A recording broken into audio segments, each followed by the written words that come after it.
Welcome to the Bronze Brigands, a Forgotten Realms custom D&D campaign of streamers and online personalities. Stay tuned for roleplay, humor, danger, and excitement, and subscribe to level up your adventure.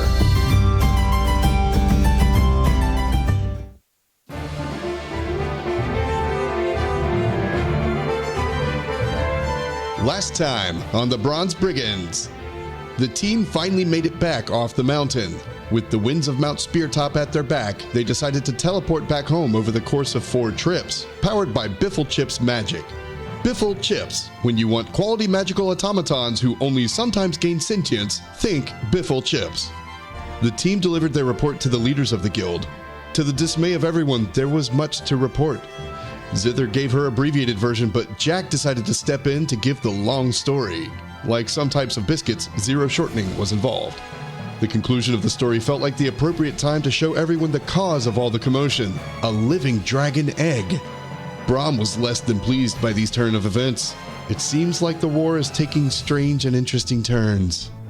Back at HQ, a new member joined the team, an alchemist by the name of Wilson Moore, who oddly looked nothing like a volleyball. He showed off his skills by producing a potion of fire stomach. Its fire-breathing and body-warming effects delighted all who saw it. He was welcomed to the team, and the group decided on their first mission together. They would infiltrate the Gym District's Opera House to recruit a potential member into the guild. Fortunately, Melody had sewn them some amazingly beautiful clothes to fit in. The party being so excited to dress up and be fancy at the opera, they rushed to the gates, talked past some guards, and realized they forgot to ask the name of the potential recruit. Jack started the walk back while the others investigated the gym district. Zither and Wilson moved together to a tea shop to ask for some information. Ain and Melody observed the comings and goings at the opera house itself. After speaking with a man who had an excess of knowledge and a complete lack of common sense, Ain discovered that a special handshake and coin amount was required to fast pass this Golden Saucer ride. Please don't sue us. At the same time, Zither and Wilson were discovering the connections required to experience life in the fast lane, sure to make you lose your mind, when Jack came back with some of the vital information. It seemed like all things pointed to 2 things in particular. Something is wrong with the opera singer Maribel, and an elf known as Elmdor was not only their connection into the opera house, but their target for recruitment. Who is this mysterious Elmdor? Will the party get to enjoy the opera? Will Finn play aria di mezzo carattere for us? Find out now on the Bronze Brigands. And now, ladies and gentlemen, our Dungeon Master, the man whose soothing song could tame an octopus or a gambling-loving rogue, Finamenon.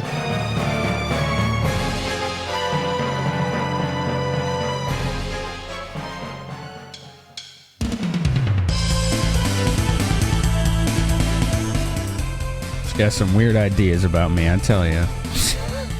Is that what I do? Strange community is strange, and I wouldn't have it any other way. Oh my god.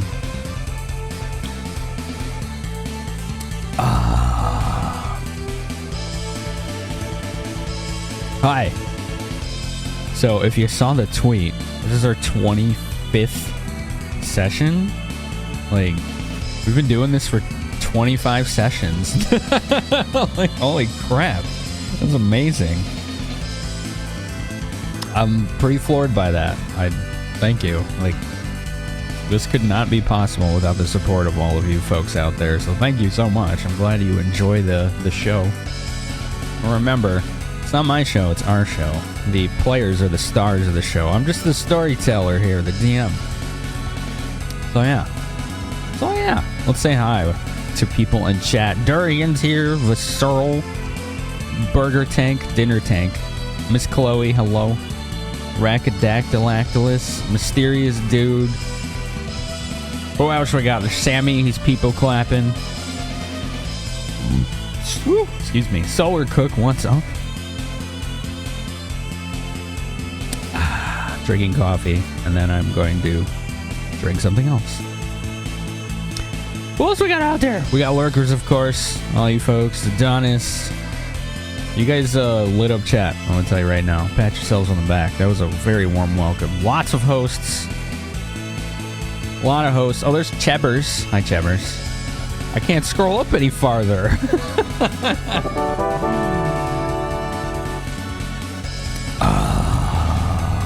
I can't scroll up any farther. But it is Bronze Brigands. It is session 25. And we have 3 players in a chair. The chair is going to be the team leader tonight, just so you know. I didn't realize he wasn't sitting there. Whatever. New player chair. This is our best player right now. How's it going, group? How's everybody? Oh, hi. Hello, hello. Hello. As you see, we got a new background for the city streets, for the rich city streets. People. Ooh. For the fancy people. Now, where's the lady with the dog? I want to see the dog. The lady with the dog. The dog hat, she feeds it cheese. Right. Oh, yeah, that's right. The hat is a carrier for her dog. She wears it on her head, obviously. That's right. 60? I'll work on that, I guess. I'll work on it. Her hat is a dog in a cage and she's feeding it snacks. That's right. It'd be heavy. I mean, it makes her stand out. I guess. She wants to be noticed. Well, she's gonna be. That hat is barking mad. Oh boy. Barking mad. Welcome to the show, folks. Yeah.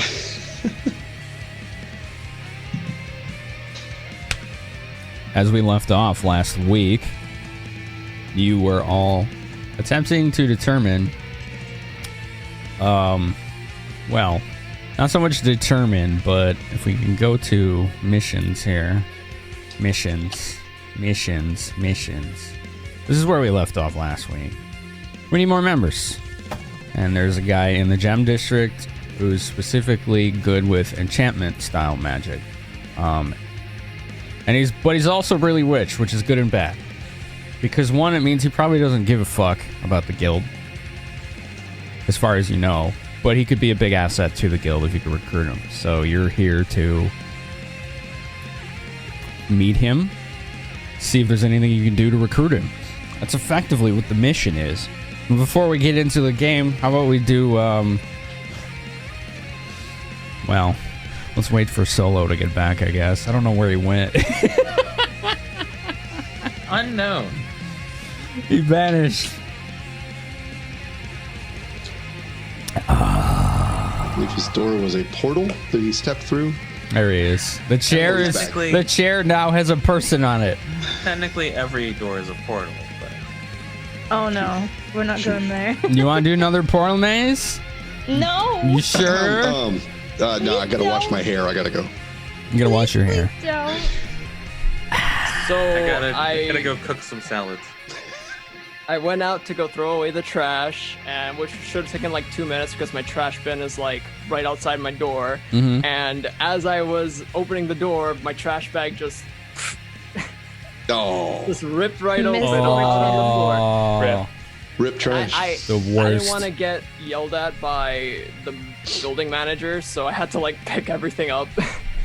Rip Do you indeed. need to go wash your hands real quick? Already did. Okay, good. I was gonna say we can wait a little bit if you need to. It's cool. It's cool. All right, so now let's do intros. And I rolled a 1, so that's Miss Zither. Oh, hi. I never go first. My name is Andy Earth. I play Zither Samus, a cleric that isn't really great in crowds. And she's not a social character whatsoever, so it's going to be really interesting to see how she's going to react to the big crowd that there is today. Mm-hmm. I'm going to go with that today, yeah. Mr. Ain is next. Oh, hello. My name is Ain Tradair. I'm a ranger. I have a falcon. His name is Vision. And I'm really getting fed up with rich people. I don't like cities. And I don't like crowds either. And they're pissing me off. And, yeah. Oh, and before I forget, Miss Zither, played by Andy Earth. She streams, so if you're not following her channel, please do so. She plays a lot of Final Fantasy. She touches her nose too for some reason. Plays a lot of Final Fantasy stuff. That's what I do when I think. RPGs. What have you been playing lately? Persona 5? Persona 5 and That's a Mystic good Quest. game. Mystic Quest, yeah, that's right. That was fun to see you play that. Yes, Persona 5 is absolutely amazing. I agree. So I've heard. So I I have don't want heard. it to end. Mr. Thor does not stream, but he is a big part of this community. So he has his own mark on the Twitch verse, the Twitcher sphere. I don't have a clever word for it. Sorry. It's good enough. Twitch sphere. There we go. Well, apparently we're rolling in order tonight because I got a 3. So that's Wilson. Hello, I'm Solo Man. I play Wilson Moore, a alchemist scholar who is trying to help. Not help, but he's trying to pursue more knowledge. Yeah, let's go with that. Okay. Oh, the double shout out. Nice. Solo is also a streamer. I think his community would say he's a weeb streamer. Is that fair, Solo? I don't even know what type of streamer I am, dude. I just play whatever, man. You play a lot of Fire Emblem, Animu games, Mafia sometimes. I don't know. You definitely are very heavily leaning on I'd say the RPG side of things, but you got your own flavor to it. Hot tip: don't 100% Final Fantasy 12. It's a terrible experience. Order of Ambrosia. That's what you've been doing. Great. Order of Ambrosia. So Oh my fun. god. Also, I made a command for you. So there you go. I have a Wilson command now. So I didn't know what to put for your description, so I hope that works.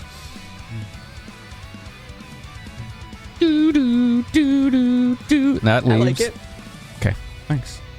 So yeah, go follow Solo if you like that kind of content. I usually like to hang out on his stream after my own, so it's a good place to go. And I usually like to hang out on Andy's stream before my own. Kind of fits.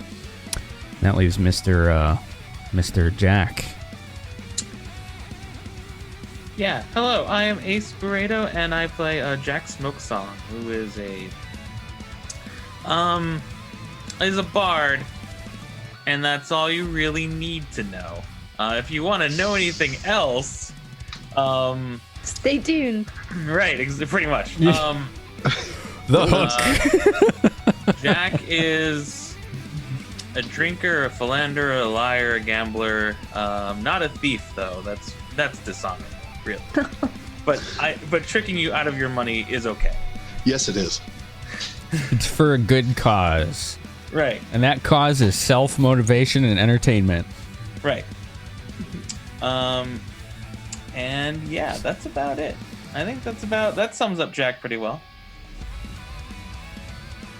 Oh, and he's decently knowledgeable about all things.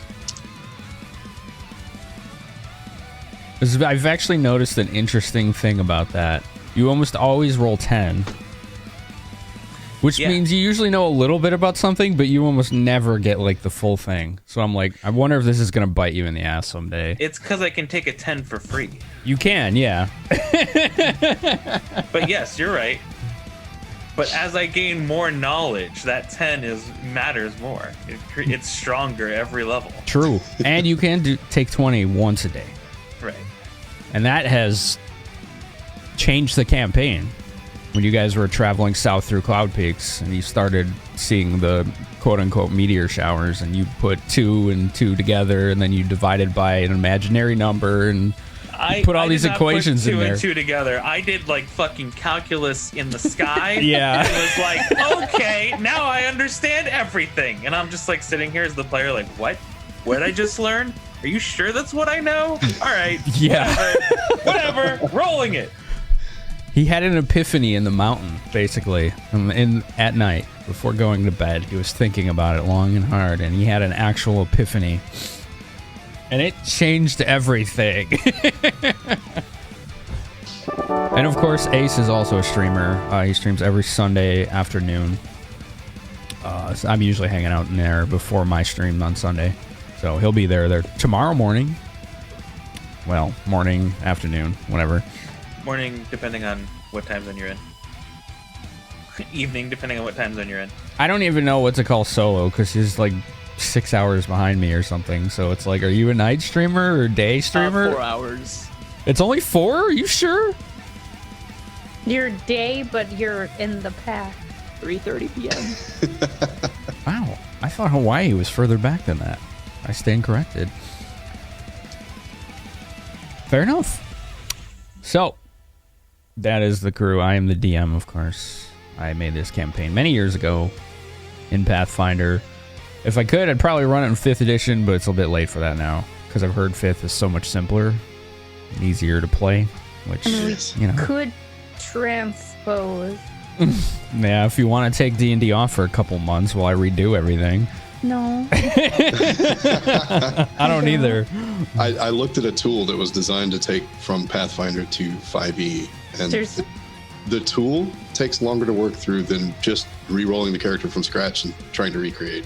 Wow. It's absurd because there's so much in Pathfinder. Yeah. Wow. That's intense. Yeah. That's intense. So yeah, I made this 6-7 years ago. Ran it in person for about 8 months. So that group was further than this group is now, but their direction that they took has already been a lot different. So this is not playing out the same at all. Like, to be honest, they never even found anything about dragon eggs at all. So it went in a very different direction. Huh. They could have, but they didn't. But they didn't really have any knowledgeable people on their team. They were more action-oriented, so... We are not. We're not. This group is more role-play-oriented, which is what I wanted, so... I wasn't going to be like, you have to be this way, but this is how it turned out, and it's great. So, yeah. That's what happened. That's what happened. But for now, I think we should get back into it. Thank you, all of you in chat, for being here. I hope you enjoy the show. One final thing. After each break, we like to do these. Barbecue questions. BB questions. Q&A. You can ask anonymously or, you know, whatever you want. You can ask any player, any character to answer in character of the group, myself.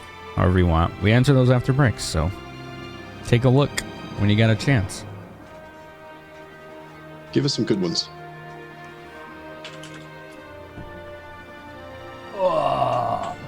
Anywho, we left off last weekend. Wilson and Zither were in a tea house posing as, I guess, husband and wife. Ourselves? Yeah, like, well, the two people you're talking to assumed you were together.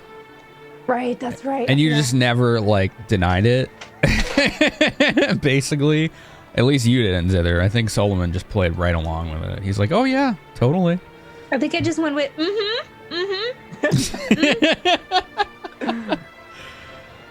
That's not lying if I don't speak. Sure. Whatever you say. Okay, I have the names. It was Amois? Oh God, maybe not. It's in my notes. Amos Lurexel and Francois Offal. That pronunciation was... That's right. That's who it was. Amos and France. Francois. Francois. So it's Amos? Sorry. I only jotted their first names. You could call him Amos. Amos. A moose? Oh no, like this, the Samoose. Meet a moose. Amos and Francois. I'm gonna write that down. Amos. However you would say it in French is how you would say that name. So. Amos. Amos. I'm sorry, I cannot pronounce French. Go with Amos, it's cuter. That's fine, whatever. I'm cool with it. Sorry. Now, before we continue, does either one of you have knowledge nobility? Not me. I do. I don't have a rank in it though, so I can't use it. So you don't have it. Okay. No. There's a handy way to uncheck skills that you can't use on your character sheet if you want. Yeah, I'm looking at my printed one, but I haven't printed the one with the unchecked yet. It's however you want to do it. It's just a thing of convenience. It's not like you have to do this. I'm just like, I just learned it recently, so I was like, hey, you can actually do this in Roll20. Amos on the loose. Oh boy. If I recall. No, wait. What? No, I have to have a rank. Never mind. Okay, because I have it as class ability, but I don't have a rank in it, so never mind. Right. It can be a class skill, but if you haven't ranked up in it, you still can't use it. It just means you would gain that bonus for putting ranks in it, the +3 bonus. So a lot of times in Pathfinder, you'll see people just take one rank in a skill if it's a class skill, because it'll give them a +3 on top of that. A bit min-maxy, perceptions but to put points on, please. Perception? Yeah, you have really good perception. Really good. We're in a race, she and I. Oh, tangentially, Solo, I fixed your attack rolls and all your items. Oh, did you? Yeah, you had doubled up on Dex bonus. Really? The sheet actually calculates it for you. It's so easy to do. I did a bunch of that too. I didn't know it did that because like I saw like +8 and then my damage stuff looked fine, so I didn't know it doubled up. My bad. Yeah, no, it's fine. I just corrected it. It's no big deal. It's not like, and even if you had been using attack rolls and we hadn't caught it, I'm not gonna retcon, but they should be accurate now. Okay. Who was approaching the tea house? Was that you, Ain, with Melody? It was, and I believe we had seen Jack on his way, but he wasn't there yet. Okay.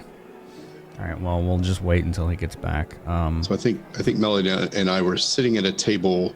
We were going to sit at a table next to them, and they told us to come on over. Okay. Or something, I think, is what happened. I know you guys were approaching, and then I stopped you. Like I waved my hand to stop you guys as you guys were approaching, because we were in the middle of a discussion with the two gentlemen. Jack doing most of the talking because he intercepted and he understood the money talks part, and my character's just like, what the heck does that even mean? Yeah, I'm all mixed up. Jack is there. They waved us off, so Melody and I were going to sit at a table near them where we could hear. They waved you off. Okay. Francois notices you waving them off, and he's like, "Oh, you don't want your friends to join you?"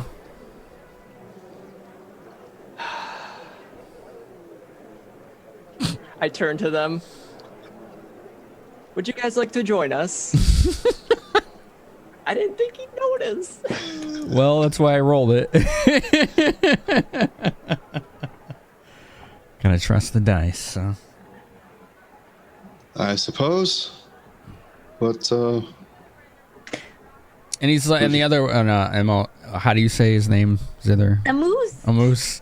He's like, oh, but your bodyguard can wait by the door. That's fine. I'm just gonna look at them and be like, Lady Melody, please join us. I see you brought in your trusted confidant. She's like, and yeah. I look at Aim and like, ugh. She's like, yeah, but that guy doesn't tell my bodyguard what to do. I tell him what to do. That's my job because I'm rich and noble and I have a lot of land. That's right. That's right. And she's like, bodyguard, go stand right there next to the table, but kind of, out of not blocking anyone, but still look really mean and imposing so nobody messes with me. As you wish, my lady. And I do that. They're just gonna like. The two men just kind of exchange glances, and I just do this. He's like, oh god. So, what is it you were saying again? Forgive me in my age. Sometimes the mind goes.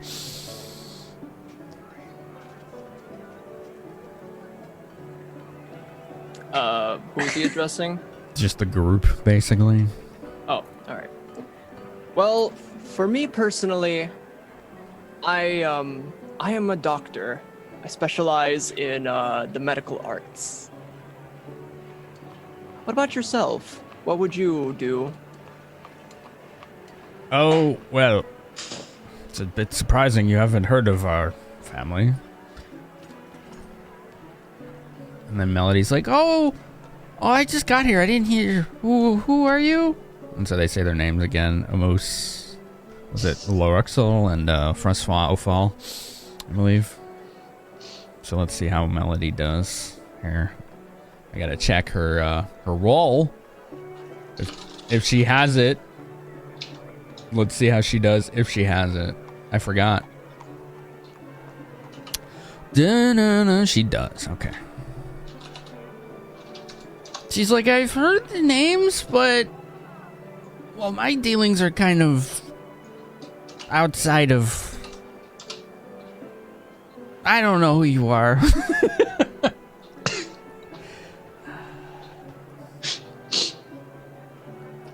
Oh man, the lack of knowledge nobility here is coming into play. Yeah. Can I knowledge? Oh man, how would I even pull this off? What are you trying to do?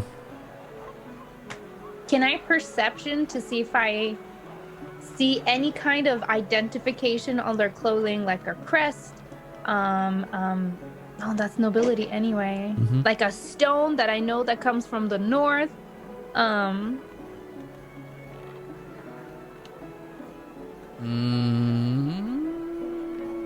see. Perception would be to notice things. Then it would be appraisal to recognize the significance or value. I can do that.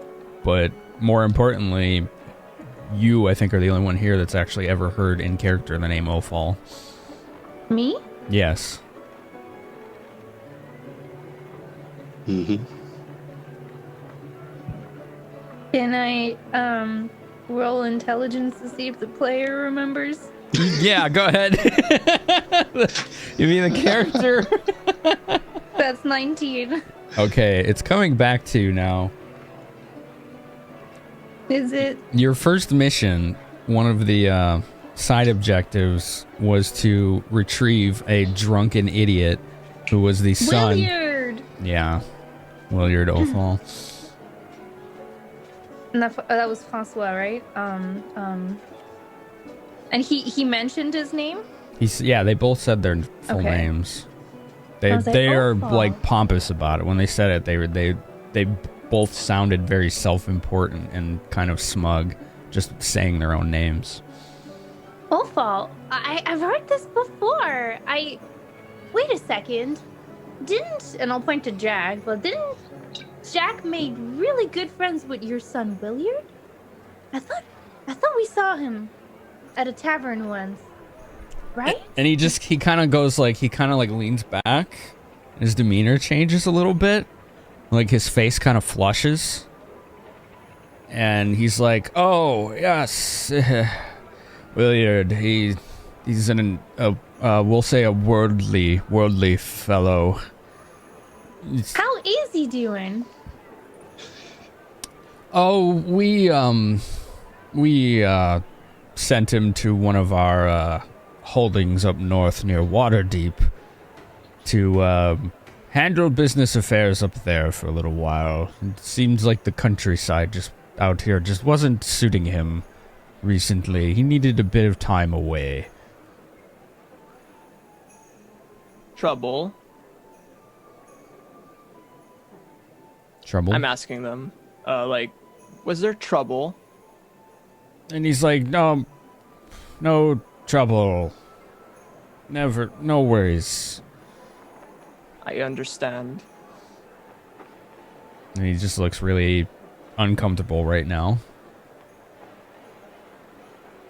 So, I mean, sense motive, I guess. Go ahead. 18. He's really embarrassed just talking about his son right now. Like, really embarrassed. Leverage. And he's Gotcha. trying to hide it. But you noticed it.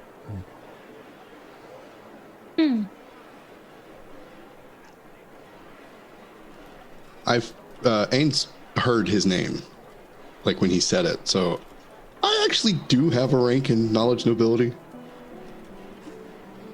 We're relying on you. Can I see if I know who this guy is? Sure.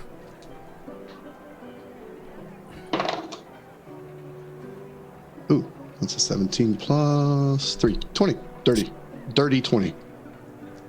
You keep saying dirty after 20, I know. and I'm like, I know. I hear 30, and I'm like, what? That's why I then corrected myself. I'm sorry. Like, what? How do you get 30? Oh, I'll just go to total. 20 total. How about that? or say dirty first. Yeah. I'm not trying to micromanage, but my brain is like, I don't know No, I why. know. It just like stops. It's like, what? All right, hold on. I'm looking for the page in here. I thought I had it open. So yes, you've heard of this man. Absolutely. He is the husband and the head of, well, the husband to the head of the Ophel mercantile family. His wife, Lady Zam Ophel, runs the whole family. Let's see, you got a 30-20? Yeah. So he's one of the most influential people in the city. His wife more so. He's married to her, but, you know, he kind of rides her coattails. And they deal in spices and the northern food trade. Excellent.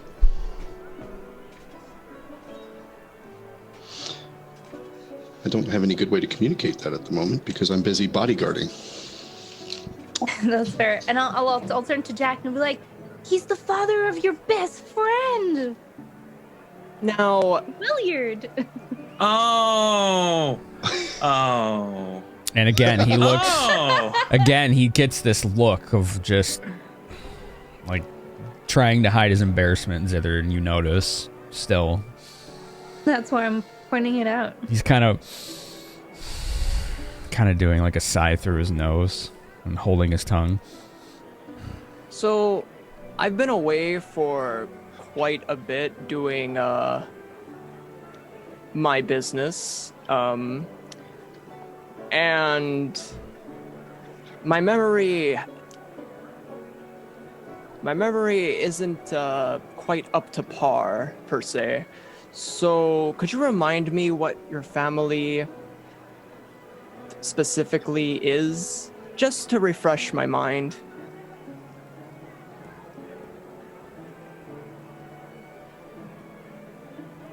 What? He's like, we are one of the major merchant powers in the whole country. Oh, surprising you didn't know that, given the fact I that you're just here got- in this district. I just got so absorbed in my work that time eludes me. He forgets things as he learns more things when he reads stuff. It happens to me too. Maybe. I'm sure you're aware of these scholarly types who wouldn't know up from down or north from south if they didn't have a compass or their own eyes. But such is the way of things. What was it?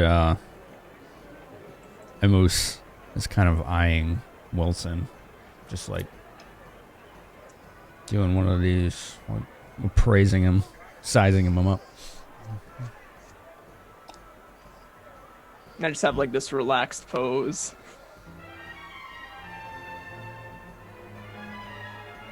That was a weird music cut. Sorry. Yeah, I was about to say. What the hell? I thought the opera was beginning and we were being... I know, Yeah. right? I was like, oh, It's like, fast forward, I thought It's like this planned. epic stare down, and then this music just starts playing. Is there a princess walking down somewhere Yeah. on top of her stairs? Mm-hmm. So they're just kind of like, at this point, just sitting in awkward silence. Because they're pretty unsure what any of you want at this point. So, right, we were speaking about entry to the opera house. house, if I recall correctly. Of course, that's right. At least from what we were talking about before, you seem to be under the impression that a connection was needed. Yes, true enough. You have to stand in the right line and pay a specific amount. Of course, if you actually divulge what that amount is, you'll be banned. Right, of course. That does put things in a awkward dilemma, isn't it? Oh, it's simple. You just hand them a bag.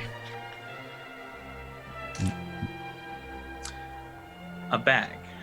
A coin purse, a sack, if you will. Something to hide the amount.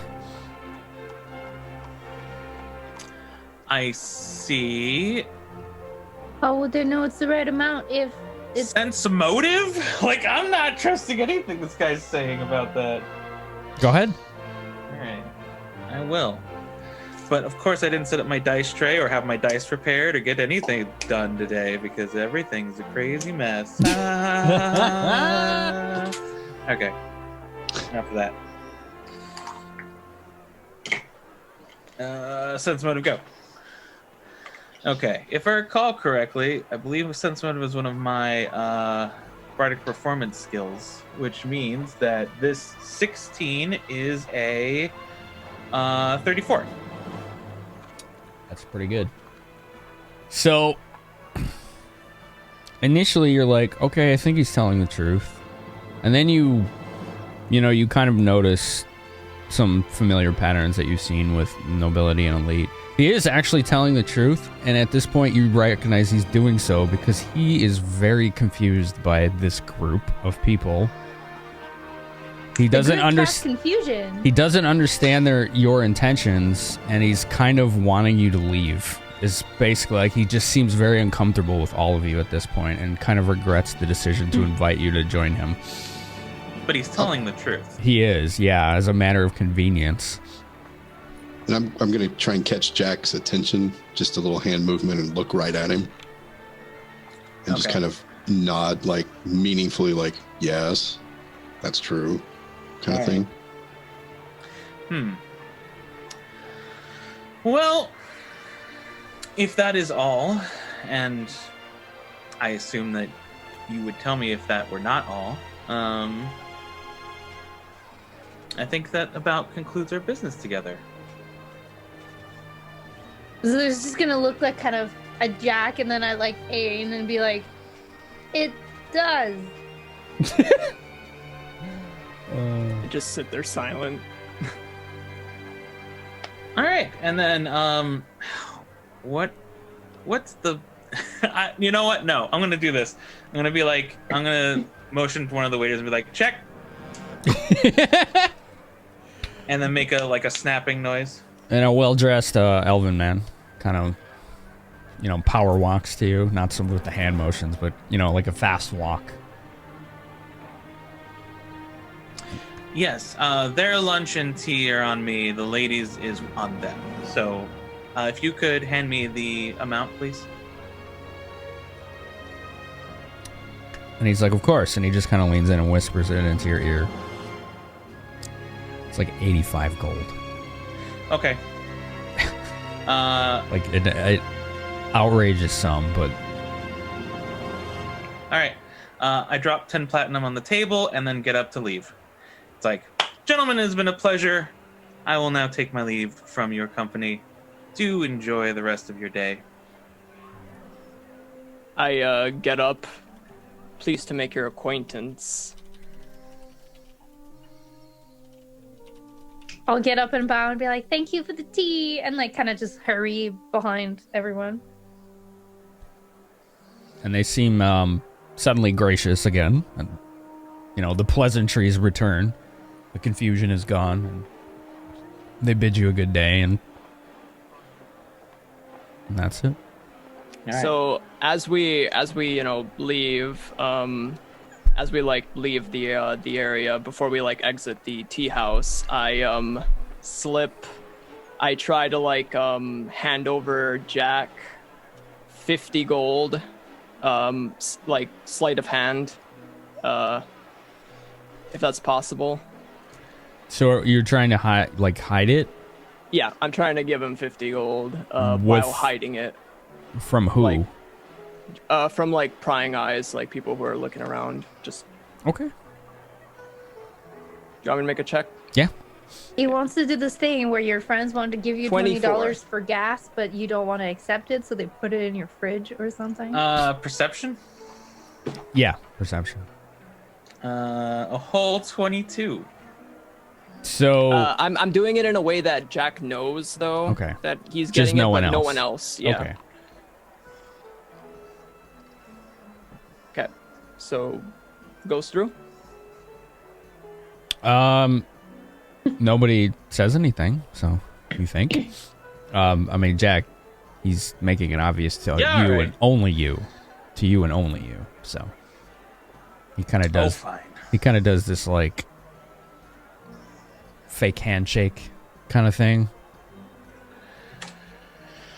A reminiscence. Very well. I don't like depths. Oh.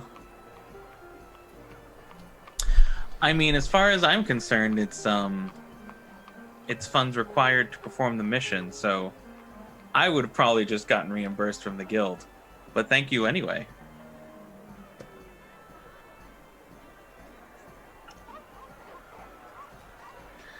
And then just keep walking. Yep. So we have no idea what this guy's called, and we have no Elmdor. idea who to. Oh, well, You that's have how. a name. The person we're looking for is Elmdor. I'm sorry, did you say Elmdor? Elmdor, yes, he's an elf. Really? Yes. That's who I was told to see about getting into the opera. Interesting. Oh. So wait, he's a gatekeeper and an enchanter? Well, and I tell them the story of the guy that I almost got to pay me. Right. Okay, so And I say, he said to speak to Elmdor and then provide this certain amount of money, which that gentleman in there said the same thing. right, it does reinforce that story. Do you know the exact amount? Well, I know an amount or 3. Oh, 3? I think from the best I could tell, he said it was 5 pearls, 4 little pearls, and 6 red inks. And for viewers, that's 5 platinum, 4 gold, 6 copper. all right. He Do we did say know? a couple different numbers too, so I'm not sure, but that was the first thing he said. Do we know if it's per person? I have no idea, Excellent. but I would assume. Speaking of things, I will write down to get reimbursed by the guild. Melody's like, I think the little confused man in the street said that you need to ask for him and then pay the money. I see. You see, if you notice at the front of the opera house, there's 3 different lines, and the one over there on the side, you just walk up, you talk to that man, and then you go in, and they all shake hands, but there's something else there, and I assume it's a sack of money. I see. Well, then I guess it's about time we go visit the opera. Delightful. Jack says, we should confirm that the tea shop patron story checks out, so I can go up to the door alone and then try my luck. If I make it through, I'll whisper you. And that way, at least we're not seen together, and we'll have another attempt if I, for some reason, don't have the amount right. Well, aren't we seen together now? But not by the doorman. Oh. Well, what's our muster point? Where do we go once we get in? I don't want to be broken up by everyone again. I don't belong here. We will meet back up once we're inside. They have a lobby. I've never been in there. Most theaters have a lobby with which patrons can congregate and then be put to their seats after the show has begun. They do? Yes. That's convenient. Sometimes they have beverages and snacks as well. Whoa. What kind of snacks? It depends. Some people really like fancy hors d'oeuvres. Some people serve wine. It just depends. Every opera house is different. That's Those snacks exciting. usually come by during break time. Ah, yes, of course. During intermission, there's always opportunity to sell more snacks and more drinks. Sounds very profitable. It is. It's one of the primary reasons they are very frequent in any major city. All right, well, you give it a shot and you let us know. All right, so here's what I'm gonna do. I'm gonna take Good luck. I'm gonna take a small pouch. I'm gonna do 5, 4, 6, which was the numbers I heard first. How much gold total is that? Great question. It is 54 gold and 6 copper. I'm Exactly. gonna make it 55 gold. I only keep currency in gold, so. Good enough. Right. Do I see her prepping that? You guys can roleplay this out if you want. It's I'm up to gonna- you. I don't have coppers. I only brought in 15,000 gold, man. Right. Holy shit, Zither's rich. I roll to rob Zither. No, I don't do that. I like cock an eyebrow. Don't just an out of character thing. Don't forget, you guys can do your shopping off stream. I know. but Nobody's I have done that nothing to in buy. weeks. I want stuff I can't wanted get here. to, but Right, I was thinking like we're still in the mission, so Yeah. No, that's I'm- fair. Me personally, I'm saving up to upgrade my headband so that I can get me a +2 charisma. Or +4 charisma, yeah. I'm saving up for something that'll catch my eyes and Ribald's weaponry. Before I forget, Ace, you still got to tell me what you want in your room. Shit, that's right. Okay. I do need I- time to do that. So I meant to message you during the week, which has turned into a clusterfuck. this so- week was rough for me too. I forgot to schedule the meeting we wanted to have. So Oh, shit, I totally forgot that we wanted to do that. Yeah, I was know, waiting right? for it. I'm sorry. I'm really sorry. Alright, so anyway, It's God. been a busy week. I have to do math as to how much I'm actually like getting. Right, 54. So that's the amount of gold coins I have. Boop. Oh no, that's not what I want. Okay, and then for that I just reduce that by that, and then do that. Good, excellent. So now that I've put the appropriate amount of coins that I think into a small pouch, like a handheld pouch, I'm going to walk up to the doorman in the fast pass lane. Okay. That's how I'm going to think of it until someone tells me a different name for it. So he kind of folds his hands like this and takes a step towards you to very obviously block entrance and just kind of stares at you expectantly. It's a rather large but extremely well-dressed human. Quite muscular. And tall. Probably like 6'4". So what's that, like 2 meters? 6'4", 2 meters. Okay. So he's got a couple inches on me, so I'm looking up a little bit. It's like elm door, and then I reach out my hand in a handshake with the pouch inside of it. He kind of lifts his chin at you when you mention Elmdor, and he reaches out to shake your hand. Which I close the hands together and then tilt my hand so that the pouch slides into his. Okay. Gives a firm shake, and then So- breaks the hand shake. So what he does here is he kind of catches himself. Like it almost slips, but kind of goes like this. Holds his hands back. Goes like this. And then you notice him put a monocle on.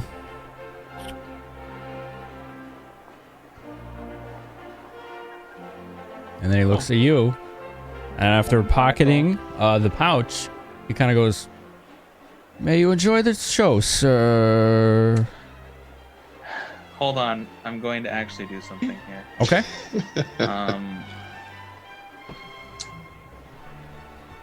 I have to remember how I spelled it. I don't use it very often, so Jamiek. Okay, go ahead and roll your bluff. Sure. I mean, even though he has no way of knowing the truth, you'd still get a bit of an advantage, but you're still lying. So 30. that's amazing. He kind of goes, Jamiek. Yes. And he turns sideways and gesticulates behind himself to motion you in. I walk past him and go inside. As soon as I'm inside and walking towards the lobby, I use my...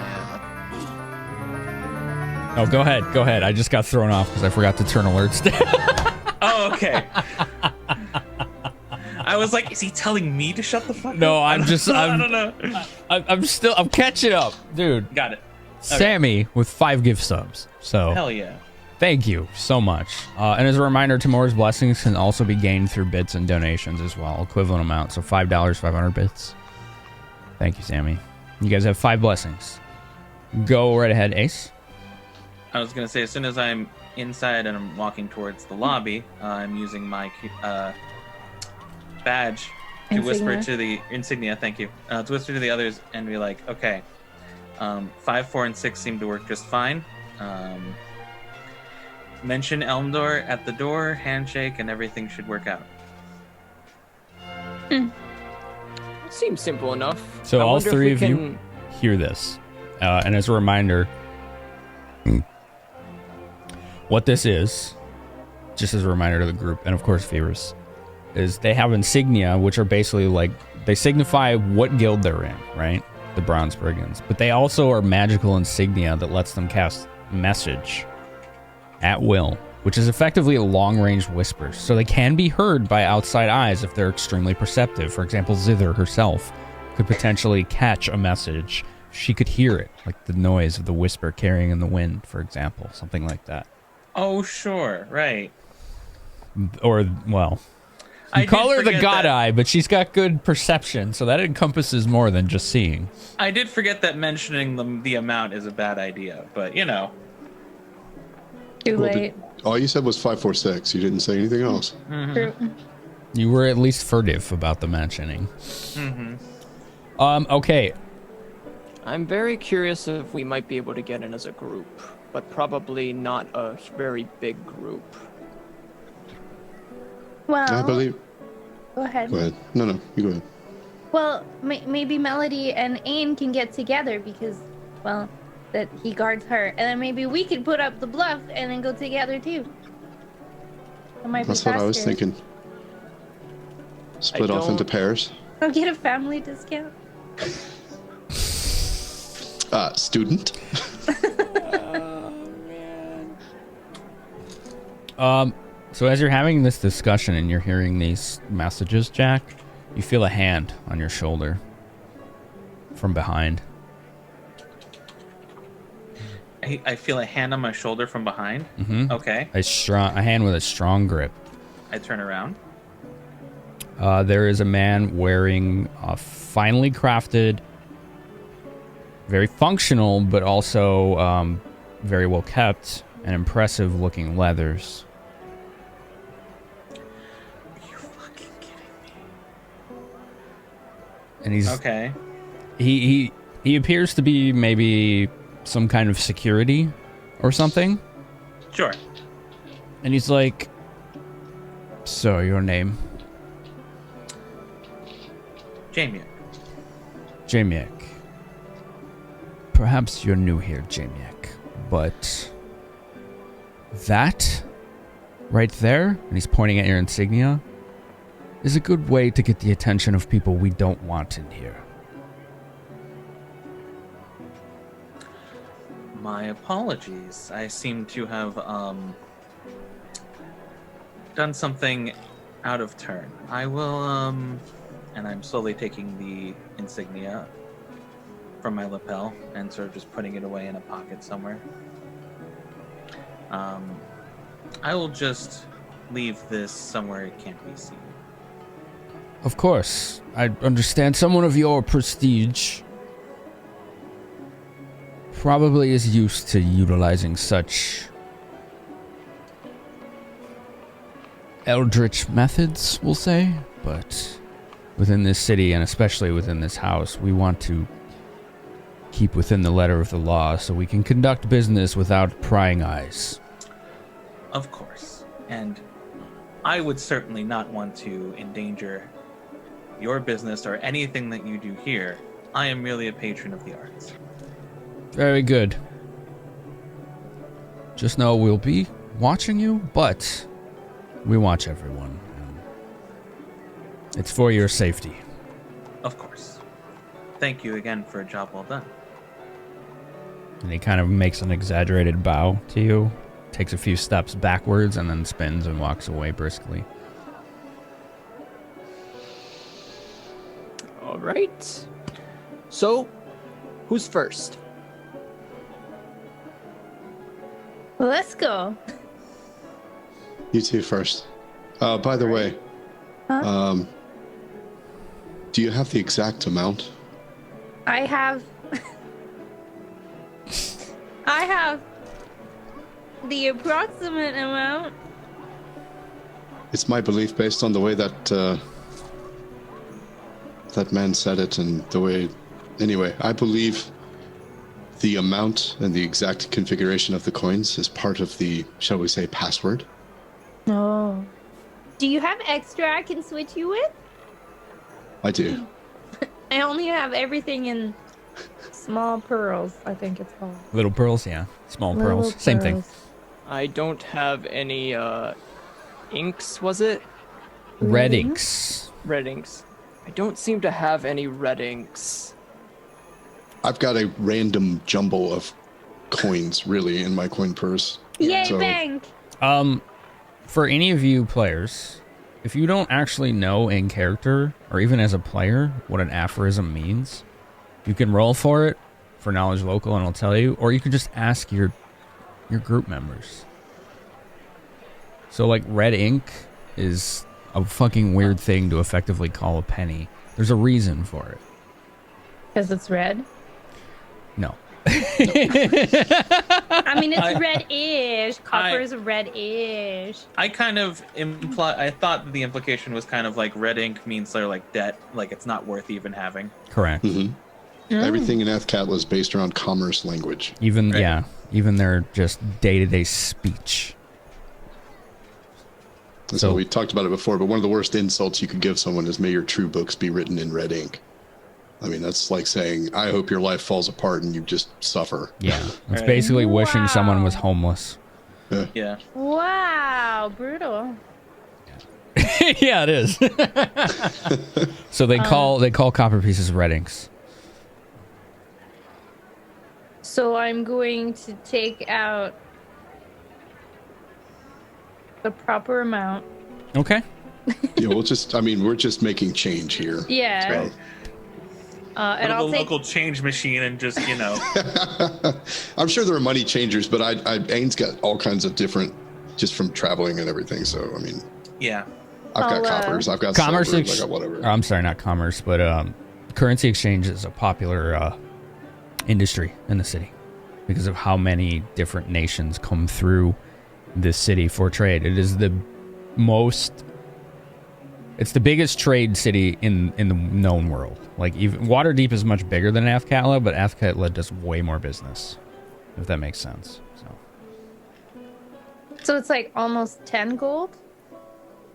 Because 5 gold plus 4 silver. 100 copper / red inks is a gold piece. It's metric. So 10 copper is a silver. 15 gold. What you're going to have is 5 platinum. I just want to know what But- to deduct in my current gold total. So it's 54 gold, and then with 1 gold piece, you have 100 copper pieces. Uh-huh. So then you could theoretically take that 1 gold piece, make 100 copper pieces, and then take 6 from that 100. Math. Right. Yes, math. And we can make it right Yes. on break or something. We Right. can figure it out. Sure. Okay. So I take out the appropriate amount and then put it in the pouch. Tie it with a nice little ribbon. Okay. And I'll look at Wilson. I'm like, I'm ready. Okay. This is great. I love it. Let's get to it. The best part about that is was totally in character. Like Zither would absolutely be like, I don't fucking care about this. This is not the kind of shiny I care about. Right. Worried. So after some begrudging and annoyed currency exchange done between the group, you all should have the proper amounts at this point. All right. So me and Zither, we approach the guard in the third line. Just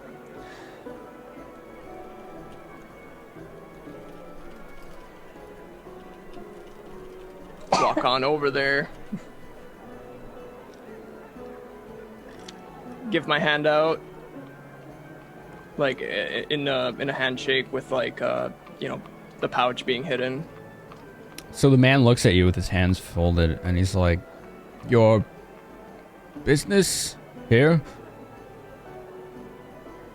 We would like to go see the opera, if that is all right. Of my good course. friend. The line, and he points to the long line. He's like, the line is over there, sir. I give him like I squint at him a little, like trying to see what his motion is. See what his motion is? What do you mean? Like I'm trying to see if anything like his demeanor changed from when he was interacting with Jack. Like if there was anything unusual from his posture or demeanor or anything. It's sense motive. You can roll. Okay. 9. 9. You can't make any sense out of this guy. It seemed to work really well for Jack, but you also didn't really hear their conversation. So you're pretty confused at why this guy's stonewalling you right now. I'm gonna drop my pouch on the counter, and I'll like quickly imitate the rich ladies that I've seen, and I'll just like hand out and be like, please, we're here because Elmdor wanted us here, and just do like the Oh, and his eyes. You know, his eyebrows lift when you say Elmdor. and be like, I was told this is what I should bring you. So are you what are you? So I'm like doing like that super posh, like lady, like kiss my hand, it's type of deal. Like I just drop the pouch on his counter and be like, we're here for, I'm trying to imitate the old, like the rich ladies and be like, Elmdor wanted us here. You could roll bluff or performance, your choice. You're definitely doing one or the other. So. Yeah, I'm just okay. I don't have performance, so I'm gonna use the Performance isn't a bluff. class skill, so you can roll it no matter what. But again, it's whichever one you want. Perform. Oh, they're the same. I'm still gonna take a chat power. Okay, you got it. You're down to four blessings. Good. Please. If there's ever a spell that I can just give people my performer bluff, No. that would be amazing. That would be 11 or OP as hell. Yeah, it would. What? No. 20. I'm sure it would be totally dirty balanced. 20. Dirty Dirty 20. 20. Thank you, chat. Otherwise, it would have been 11. So yeah, so I'm like super faking it because I'm imitating this older lady over there. So the creases on his forehead kind of relax. He takes your hand with his left and leans into, to do the fucking exaggerated kiss on the knuckles. And while he's Which would doing be that, really uncomfortable for Zither, by the way. But while he's doing that, he grabs the pouch you dropped and kind of stuffs it in a pocket. Or no, he doesn't stuff it in a pocket. When he's done kissing, he clasps his hands together and goes like this. And you see him with a little monocle over his I'm eye. sure you'll find the appropriate amount. We have made sure. I don't know what you're talking about, but we don't take amounts here. This is no currency exchange or anything like that. Of course. Miss, please enjoy the show. And then he puts his hands up towards Wilson and anyone else. Oh, he's with me. I have a bit memory problem. Not so much of a memory problem, just my memory isn't as good as it used to be. And he holds his hand out to you, and he's like, "Your name, sir?" And he's Wilson. kind of like staring at you, like hard. Wilson Solidor. And I shake his hand with the pouch. And he leans in, like does this, like wrenches you close. Be a little more discreet, son. Of course. The monocle appears. Wilson.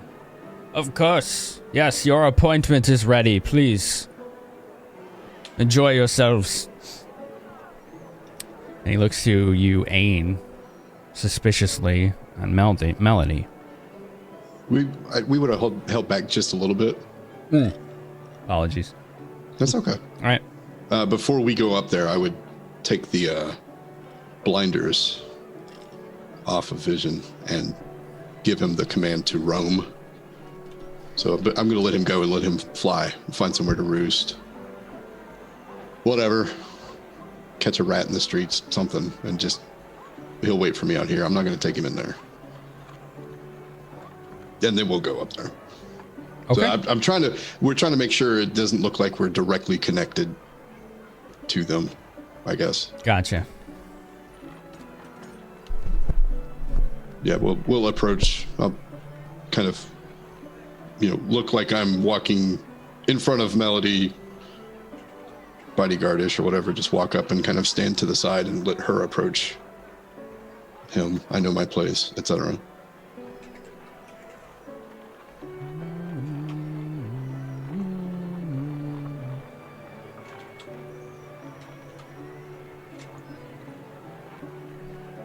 So you walk up, and of course he's denying any sort of ingress. He looks at you suspiciously, and then Miss Melody doesn't address you at all. He's like, "My lady," and she kind of like does this, like hands on not her hips, but like her lower rib cage, like just totally exaggerated. She's like, "My bodyguard will conduct this business. He will speak for me today. I am tired of speaking. It's annoying." And he just is like, "Yes, sure." And he's like, "Peasant, your business." Thank you, sir. We were told to, my lady was requested by Elmdor.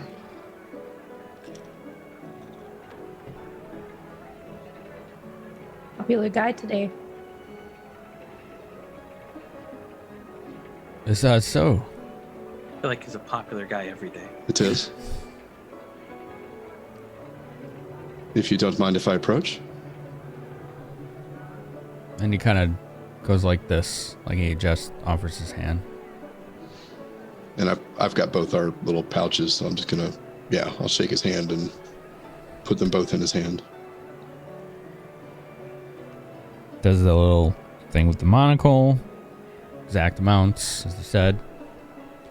He's like, "Of course, your appointment will be honored.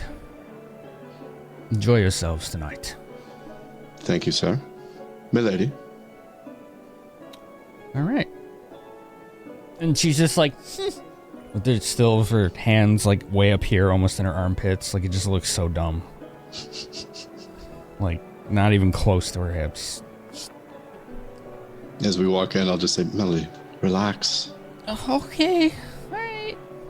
Pretend like you're supposed to be here. I am supposed to be here. There you go. Perfect. There you go. Indeed. You're doing it well. So as you all finally meet each other in the lobby, you can hear the orchestra pit kind of tuning. There's some music playing, just pre-show. Light singing is occurring. This place is, if you thought the outside looked opulent, this is ridiculous. There are pillars gilded with gold and platinum trimming on them. The carpets are all red with latticed and woven patterns that almost looks like gold string. So gold, what's that called? When they turn it into like a weave, golden weave. Like they actually like flatten the gold so much that they can weave it in patterns. Everyone inside of here looks dressed to the nines. So you got evening gowns, ostentatious outfits, silly hats. You see the lady with the dog cage hat getting a lot of attention. Some of it negative, some of it positive, but it's attention. She's getting it. I'm going to keep an eye on her, by the way. Okay. That's animal abuse, and I don't appreciate it. Fair enough. 50 experience. I mean, you're right. I'm too busy being like, oh, I need to wash my hand. Why do people offer their hand out? Why do you do this? It's a custom for these people.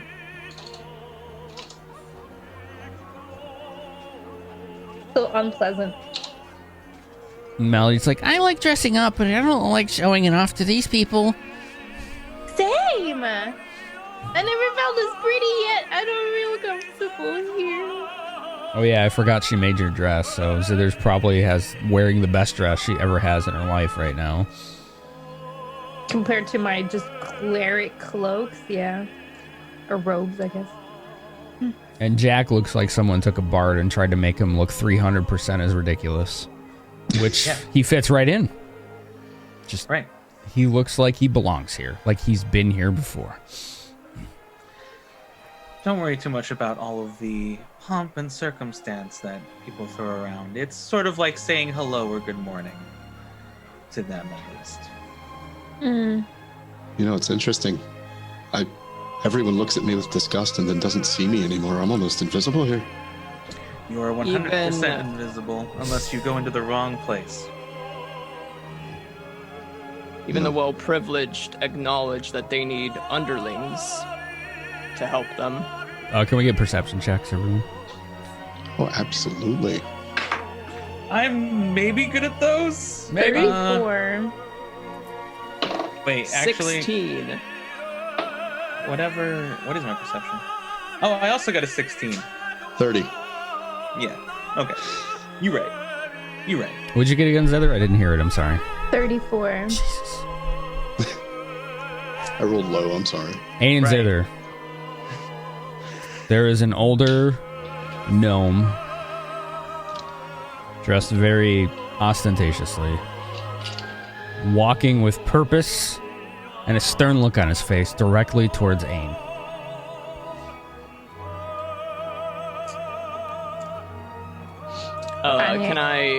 Can I like do we see this gentleman or Ain and Zither see him. You do not. Okay. I'll I'm like, going like to. things are happening. I'm going to just sort of like flow into the conversation I was having. By the way, while I was on our way in, I was asked to put in my insignia. I suggest you all do the same, or at least put it somewhere that people can't see normally. Good idea. Indeed. I just silently just put it away. Take off the insignia and kind of tuck it in a pocket and turn to face the man coming towards me and just stand very naturally. Just wait for him to approach. The gnome, I guess. He sees you, notice his approach, and he stands basically right in front of you, looking up with this look of almost disgust. And he raises his cane and reaches it back in your direction. Excuse me. How far am I? I wouldn't recommend that.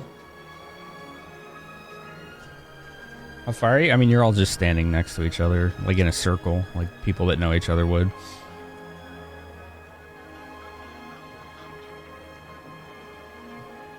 What can I do, really, that he can't do himself? I'm gonna wait to see what happens.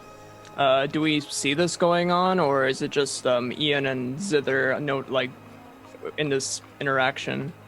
You notice it now that Ain said something. Okay. My good sir, if you were to do that, he could consider it an attack on us, as he is a bodyguard. He is. And he swings his cane right at Ain's knee. I don't move. What kind of armor do you have again? I mean, I've got a breastplate. I don't have any leg armor. Okay. But it stings. That's okay. He's like, how dare you talk to your betters in such a familiar way? You have a lot of nerve. Bodyguards should say silent. It is harsh. It's like shaking his cane at you. And I would have gnomes? you know, my good sir, he is very trained, and striking him could be seen as an attack on us, and he might take action. Not saying he will, but there's always a chance. I'd be very careful. And he's kind of eyeing you with like one eye, like he squints one, and like the other gets bigger. Us. Well, see that he does. We won't have any of you ruining the status quo around here. Have you seen this little lady? And I'll point to Melody and, like, not mean to offend, but she needs a strong bodyguard.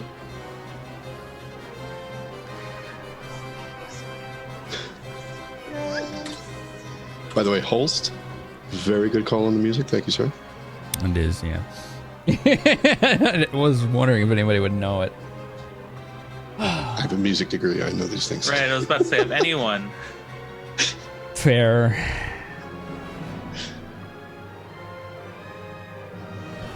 And he's like, he sees Melody, and he's like,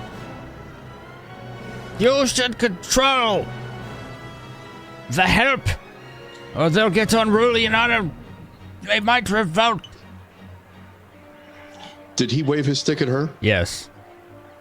I immediately slap it away. You will not threaten the lady. You will take 3 steps back, turn around, and go about your business, sir. I did warn you. And I'm going to roll intimidation on that. Okay, go ahead. It's 22. And he actually takes like a step back and almost stumbles. And he uses his cane to kind of catch his balance. He looks like, he looks terrified. Excellent. And he's like, oh, well, I was just trying to protect her. And she's like, shut up. I don't need old idiots like you to protect my honor. Don't you think that's what he's for? Get out of here before I hit you with my flute in your damn big old stupid nose. And he just looks completely mortified. And there are now groups of people are staring at him and Melody. And the murmurs are beginning. And his mortified terror begins to turn into gradually and then quickly into just pure embarrassment. I whisper to Jack, I don't want to cause a scene here. That's so the opposite of what I want. Jack just makes a slight cough and goes, it seems. Think of the mission. It seems of the 6 of us here, the one who's forgotten their place the most seems to be you, my kind sir. And Jack just sort of walks off. Jack's talk to the hand moment right there. And I'll turn and bow very deeply to Melody and say, my lady, my apologies for the intrusion. We may continue about our business. I don't know if you played Final Fantasy 14 or if you know anything, but that you and Melody kind of reminds me of like Robon and Nanamo. Like I just figured this should sit on your shoulder and be like, onward! I don't know. Sorry. Piggyback. I only played 14 when it came out the first time, and then for a little bit after it came out again.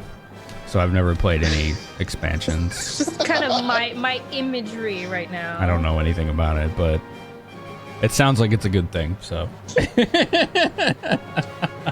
Desert City, best city. Yep.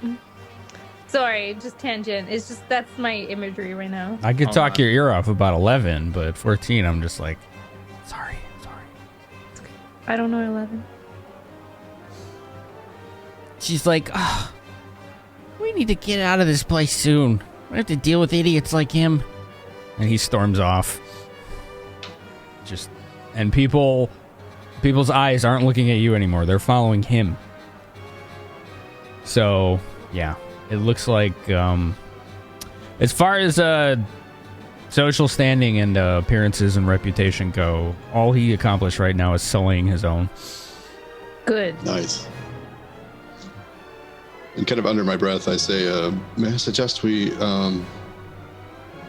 remove ourselves from the public eye while we figure out what to do next? I would agree. She's a Taru? Lalafell? Oh, right. sorry. They're not called Taru in Sorry. Oh, I always get that mixed up. That's 11's. she's a potato? She's a potato. They were pretty good potatoes, I gotta tell you. That's what I was. I was a little summoner potato. Yeah.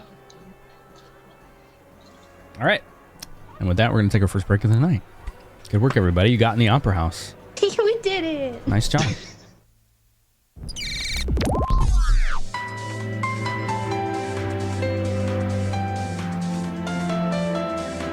Hey there, this is Weewa, and you're watching Finamenon. If you're looking for cats or beans, you'll find no better source of them than right here. Farmer Finn is the best cat and bean farmer east of the Tenasket. And I'm not just saying that because I'm contractually obligated to say it. Although I am contractually obligated to say it. What an asshole. Finamenon on Twitch.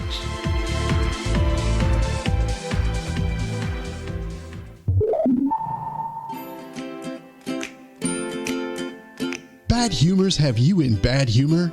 Some smoke leaf will perk you right back up. Journey on down to the Adamantine Mug, where you can weed and read to your heart's content. We stock only the finest quality herbs kept magically sealed to maintain freshness. Just listen to what our satisfied customers have to say. As an overworked and underappreciated maid for a mercenary guild, but Percival Plush is the only way I can get through my day. Thanks, Adamantine Mug. Hello, I'm Jack Smokesong, bard and explorer extraordinaire. When my consciousness needs expanding, there's only one thing I trust: Tether Tea Leaf. Get some today, and you'll be singing its praises too. Tell 'em Jack sent ya. Open every day of the 10-day, dawn to twilight. The Adamantine Mug, your oasis of knowledge. Official sponsors of the Bronze Brigands, Saturday night, 7 p.m. on twitch.tv/Finamenon.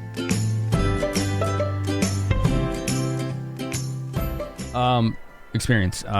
Jack, give yourself 100 experience for recognizing that those two merchant family men were really uncomfortable with the conversation and how it was being drawn out. And so you got the information you needed, paid the lunch, and walked out. Therefore, potentially improving your own social standing and or the guild's. That's just how I roll. That's how you roll. That's how I roll. This is the way. This is the way. That's what Jack said. No, he didn't say that, but after he insulted that gnome, he's like, I have spoken. Right. I'll take that. Ain, you expertly intimidated a presumptuous old gnome, so 100 experience. Zither, I appreciate you just going with the flow. Oh, the whole, like, the hand gesture thing at the door, that was good. It was totally like you were trying not to be uncomfortable, but you knew you had to do it to get the job done. So I like that. And then Mr. Wilson catching on, almost messing up getting in the door, but then he realized, oh, Right. We're here to see that guy. He figured it out. All right. And everybody get 100 experience then. Hey.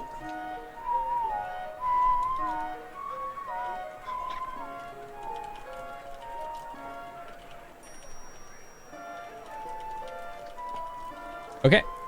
So, you're inside the opera house. You know, the orchestra's playing, etc. What are you all doing right now after the gnome has stormed off? I want to not be in the middle of everyone. I dropped the mic and walked away. So True. Yeah, where as did far he as go? I'm concerned, I've left the situation and allowed the rest of the crowd to, the court of public opinion to take care of him. There were definitely some snickers after Melody chewed him out and he stormed off. I'm looking for Jack. I want to know where he went. I want to go that way. I'm I'm not going to making take a myself- look upstairs if there is an upstairs. I'm not making myself hidden. I'm just sort of slowly trailing away from the scene. Okay. I'll follow Jack as well while trying to like posture myself like the old ladies. Huh. Just trying to fit in. Because she doesn't know. She's never been in like a rich place, right? So the best thing to do is to try and look like them. So there was definitely a quote-unquote peasant. So. While attention is on us, I want to take a look around to see if I notice anyone of elven descent who is just hanging about, minding their own business. You do see some elves here and there. Mm-hmm. None of which are solitary. Solo, what are you doing? So like, Jack is just looking around this area, right? We're on the first floor, right? Yes. Okay. Can I go to the second floor? Look around there. No. There are stairs with red carpet leading up each step, but they're guarded. They're guarded. Okay. So there are two basically like, they're not spiral staircases, but they're curved and they look like they lead up to an upper balcony level. And there are two what appear to be security. Jack, you would recognize them. They look like they're wearing similar outfits and quote-unquote armor as the one that spoke to you. Two each are guarding each staircase, so 4 total. 4 guards. I go look around in the other direction of Jack. Okay. Like he went one way, I go the other way. Okay. All right. Mostly I'm trying to look out for an elf that sort of stands out. Or maybe I should be looking for the opposite, an elf who doesn't want to stand out.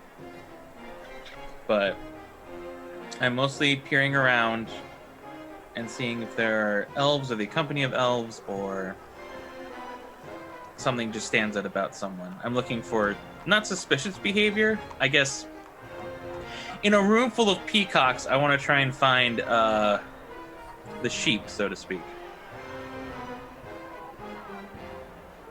The sheep? The sheep, yeah. I lost the metaphor somewhere. It's just mixing them. It's okay. Right. Did you flip that around? Is that what we're saying? Room full of sheep, you're looking for the peacock? Hell no. Everyone here is the peacock. They're just so full of themselves. I'm looking for the one person who is self-assured and quietly contemplating. And not trying to stand out. Right. Gotcha. Okay. Do I see anything in my area? Like, I know he sees, a couple of elves, patrons of the opera and whatnot, but in, like, my side of the opera, do I see anything? What are you looking for? Anything in particular that, like, stands out from the ordinary? So it's a bit overwhelming because literally everybody in here is trying to look out of the ordinary. Like, that's their job. Not their job, but like that's That's the idea. They want to be noticed. Everybody in this room, every single person wants to look completely out of the ordinary and different and be noticed and recognized and increase their own reputation or social standing. So you're like awash right now in a sea of what the fuck is wrong with these people. Doing it for the clout.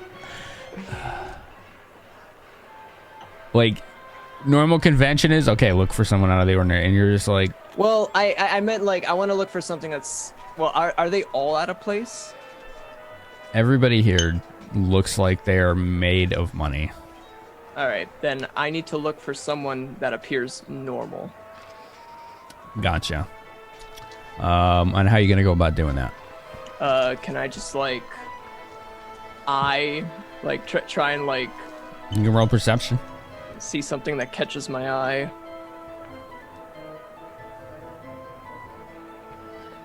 Natural 20.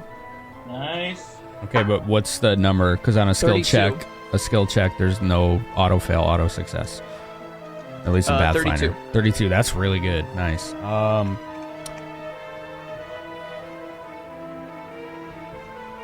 The only people that actually appear to be out of place are the ones that are effectively employees. Like, they're all designed to look the same. A lot of them are armed with leathers, finely crafted leathers, and a few of them have whips. Some of them have knuckles, like kind of metallic knuckles at their sides, at either side. They're really that's the thing that's really interesting to you, is they're the only things that actually stand out in a sea of opulence and ridiculousness, is the employees. Is there an area that's, like, more heavily guarded than all the others? Yeah, the two staircases you saw that lead to the upper balcony.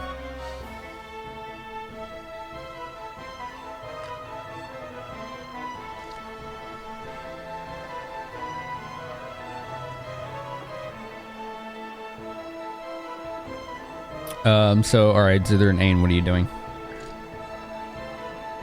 I was kind of tailing Jack. You were Also tailing. following Jack and looking around at people. Mm-hmm. I'm specifically keeping track of where the lady with the dog hat is. I'm specifically looking at ladies to copy. But I don't want a fancy hat like that lady. Okay, you can roll perception, I guess. I will. Thank you. 26. Wait, is that a 6 or 9? That's a 9. 26. I rolled a 20. So Zither, you, for as far as what you're doing, you're looking at ladies to copy. They all seem to have very rigid and upright posture. It looks uncomfortable. It's designed to make their chests stand out, their chins held normally high, their shoulders back, so that their hands can always be forward. It looks really uncomfortable and So then unnecessary. then Zither's just doing the same, but be like, why do people walk like this?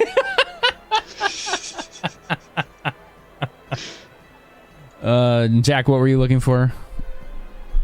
I'm looking for the non-peacock in the room. That's right. So you see the man who you spoke to earlier. He seems to be guarding what appears to be maybe some kind of back room near like a like an information stand or customer retention area. Like there's somebody behind a desk who's dressed very not so much casually, but they're definitely an employee, but still look really nice, like formal attire. The guard that talked to you is guarding a door near there. You're not seeing anyone that looks bigger or more important than everyone else on this floor. Every once in a while you see people talk to the guards by the staircases, and most of them are turned away, some aren't. But otherwise, it's kind of overwhelming. I'm gonna go talk to the information booth person, because they have information. Okay. So I'm going to jauntily walk up to them and be like, yes, hello. I was wondering if you could answer some questions for me. And so the young lady, it's a young human lady with braided hair, lots of accessories, formal attire. She seems very interested in your question. She's like, yes, of course, that's what we're here for. Please, ask. So, while I'm a patron of the arts, I actually didn't catch what opera is going to be performed today. Also, haha. Fuck you! I was just like, I'm gonna ask something that's very nonchalant, like anyone else would ask first, and then be like, oh right, he probably doesn't have that written down yet. Oh well. Aria di mezzo carattere. No. No. We're not doing Final Fantasy. What the fuck would I call it? I know, like, what it is, but I never named it. What's the first line in the opera? I don't know Italian. It's Loveless. Yeah, there you go. Let's go with that. Yeah, I'll roll with What that. languages does Jack know? Man, a few actually. Jack knows Common, Elven, Halfling, and Dwarven. Okay, so it's an Elven name, is what she gives you. Okay. And it's a story. It's basically just called Forbidden. Okay. And it's a story about an elven woman, dilettante, who falls in love with a soldier who's a human. Scandal. All right. Oh, what an exciting premise for an opera! I don't have a can't name. see it. Sorry. Yeah, no, that's fine. That's fine. We could just roll. What an exciting premise for an opera! I can't wait to see it. Damn. Have you all been performing it for very long? She's like, yes, well, since we opened, of course, so... Oh. Which is not very long, but it's not our first show. Indeed, so this is your main attraction, the main show that you hope to put yourselves on the map then.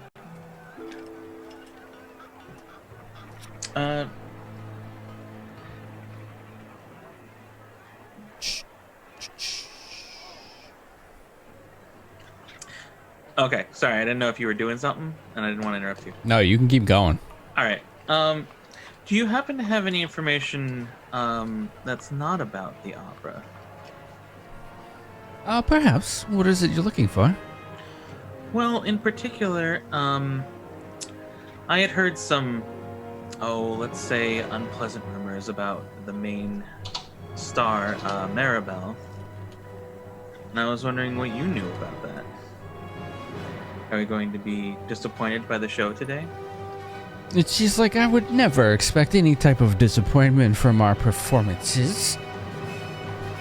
Don't you worry. Whatever rumor mongering is going on out there, we always put on the highest of quality. Of course. I would expect nothing less. And one last question. And I'm sort of just I'm not looking at the guard, but I am making a small gesture like I'm pointing towards him. What are they guarding over there? Oh, just employee back areas, you know. Oh, I see, of course. That makes a lot of sense.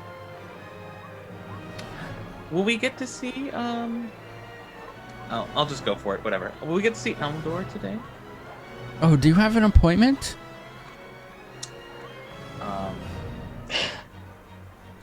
Yes, of course I do. I'm already rolling. Good. It's just so good. You don't even need to look. That was stop saying that. It's like a 22. Oh, very good. When's your appointment for? God's help me. power, chat power, chat power, chat power. When is my appointment for? Let's see. What time is it right now? And I'm gonna. Okay, here's what Jack's gonna do in short order. He's gonna make a gamble. Mm-hmm. He's going to bet that it's probably not going to be sometime during the opera, but he has a small inkling that there might be appointments taken towards the intermission. So he's going to take what time it is right now, what time he thinks the opera's starting, what time he thinks is reasonable for intermission, and then he's probably going to say that something like, if we were in reality, something like 7:30 to 8 p.m. Okay, so it's like late afternoon right now, early evening. Right.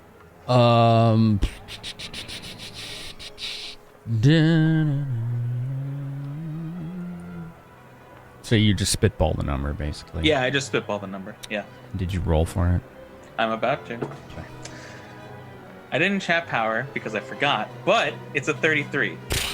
So next time I should definitely chat power. So she... Go ahead.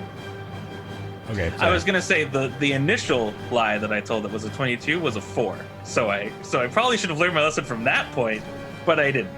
So anyway, 33. Good. So she pulls out a clipboard and she holds it really weird.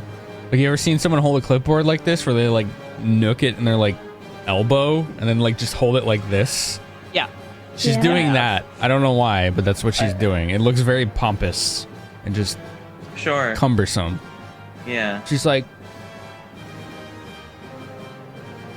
oh, he did have openings there. I didn't hear about an appointment. You must have been in one of those last minute meetings. He does this to us all the time.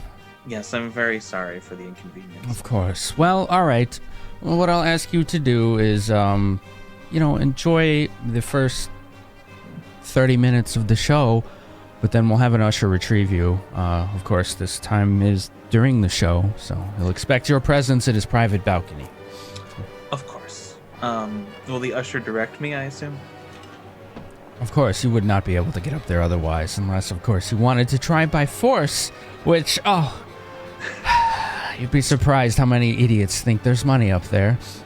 Well, first, I am no fool, but also second, I am doubly not a fool to think that I could force my way to see him. That seems like an idiotic errand to the highest degree. And she kind of leans in and puts her elbow, like, on the desk, like she's about to tell you something, like she's getting comfortable with your conversation.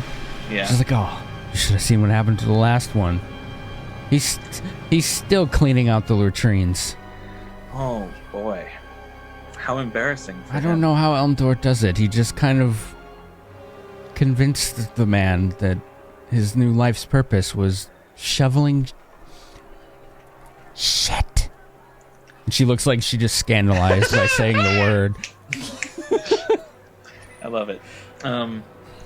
My word. That's must be quite the tongue that he has.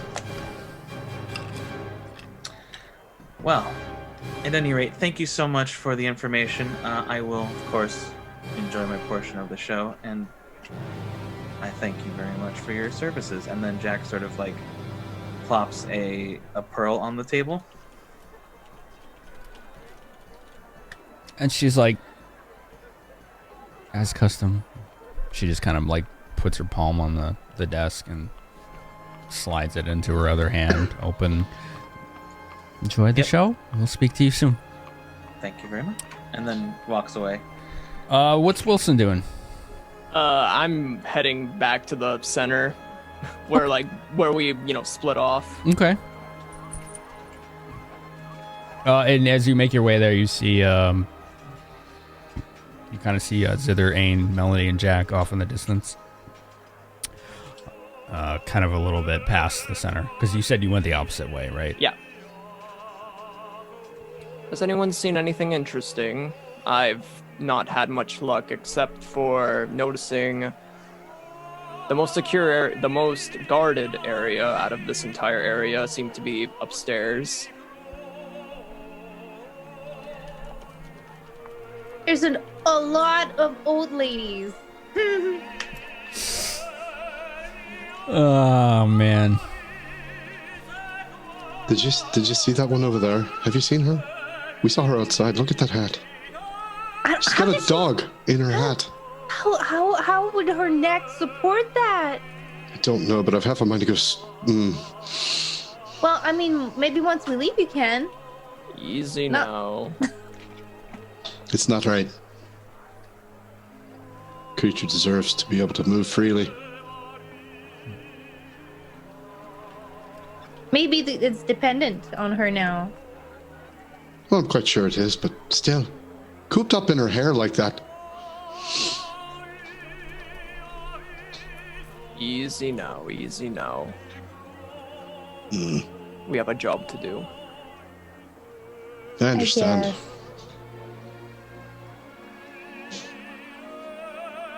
And Melody's like, I hope this job's over soon. It's just if I get any more awkward stares from old gnomes and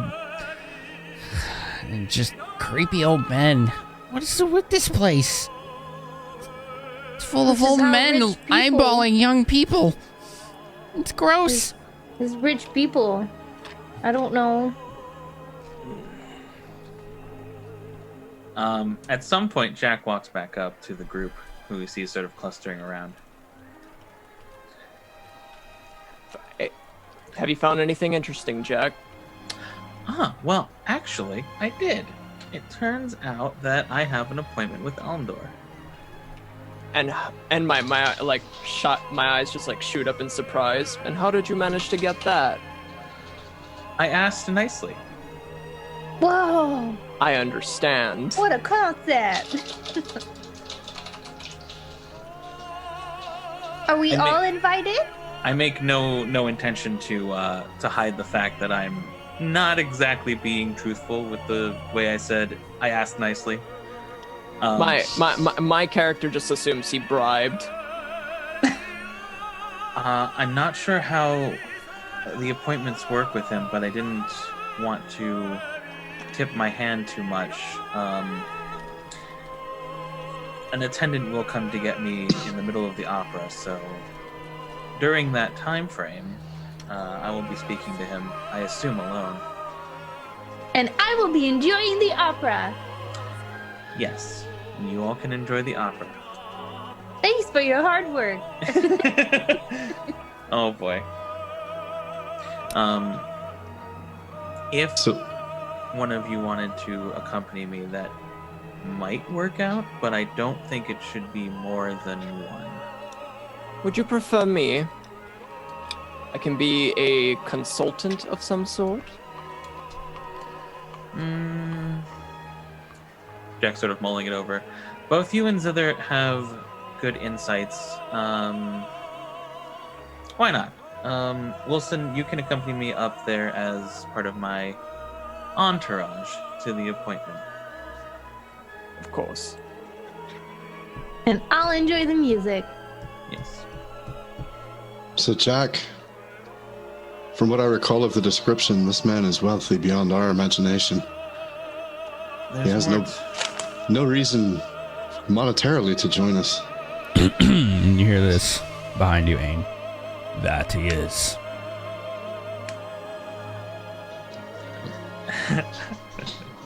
Excuse me?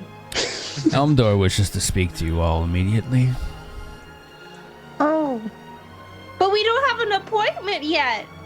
I'm looking at my watch. I don't even have a watch. Her sundial on her wrist. Right. That totally works indoors. Yes. That was ridiculously in character. You should take a hunter experience. We don't have an appointment yet. Like, Oh my goodness. Oh, God. And as without missing a beat, Jack turns to him and says, "As you wish. Please lead the way." and he just kind of slowly bows and gives like a look to Zither, and I'm sure I'll come in. Will we be back on time? turns around and just begins to walk away with purpose. He didn't answer my question. He didn't know. Let's follow him for now, and hopefully. We wouldn't want to miss our appointment with Elmdor by having an appointment with Elmdor. Right. Right? It seems to be how things are working out. What could he want with us? He specifically invited all of us. Strange. So he Since walks. tells me the jig is up. Just be on your guard. Well, I feel like the jig is just beginning. I like back That was up whispered, by the way. to. Sorry. I back up to Whispered? Like low, so others can't hear. Okay. I was gonna say, what kind of whisper? Right, not the Go magical ahead. kind. Go ahead, Solo. Sorry. Are we on our way now, or are we just like talking? Like, I want to do something as we're on our way. Yeah, that's fine. Okay. So as we're like, where are we going specifically? Are we going like up the stairs or? And he just kind of does this, like a glance I'm back. not in character. I'm just asking. Like, He seems to be leading you towards the center. So, like, basically the layout is when you entered, like, the interior, you're on, like, this, like, lobby concourse style thing that looks like it kind of wraps around the entire building, like in a circle. It goes around the whole thing. And then in the middle is, like, the amphitheater section with all the seating and the orchestra pit and the stage. So he looks like he's leading you back towards kind of like where the middle is, where the entrance kind of is, where the stairs were. all right. So all right. Just let it be. Is Melody with us as well? Yeah. I do walk close to Ian though, or Ain. Ain was it? Hey, yep. Yeah, Ain. I do walk close to him. It's all right. Y'all get it wrong anyway. Ain't that right? It's a long-running joke. It's okay. T-Pain. So sorry. I'll get it right. Little what? You're fine. If it helps, just call him Bruce Wayne.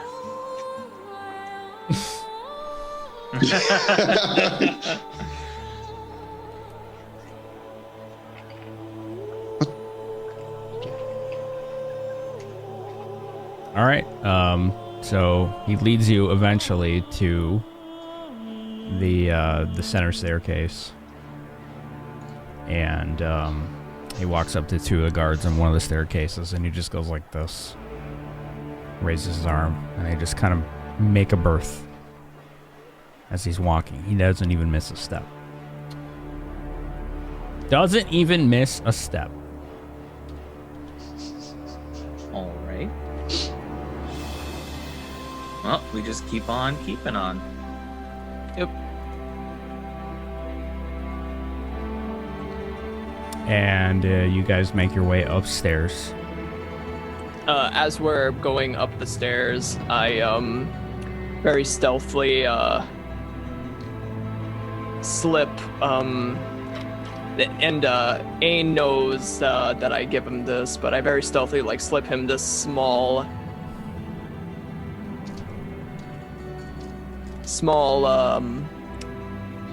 bottle, like the small tincture. Okay. Just kind of side-eye him. Sleight of hand, right? Yeah, if you're trying to, like, you know, Yeah. hide it. Are you trying to let him know or no? I am trying to let him know, Okay. but like no one else, you know. 10.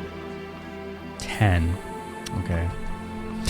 I see it. A whole You 10. see it. Zither doesn't even need to roll. She hears like a little like clink of glass Not that I want to do anything about it, but from his direction, and then sees In him hand case something things- glittery to Ain.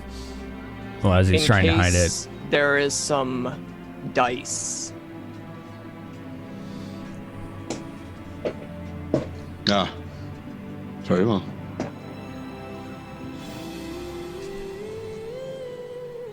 The dice oil. For the dice, you see. So, Wait. I was looking over here, and then there's a guy that walked past on the video, on the background. And out of the corner of my eye, I thought somebody was walking by like a window. I don't know. Sorry. Oh. It just hit me just right in the corner.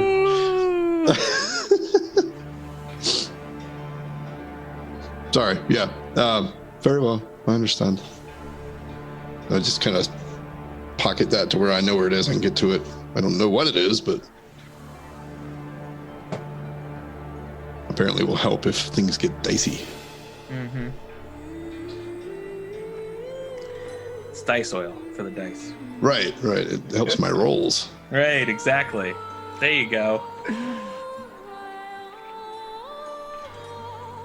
I already marked it down on my sheet what I used. But I do have to announce it what I used. So his character doesn't know what it is, but I gave him a extract of haste. Ooh. So out of character knowledge, but in character, he gave you basically a beaker of some liquid. Some Right. like muddy looking, Beaker. very bubbly liquid. Interesting. He tried Okay. to hide giving it to you, and it didn't work so well, but I mean, 5 hour energy. you know, if people weren't looking right at you, they probably didn't notice anyway. 5 hour energy. Damn it, Emilio. Would that be an energy drink? All right, is there a way to just mute specific people in Zoom? I'm just curious. Yes, I do. Why? This. Is there something wrong? Oh. You mean because of Thor? Yeah. Technically, I can unmute him while he's talking. We need to fucking bring the meme back. The Thor meme. That was like a thing in Discord for like 2 days. Like just Thor making a face and people memeing out of it. Thor, please. There it was. Yeah. You can try Ace, but I can reject it. Oh, really? Okay. Oh, really? I see how this is. I thought I had power here. So you get upstairs. Right. There are 2 effectively barred doors, like in between both stairs, and then there's like a balcony that stretches on either direction. And he goes right to these barred doors and kind of knocks with two knuckles on the doors. Someone slides open like a slat. One of them sees the man, and then you just hear this, and the doors open into a private balcony. So here's what you see. You are on a private balcony that is back of the hall, approximately 8 seats. There's a private bar in it with a bartender. On the opposite side of that, there's a small buffet table. And in one of the 8 seats is a man sitting there facing the stage. And this face is like, this is dead center, like back of the hall, dead center, gets the full view of the entire building. It's basically like the perfect seat. You can't get better than this. There's a man sitting there. Very pale skin, very attractive. He's an elf. His hair is silver with tints of azure, and his eyes mimic this color scheme.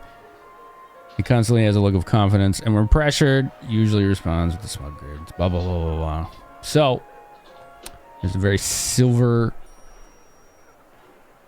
opulent, not even opulent, but just composed looking elf. I want to see if there's a way I can share with this image. You know what? I probably can. If I do this. And I want to share it with viewers too. Can the players see that? Yes. Yep. And now the viewers can. That's what he looks like. He doesn't have that staff with him, but otherwise. He hears the door opening and the approach. He stands up, turns to face you, and gestures to the seats next to him. Before we go in, I'll catch Jack's sleeve just a little bit and lean in and say, "The truth. He'll know otherwise. Stick to the truth." Are we sure? How sure You are can we? test your luck, but it might not go very well. Well, testing my luck is one of my favorite things to do. Maybe But tomorrow's on our side today. you could be right. Time to lie. Let me check my watch. Yeah, it's 1:15 lie time. Whatever you decide, I will follow since you did get us here. Well, we'll see how this plays out. So Jack confidently steps forward towards our esteemed host. It's gonna quick bow and sit down to where he gestured. Before I sit down, can I make a perception check of like anybody hiding as a guard or something? Like maybe, somebody who's like pretending to be a bar patron or something. Just like, or is it just him there? That would be a sense motive check. Okay. At that point, I would say. So you can roll that. 20. 20.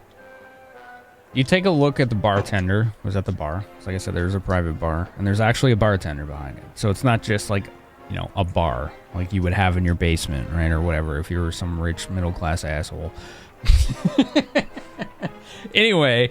That feels personal. Holy crap. I'm sorry. I wasn't saying anything. Also, can I come over? Wow. And the bartender, he looks like he's more than a bartender. He looks like he can handle himself, if you know what I'm saying. Like, he's not just there to serve drinks. Is it just him? It's just Elendor, you think, and the bartender, yes. There's no one else on this balcony. I put my hands behind my back as I slowly walk over to the to a seat, and I like have a 1 behind my hand, like to signal to Ain.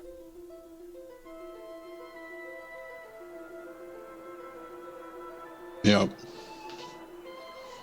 All right. So we approach and sit where we've been ushered. I would probably. These are 8 seats in a row? There's like 4 and 4, or no, it's 4 and 4, 2 rows. Okay. Cushion seats. I'm going to try and position myself off to the side and remain standing, but where I can see everyone and the bartender. Just continue acting like a bodyguard kind of thing. Okay.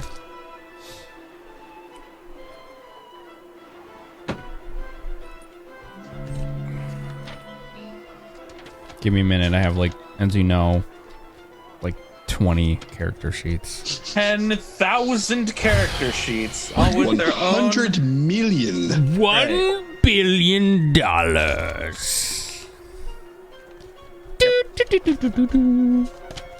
Fuck. Watch him be the last one. Okay, good. Jeez. They're always the last one. How life works. It's the last one you look at. Can you roll bluffing? Sure. I'd love to. Or performance, if you prefer. However you want to continue this, guys. It is the same price. Fair. Fair enough, sir. I will take a chat power for this. Okay, give me 1 sec. All right. Very good. You are down to 4. Good call on the chat power.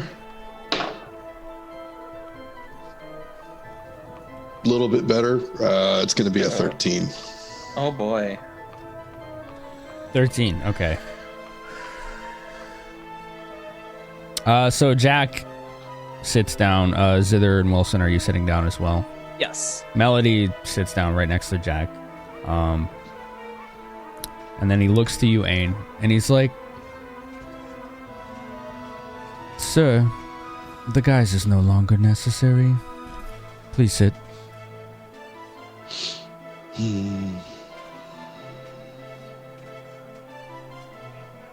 Once outside, I would ask you to continue the farce, but in here, we're all just businessmen and women speaking. Oh, and here I thought the farce was pretty well done. I'll look at him. Oh, and you nod, have and them fooled. Trust me. That's why you're here.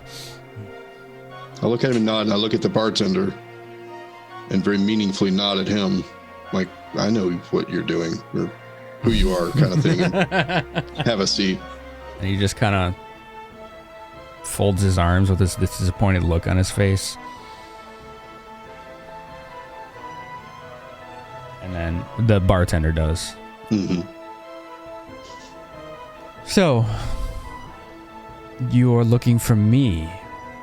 You're part of the Bronze Brigands, which...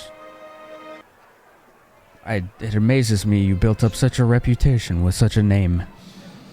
Us too. It amazes us every day. Of course. We're more like gold stars. Stars. Stars. Right. It's like you wouldn't be on this balcony without my say, first of all.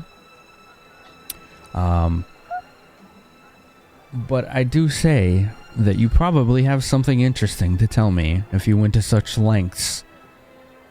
Most people that come up here either want to kill me, want my money, or just want the social standing of knowing me. But you don't seem like you want any of those things. Maybe.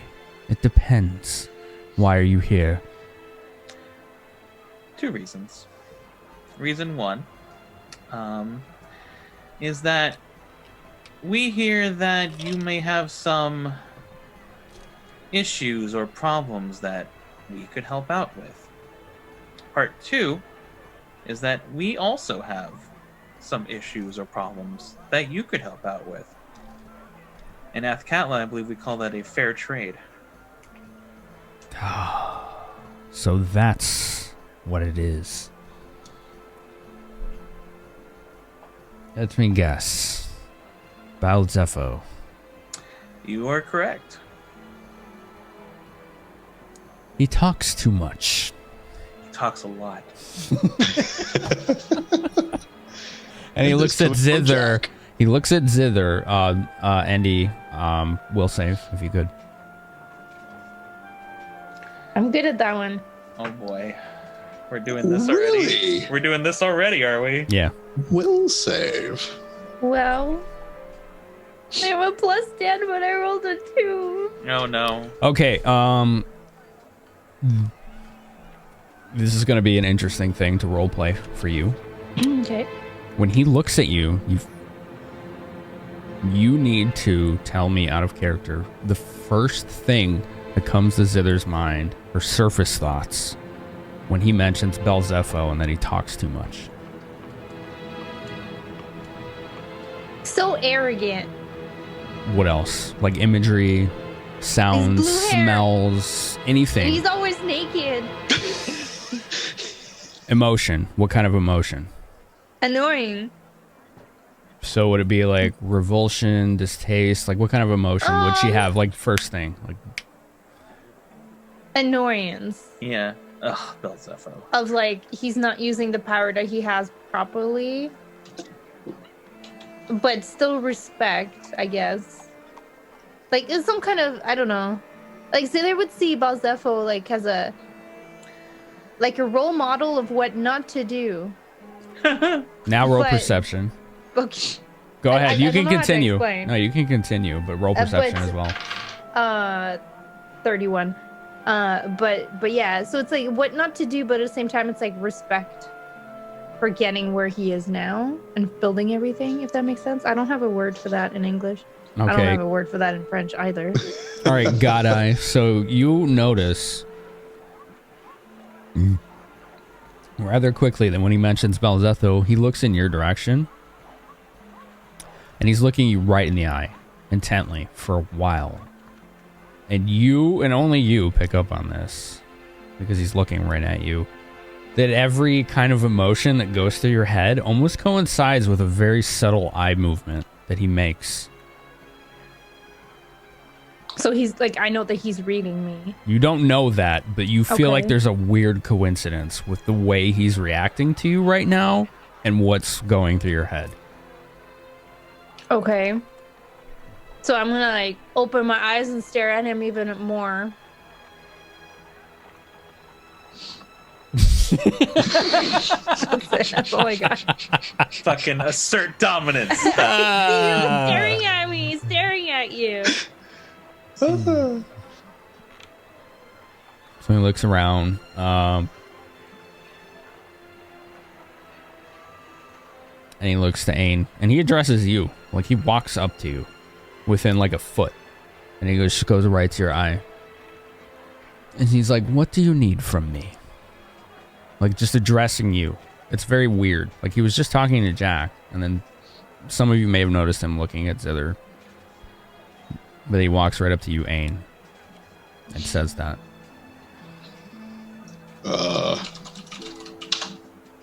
One moment. Okay, no problem. That's a good command. Those of you out there in chat can look at it too. That's a current mission list. I always have it open just in case because I'm always like, oh right, what are we doing? It's a good document. I need a link to that document. It's in chat. It's in chat. Yep. Oh, Always try to be in chat so you can link stuff, pull up documents, got things it. like that. Yeah. We're doing Shall the I- Athkatlan Gem District.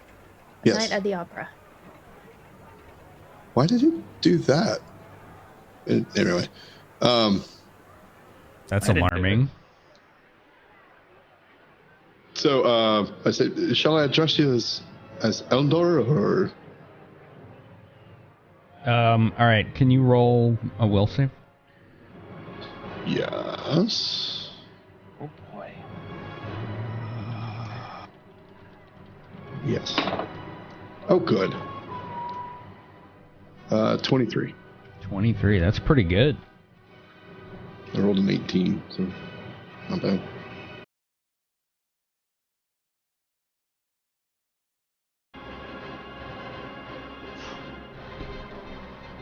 You feel this like tingle right here as he's staring intently at you. And he looks a little disappointed.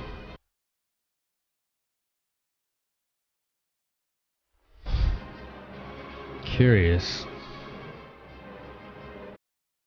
What's that? Would you like a drink? I'm not thirsty at the moment, Of course. but thank you for offering.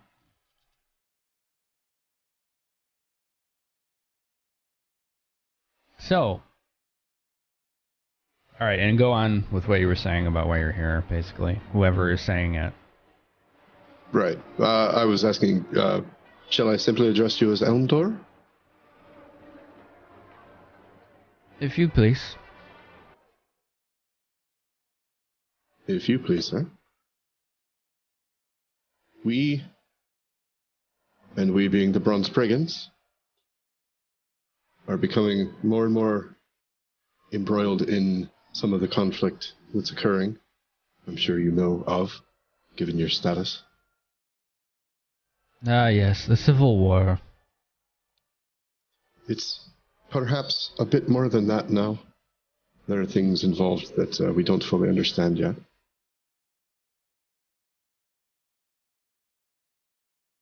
We've come to understand that perhaps you have some knowledge of some things that we wouldn't discuss in polite company out in the open.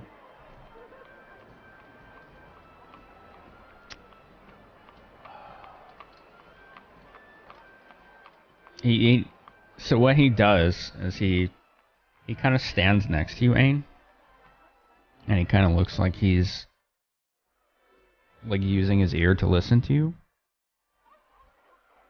Jack, will save. Sure.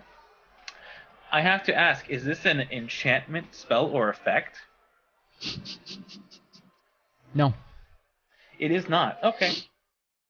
You said a will save? Yes. I'm like eyeing Elmdor as he's like looking, staring at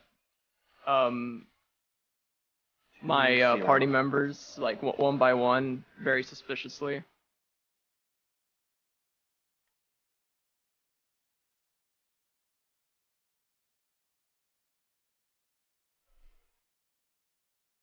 You are all more than you seem to be.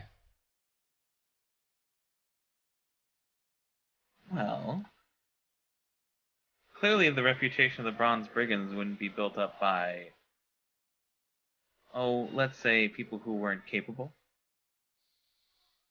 Ah, then perhaps you can do me a service. But you'll have to tell me why you need to see me so badly, and you'll have to tell me what there is more to this conflict than you speak of. Explicitly. And he goes like this. And he points at the bartender. And the guy kind of unfolds his arms, looks a little confused, and then he eventually leaves the room. I gave him a small wave on the way out the door. Explicitly, we are here because our guild is growing, and we need capable leaders. That's where you could help. Now, as for the war itself, there have been a lot of details that have revealed themselves in the last few days. I don't want to bore you with too much information all at once. However, what's something that I can really throw out there? It seems like the war is more than just a war. It seems like there's a lot of, let's say, what's the word I want to look for?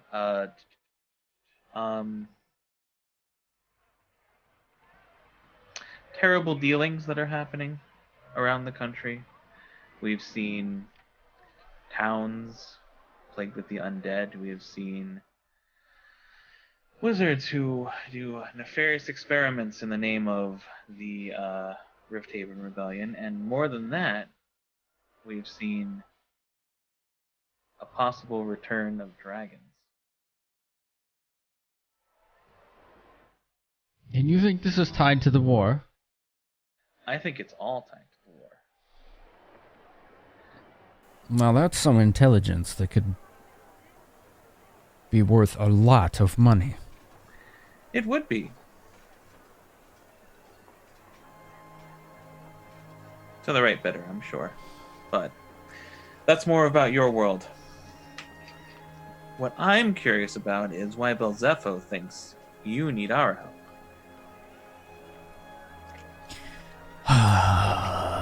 Far be it from me to underestimate the intelligence of that fool. I have some tasks for you that I'd like you to do. And if you can complete these tasks, then not only will I offer some financial backing to your guild and its efforts, I may actually join it. Well, that sounds like a right proper deal. As long as the tasks don't involve cleaning the shit out of the bathrooms. Or killing. I had heard of the last person who tried to force a deal with you. Killing remains to be seen. But yes, that fool on latrine duty thought that he could steal.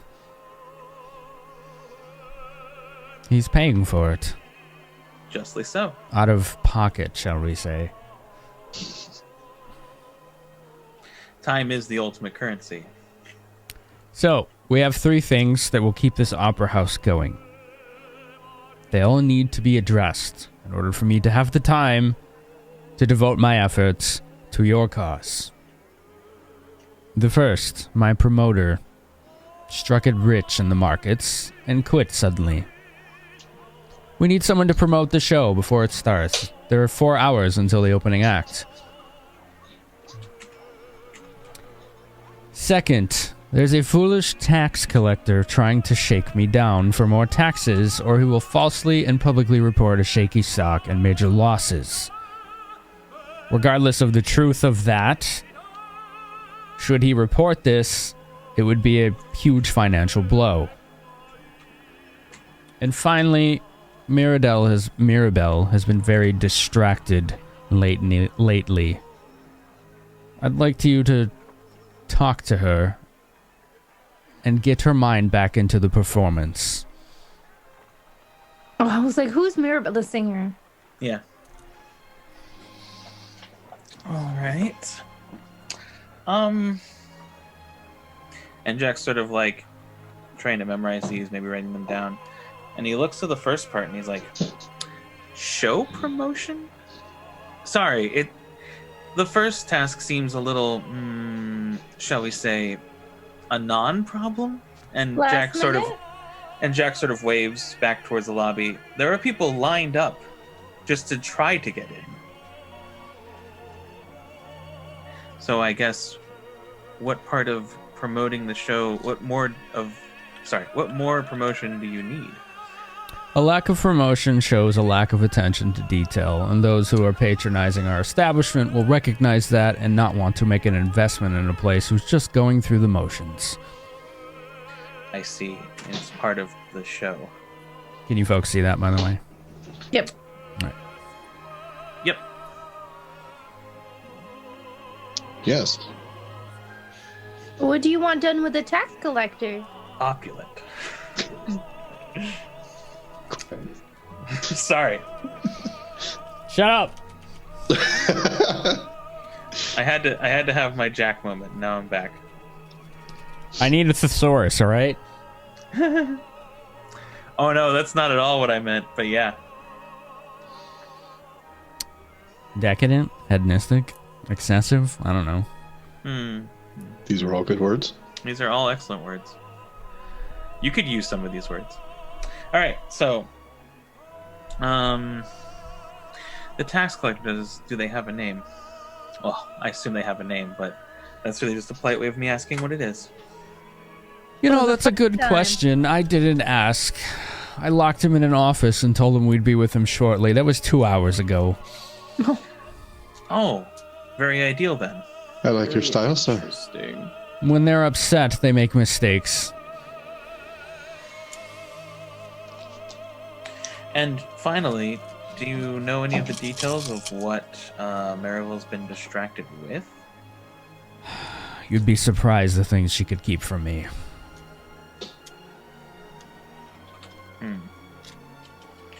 And he said that with a sigh of resignation. He seemed almost defeated there for a second.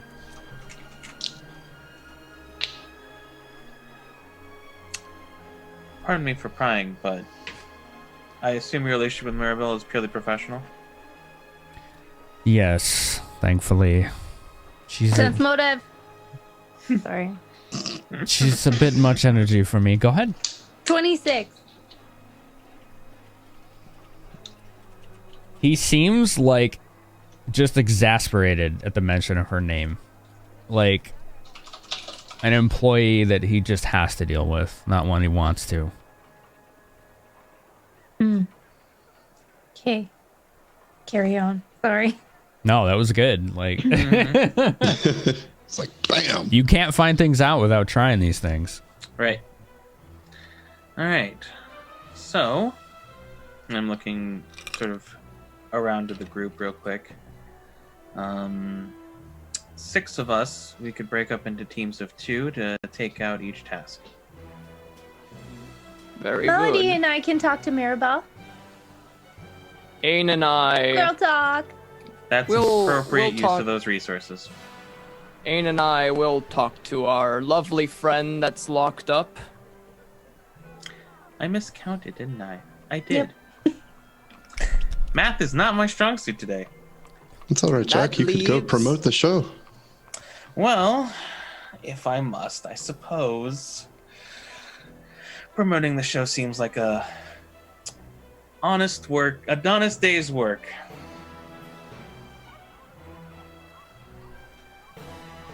It seems well suited to your talents. I couldn't agree more. So wait, who's going where?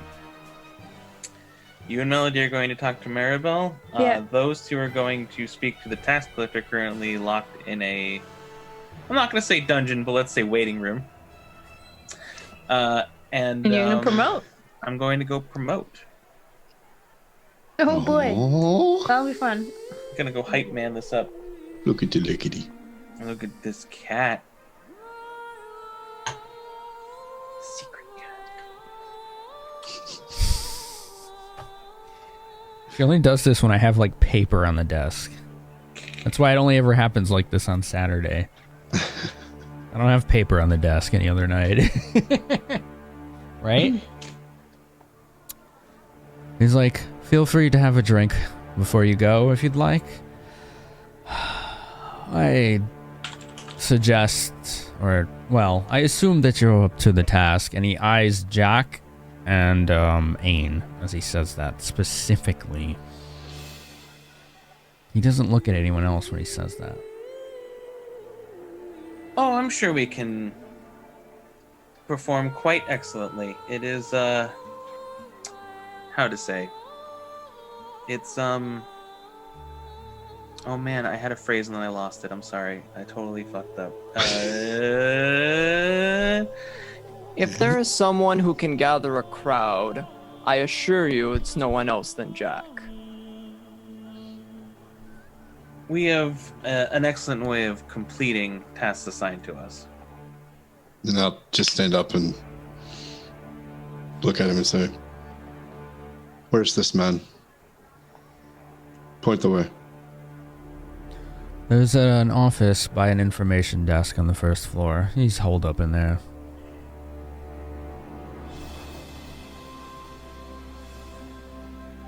Shall I tell them anything other than Elmdor sent us to deal with a problem?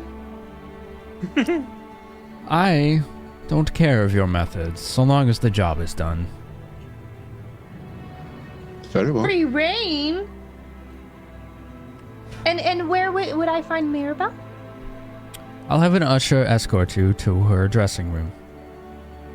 Beautiful, thank you.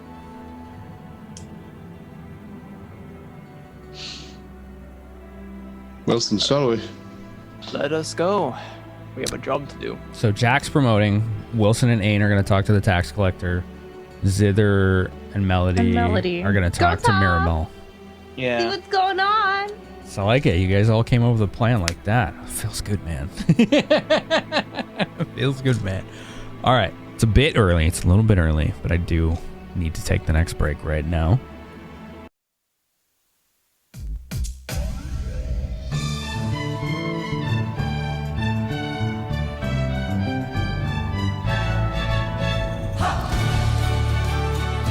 You're watching Finamenon on Twitch TV.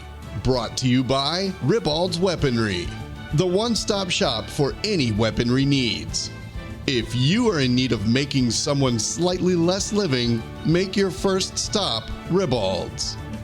Hello, idiots. I'm Bradovsky Sayanson.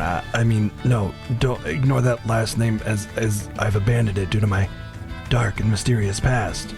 And anyway, I like stabbing things. And when I want a quality implement of stabbing, I look no further than Ribald's Weaponry. No other establishment offers a higher quality of stabbing, bludgeoning, piercing, puncturing, rending, chopping, and killing weaponry than Ribald's. Go to Ribald's, or else.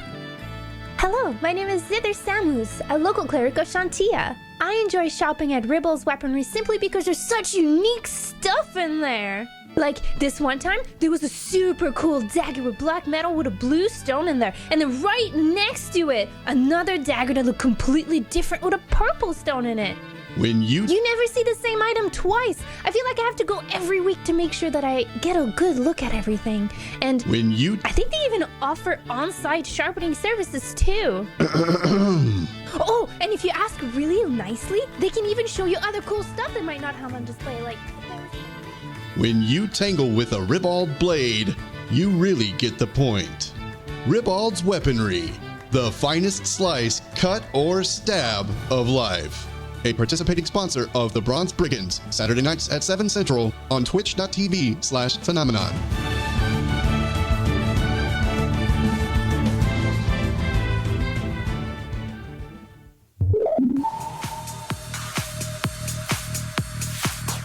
Hello. Elias. Feeling lonely? I know where you can find some company. And also a free lunch buffet from noon to 6 p.m. Come on down to the Spell Hole, Athkatlan's premier gentleman's club. Now with 50% less plagues.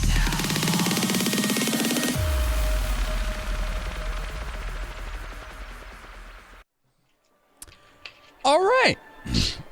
So let's see who we're gonna go with first, because man, everybody's split off. All right.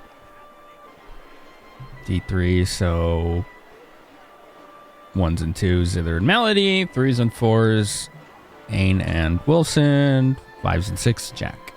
Here we go. Ready? Let's do the on-screen rolling. I like that better. I got a 2, so that's Zither and Melody. Okay. So Zither, you and Melody make your way out of the balcony. The bartender's there. And there's a younger gentleman with him wearing a silly uniform. And he's like, he just points at the younger gentleman and then you. We follow him? Okay, we'll follow him. Bye, guys. Good luck. And he's like, if you'll follow me, madams. And he's like doing this like weird elbow like thing. He's trying to like look like he's like energetic, but it just looks very contrived and weird. And just kind of walks off. We'll just follow. Kind of doing this, and it at least to a casual observer, it just looks really uncomfortable. But he's doing it. I'll like whisper audibly, not like Insignia whisper, but I'll like whisper to Melody and be like, do we use magic or do we just be nice? And Melody's like, what? I don't know. Well, we can't use our insignia, but they didn't say anything about magic, did he? Did Jack say anything about magic? You're a bard, right? You can convince people, right? I can try. Okay, well we'll see how she is first, and then we'll see what happens. I usually just, make dresses, play the flute. I'll do my best.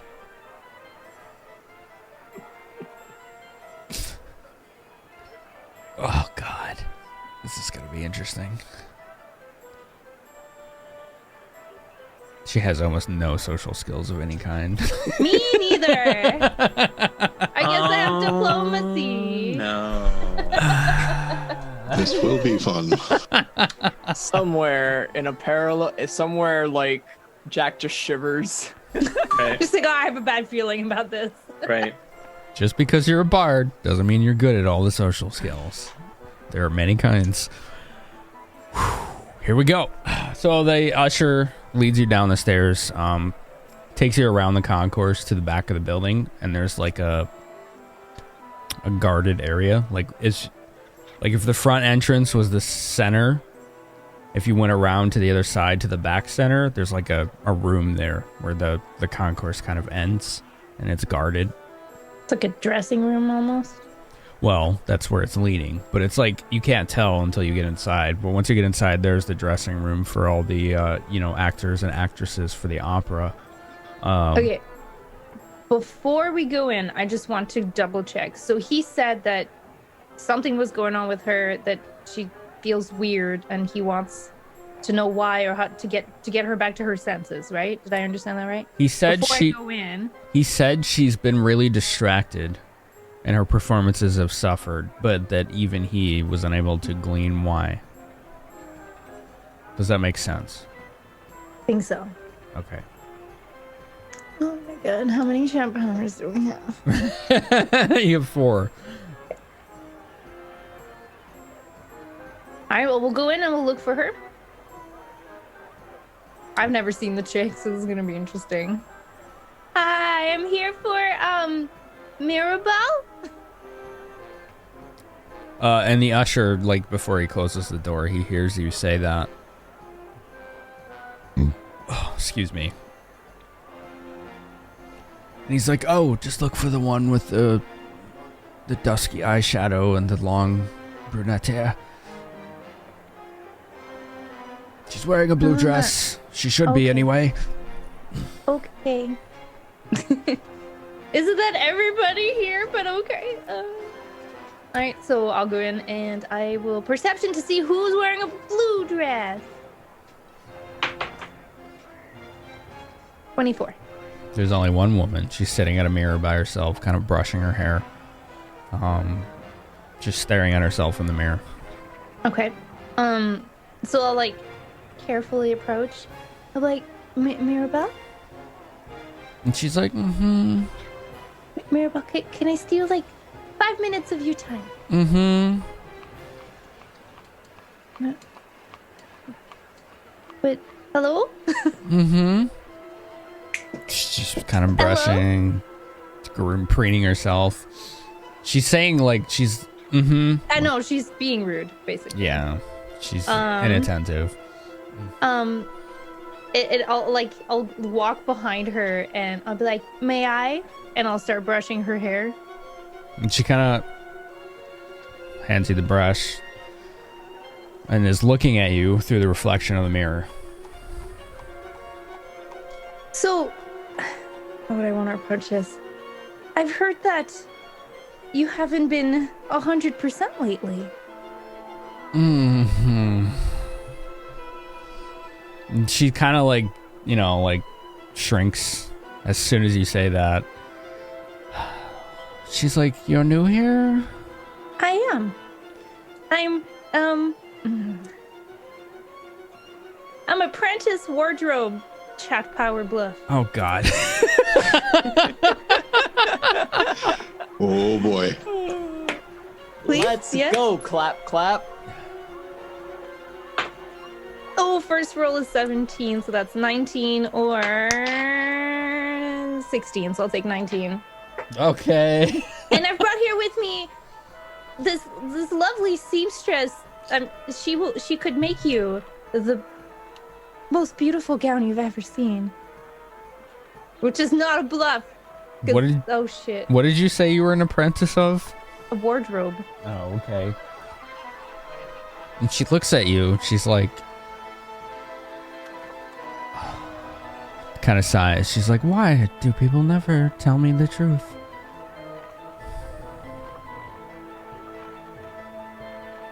I'm in the dressing room right now. I'm learning with Melody how to dress people. I'm still brushing her hair, by the way. Okay. She doesn't seem to mind, but she stopped talking. So I'm gonna drop that. So people. Sorry. How do I want to say that? So I keep hearing that people are worried about you. May I ask what's wrong?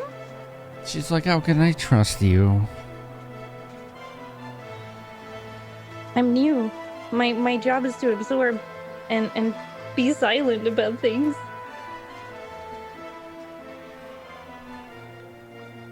Are you still Which like... is not a bluff.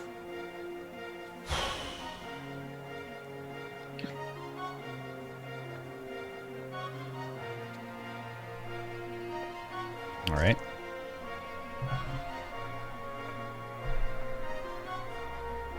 That's not very good. That's better. Yeah, I don't like that. Keep rolling like that. I usually do. It's like a 7+. Effectively.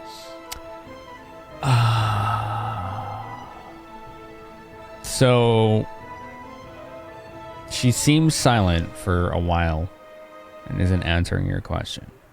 I'll play with her hair and like shorten it and like tie it. I'm like, do we want to top knot? No, do you want to leave it down today? That neckline, maybe like a side sweep. I don't know. I'll just kind of make her comfortable / not push her to say anything. I don't know why Zither would know that, but I know that. Oh. Zither has hair. Yeah, no, definitely. I mean, Zither likes to put flowers in her hair. She knows how to do hair. I'll go with that.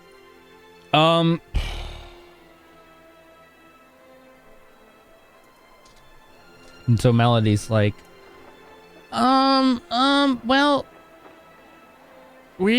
I don't work here. I'm trying to help the Mr. Man in the balcony. He's kind of scary. I don't like him, but he said you were worried, and we need help. And Miss Zither here, she's the nicest lady in the whole company that I work in, and you can trust her. I hope.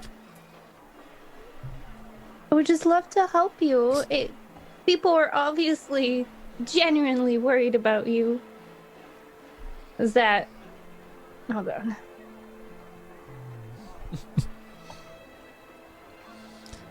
She's like, it's just more people trying to get on my side and use me for their own gain. I can understand why that would be saddening. Has somebody done anything... not wrong, but wrong? Like, has somebody pushed limits? Is there somebody that needs to be fired? And she immediately is like, Elmdor. Oh, what happened? I promise I won't tell. And she looks like, she kind of like she catches herself. Like she said something out of turn. I promise I won't tell him. She's like, you won't. She's like, who are you? I'm Zither, a cleric of Shantia. Also, wardrobe apprentice.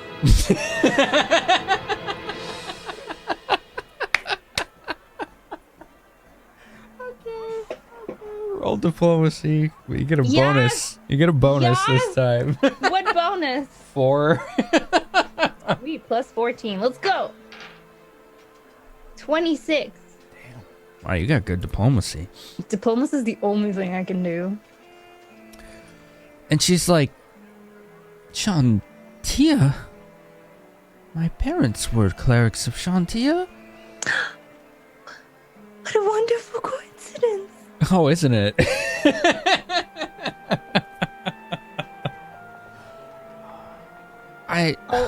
I'll like go to her side and kind of kneel down a little bit, and I'd be like, you can tell me anything in confidence. I don't have to tell him anything. If I choose not to. But and she leans in real close now. She looks like she is actually talking to you on the level now as person to person and not talent to employee. Like you're one of her friends that are just visiting now, and she can talk to you now. She has like an instant demeanor change. Instantly. Like it was like a switch.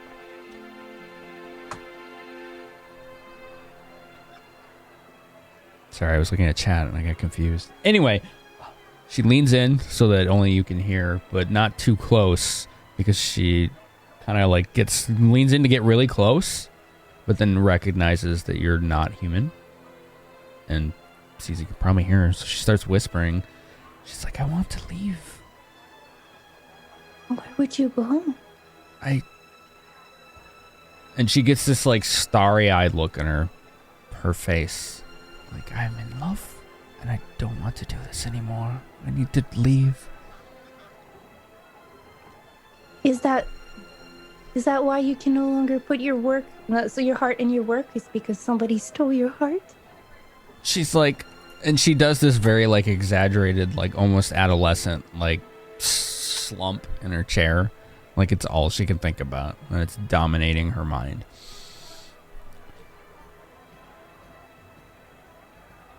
Is he part of the troupe? Could he perhaps work with you? No, it's just like the story. The song, right? He's an usher. He's an usher? Yes, he's low in status. It would be a scandal.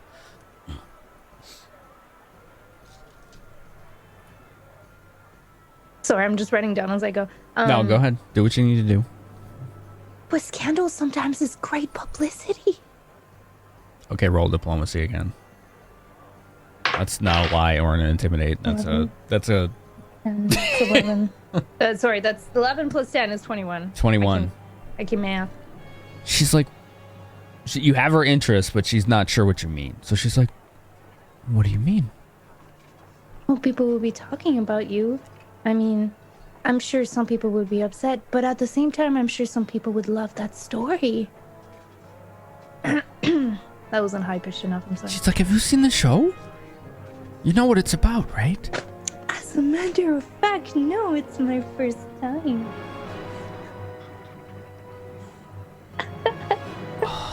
And she just has this like spark in her eye.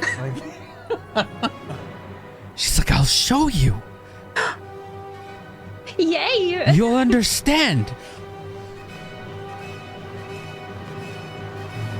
The usher, what's his name? And she's like, it's Ramus. You mean Ramus? No. What the fuck, Andy? Stop it. Sorry. Oh, I don't think I've met him. Sorry, it's a little intense right now. Turn that down. There, okay. But it's the orchestra playing. It's the pre-show. There. Honestly, it makes sense. You know, people think that something else is wrong. Maybe you should tell someone. They're worried.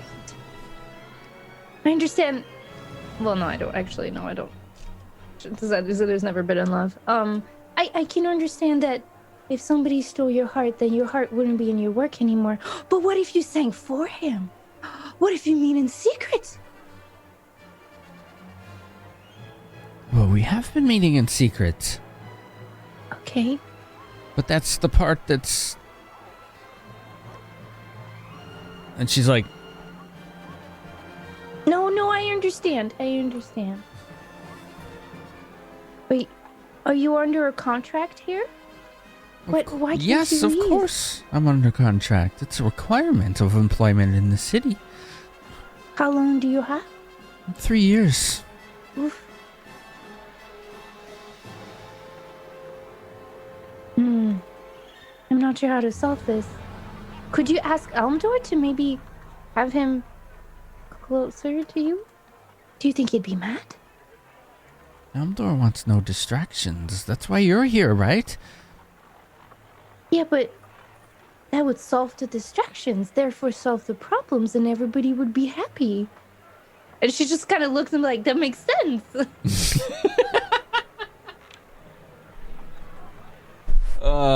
Okay, I feel like you're getting a little ahead of yourself because you actually had it solved and then you kept going. So I need you to roll Okay. diplomacy again. Sure. I mean, I know what's wrong with hers. That was my goal. Right. 24. Damn, I have a plus 10. It's pretty good. I'm not, Jack diplomacy, but She's like, I can't leave the contract without being blackballed. What do you think I should do, Zither? for now, give the best show that you can, and we will think of something. There has to be a solution. I need more time, but I promise I won't give up. She's like, okay, I believe in you. But also, it's my first time at the opera ever, and I would love to see the best show of my life. No pressure. No pressure. But you know, I'm sure everything will be good, but the best I've ever seen. Yeah. One take. Let's go. Sorry, I have to write something down. Just a little roll modifier. All right. what, like stress debuff?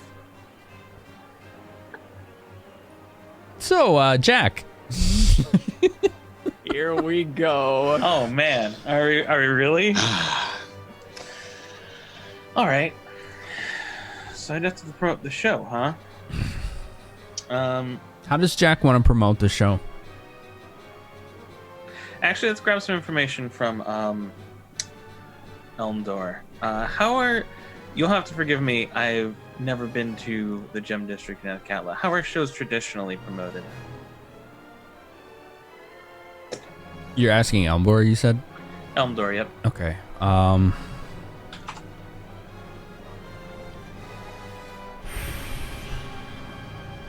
Well, any means necessary.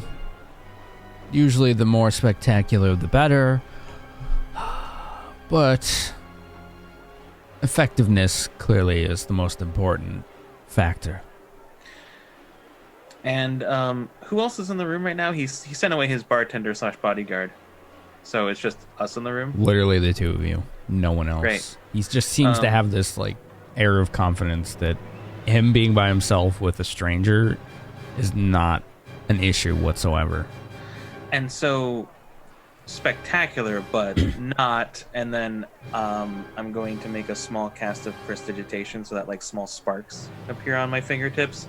Not spectacular, I assume. And he looks around and he's like, just wait about 30 seconds.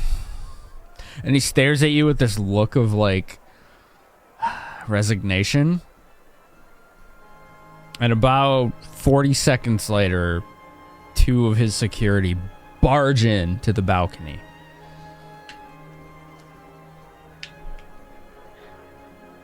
You were warned, weren't you? You all are very efficient at your job. He's like, outside of this house, I don't care what you do, as long as it works. But in here, we have business to conduct, and we don't need to be drawing the attention of the cowled fools. And this is the first time you've seen him show any motion of any kind. Well, keep that in mind. Now then, as for... And they just look at you and him, like they look like they're ready to attack you. Yeah. And ready to take orders from him. And he just kind of does that. And they look really irritated and eventually walk out. I have a bemused expression on my face.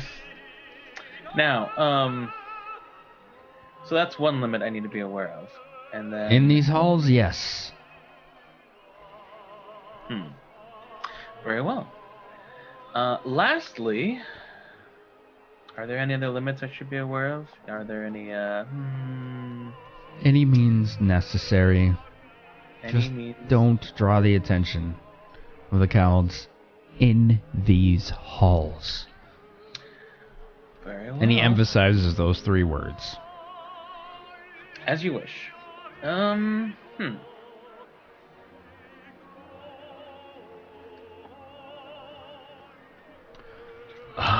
I think I understand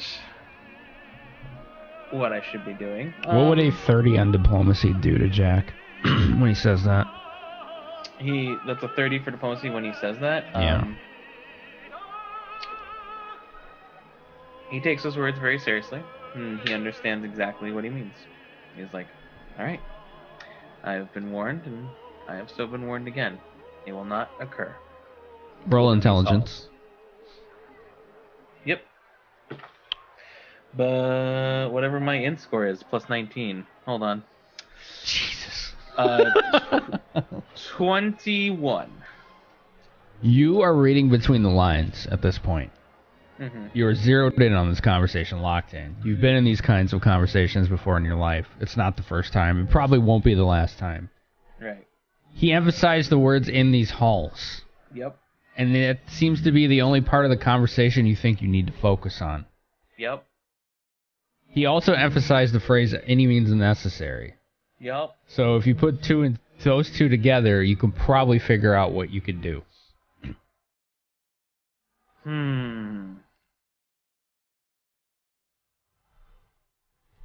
Man, I have so many ideas. Oh boy.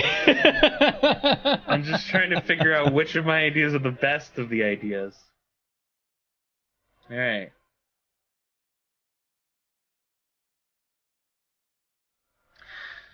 Well, I think we both understand each other very well. I shall be off to it to figure out my task. And then Jack stands, bows towards his host, and then sort of adjusts his clothing to be a little more clean, a little more prim and proper. Just be like, all right, back to the show, and starts walking out the door. Okay. Let's go to Wilson and Ain. And yeah, Wilson and Ain. Sorry. Yes. So Here we are. Ain, you are now with Wilson. Melody is nowhere to be seen. She went with Zither. You two can play this however you want to do it. All right. But you're already inside, so. We're already inside with the guy. You're already inside the opera house. Right. Okay. Sorry, should have specified. So we're heading towards the information desk then, I guess, that he had pointed us towards. On the way, I would just kind of quietly say, what was that you slipped me earlier? A tincture, just in case. It's very helpful. I was just a bit worried. Anything I should be aware of? Side effects? No side effects. Just a pure energy drink, you might consider it.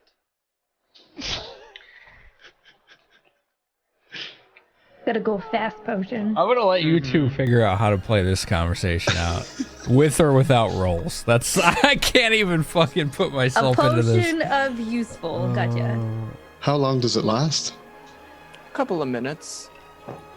Well, it'd be more useful if it was maybe 5 hours. I'm a scholar, not a magician. Wow, rude.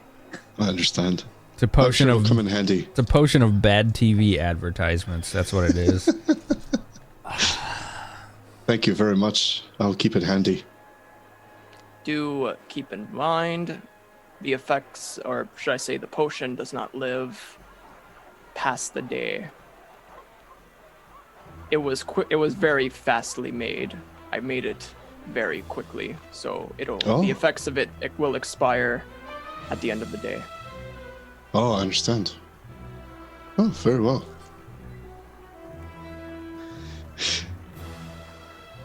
Thank you. Of course. I just didn't want to be disturbed in case things got a bit dicey up there. We were heading into unknown territory. You can't be trustworthy in this type of area. I'm sure you understand. Oh, absolutely. That's quick thinking. Could be a benefit to have you around. I think that's the information desk there he was speaking of. Yes. And then we just, there was like this big guy guarding the door, right? That's behind the information desk. Mm-hmm. So I approach him. Excuse me, sir. We are here to see to a problem. While he says that, I want to try something. Okay. I'm going to hold 2 fingers up like this and then point him out of the way.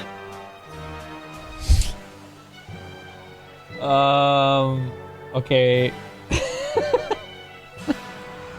Roll intimidate. Nice.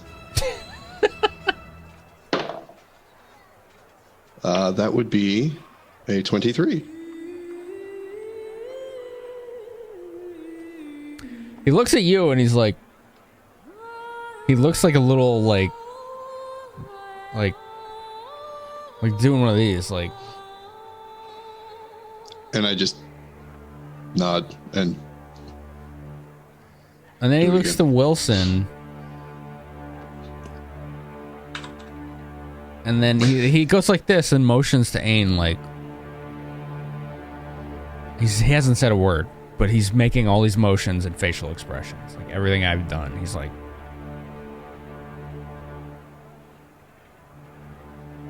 I just look very impatient. And I'm like, I pointed Wilson and I'm like,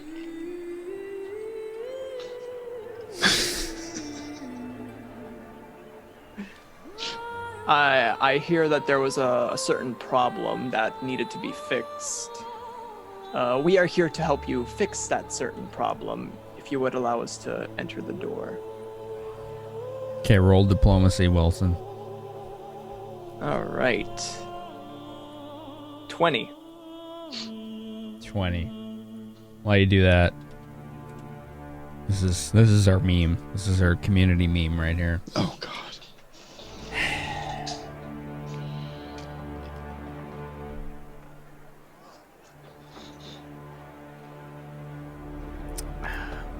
And he's just like, You look so unimpressed.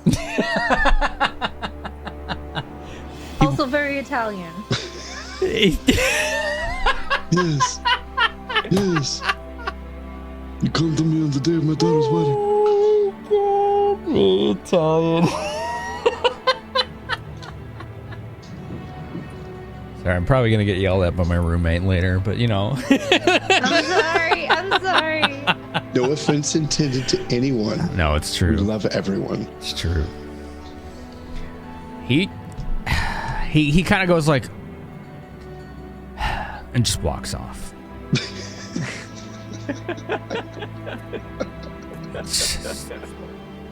Like he's tired of dealing with these rich assholes. Kind of like slump as he walks off. Like off he goes.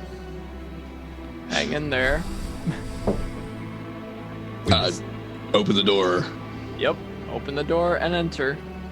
And just immediately, boom! This like 50-year-old man with a dumb hat that looks like a Dr. Seuss hat, and a coat that goes down to the floor as he's standing. So it's like he's wearing like a trench coat that goes down to the floor with various colors on it, like woven into it. But more than that, there's just like all these like tacky patches like hastily stitched into it on the left side, like just almost like down to his waist, like all these weird patches. And he has like a handlebar mustache, and he slams the table that's next to him. Like there's a chair and a table, like two chairs on the other side. It almost looks like an interrogation room. And he's standing next to it, and he slams the table as you open the door before you can even enter. I've waited long enough! Evening. As we like enter, and I close the door behind us. Now, how do you do?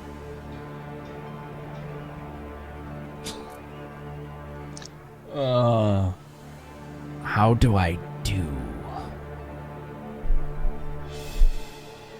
I'm here to audit the owner of this establishment. That's how I do. So you say. Now, what list of charges would you say that you have against the owner? False financial records. Truly? False financial in what way?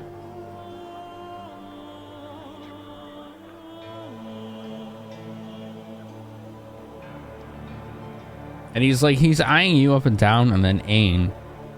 And he's like, and who are you two?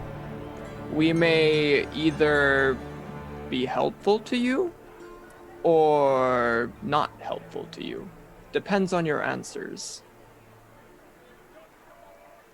He's like, I demand to speak to the owner of this establishment immediately. That all depends on your answers.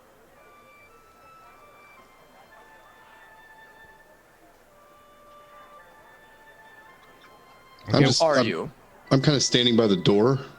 Mm-hmm. And I've got my right hand resting on the hilt of my sword, just resting there. All right, Ain, you can roll Intimidate. What are you doing, though, Wilson? What is your posturing here? Like, I mean, I'm just like I'm sitting down. My hands are on the desk, and I'm just like, while just questioning him in a very like calm manner. So you roll diplomacy. Clearly, we've ended up somehow in good cop, bad cop here. So. 12. All right, what'd you get, Ain? 24. He's not paying much attention to you, Wilson. He's hearing your words. He's regarding them as you say them, but he keeps moving his eyes to Ain, who hasn't moved from the door and hasn't taken his hand from the hilt of his sword.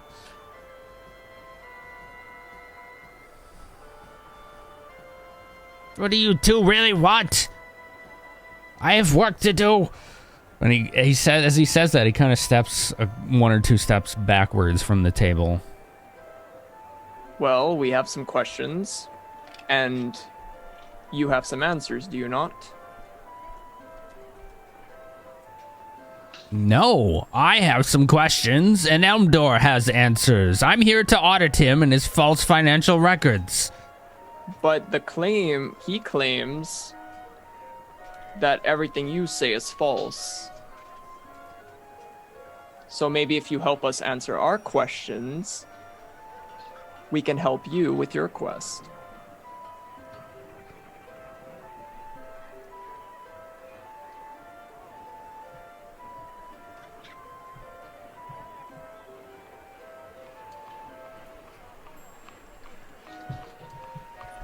He seems reluctant and a bit confused by your words. Still focusing on Ain and his hand, more specifically. Let's start with something simple. What is your name? Gregor. And your occupation? Tax auditor. Very good. We're making progress.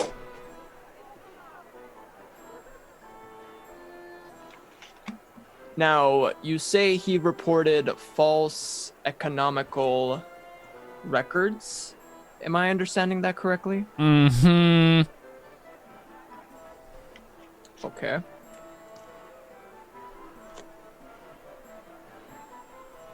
Is he just not paying his share, or are you claiming he's not paying his share? Let's see. Ain and Wilson roll sense motive. That was a good question. 11 for me. Okay. 19. I have more bonuses in that than I thought. So Wilson, you were thinking 2 steps ahead. So you didn't notice actually his reaction to your question. But the good thing is that Ain did. And as soon as you said, is he claiming false financial records, or what was the second part of that? Can you remind me? Are you claiming? Are you saying that he's he's making? As soon as he said that, Ain, you noticed like his demeanor kind of shifted, like briefly, like he was caught off guard by that part of the question. So Wilson set the stage for you to be able to see that reaction. Mm-hmm. So I smile. Just a nice, toothy grin at him. Oh. You didn't like that, did you? And I turn back.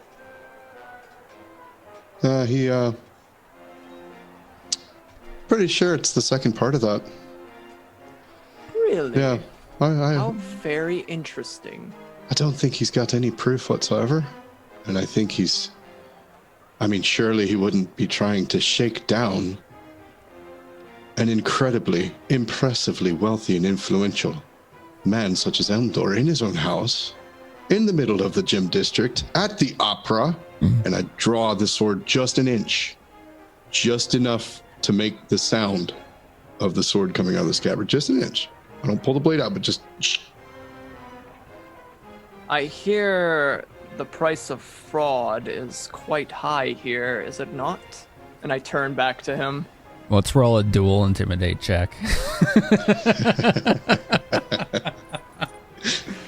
Holy shit. We do have chat powers if you want to take one. Oh, well, too late. 14. What am I looking at? Oh. 15. God, I can't count right now. 15 and a 14.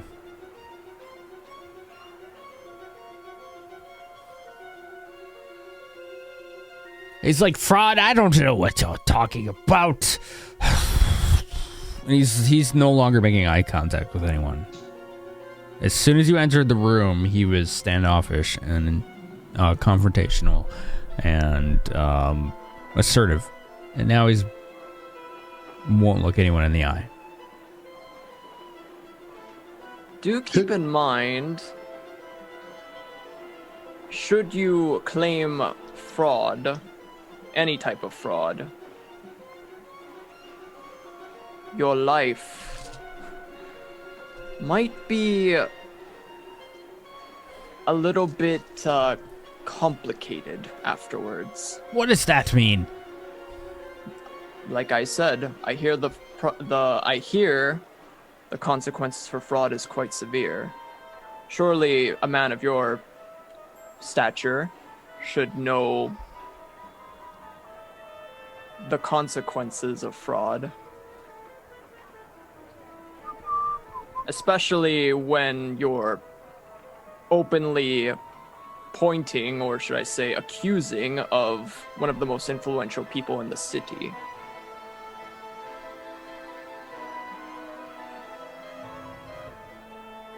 All right, roll diplomacy. 19.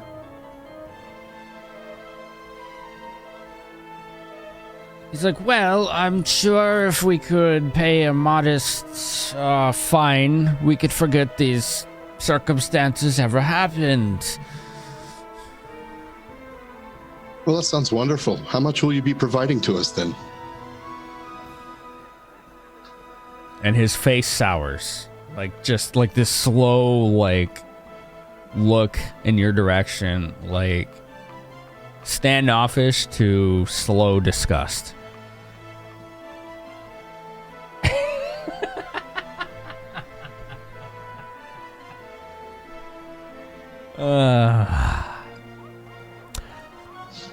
He's like, I'll take 500 gold. Fine paid to the Athkatlan Council government. Oh, is that who you work for? Yes. And I can assure you the paper trail is quite extensive. Who's got sense motive? Anybody? I do. Mm-hmm. Okay. I do, but I'm not there. You're not there, shit. So we roll it again. Can I give them my sense motive? Yeah, sure. Just teleport it to some place you're not aware of. Go right ahead. Right, exactly. So we both, Here's a plus 18 for unknown reasons. so we both sense motive. Mm-hmm. God. 10. These dice are on fire tonight. Right. 23. Wilson, you didn't expect that from him, and it kind of throws you off a little bit. Ain, he seems too confident in that statement. The paper trail is extensive. It is, but you think it is for some other reason. So, you work directly for the council? No one works directly for the council. Oh, then who do you work for? The government. The government? Which represents the city and the country, all on behalf of the council's directives. Indeed. Indeed. Now, tell me, and answer truthfully, if you don't mind. Let's say you were provided with 500 gold to go away.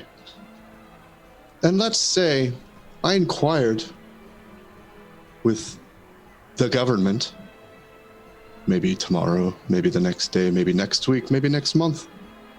How much money made it back to them? How much do you think you would report you collected as a fine for a minor transgression? And how much stays in your pocket, friend? So he pulls out of a pouch on the side, and he puts on some spectacles. And then he reaches into a pouch again and he pulls out a freaking abacus. He starts sliding beads on an abacus. I would collect 500 gold from you. I would report 475 gold, 25 silvers, and 10 red inks.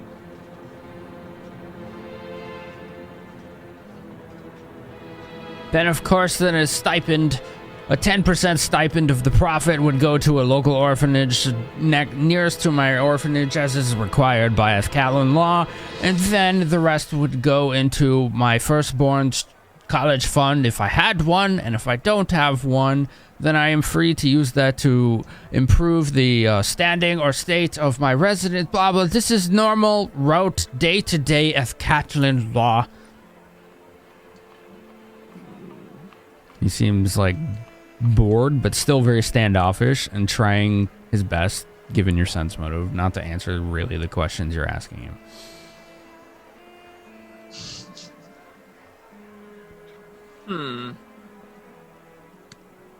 Are you sure that's all?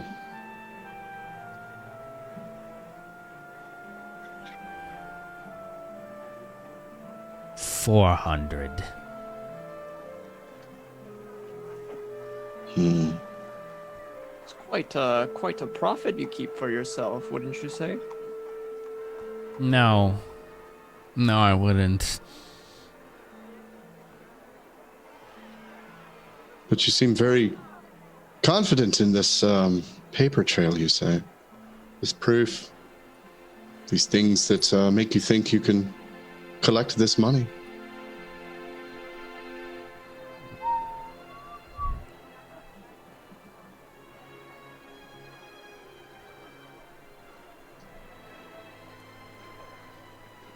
Oh, you know how it is.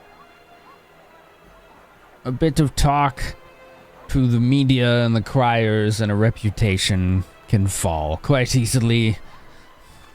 You know how it works. Come on, you wouldn't be in this room if you didn't. Sure I do.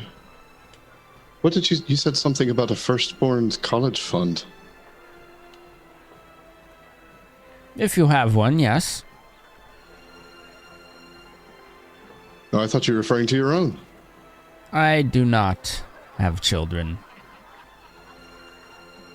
Skipping the obvious response. I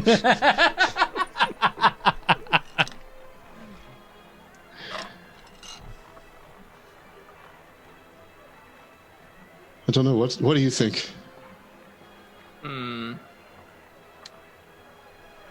So you say proof does exist? Proof enough, oh yes. Proof that Elmdor isn't paying what he is due.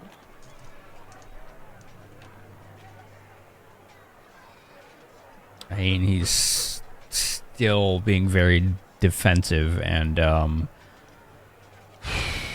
subvertive every time these direct questions are asked by Wilson.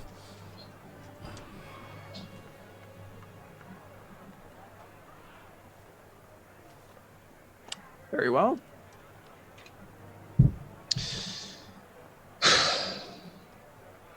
I'll tell you what. I go ahead and slide the sword back all the way in this cavern. I'm going to take my hand off the hilt. I'm going to walk over to the table and kind of lean on it and look at him. I'm going to say, it doesn't seem like you're understanding the situation. So let me be a little more honest with you. Now, I'm not a bad guy. Neither is my friend here. You know, we're trying to help resolve a couple of situations and deal with things behind the scenes for much bigger purposes than you could ever be involved with. But let me tell you my fear for you. See, my fear is if you leave this room in your current state of mind with your current objective. You won't find a town crier to speak to. And I'm not threatening you. I'm honestly concerned. Because I don't want to see anything happen to anyone. So you've got to give me something that I can work with. Give us something we can take back to Eldor that won't get us laughed out of the building. Because I don't want to see you leave the building in a much different way. Do you understand? What do you want to roll for that? I don't know. I'm not bluffing. I mean, that's... he's being real. Diplomacy. But I guess diplomacy. Okay. Well, I'll tell you what I want to roll is perception, but you won't... but no, yeah, I guess it would have to be... It would have to be diplomacy. Okay. For which I'm going to take a chat power. Because that's not one of my good things. 2 left. Good thinking. That was a 3, and this is a... Oh, thank God, that's an 18, so... 22. Perhaps I could defer this until next month. There's lots of work to be done, as I'm sure you understand, in a land of commerce for a tax auditor. He looks pretty unsure of himself right now. Next month. And what would happen next month, may I ask? Would you come back to him with the same situation? Well, as bureaucracy dictates, we would re-examine the records and see if there are still issues to be addressed, and if so, I will return.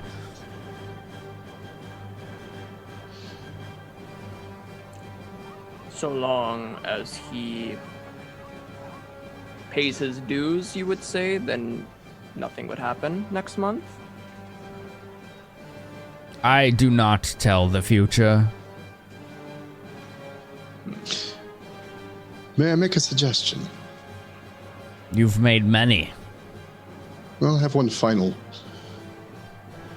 If you were to, let's say, make sure that in the wheels of bureaucracy and the massive paper trail that you speak of and all of the things that happen, the government and the council and this and that, you know, perhaps this account was settled as is. I feel fairly certain that that Eldor would look very kindly upon that, and well, that could work out well for you. Perhaps we can come to a compromise. Maybe we push this back to next month, as you said. But we say next month maybe he pays you 200 gold. And the rest of it goes away.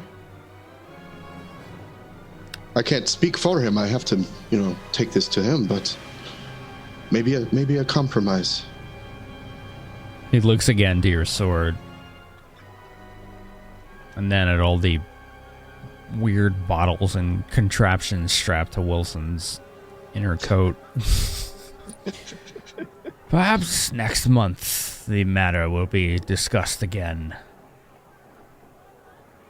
Now,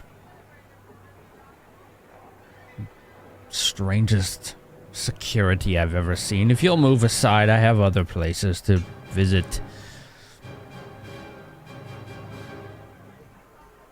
We can't exactly let you go without the approval of Eldor. I do hope you understand.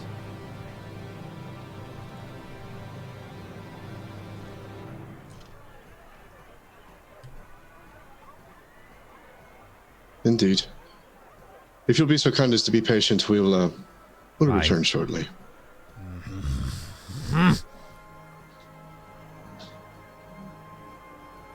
Before I leave, Can I sense motive his demeanor if he's like tensing up or anything, like trying to hide his true intent, like he's gonna keep his end of the bargain? You can try, sure. 22. He looks like he's completely ready to leave right now and done with this conversation. Like he is. He almost seems defeated right now, and he wants to get out and move on. All right. Give a smile and I exit. Okay. Yep. Follow him out, close the door, and call the guy back over. And, like 2 fingers and point at the door. And he just kind of goes. Just walks back to the door. And as you're walking away, he puts his hand right on your chest, looks you right in the eye, and he says, "Do it again. You won't have those anymore." Huh. And I walk off.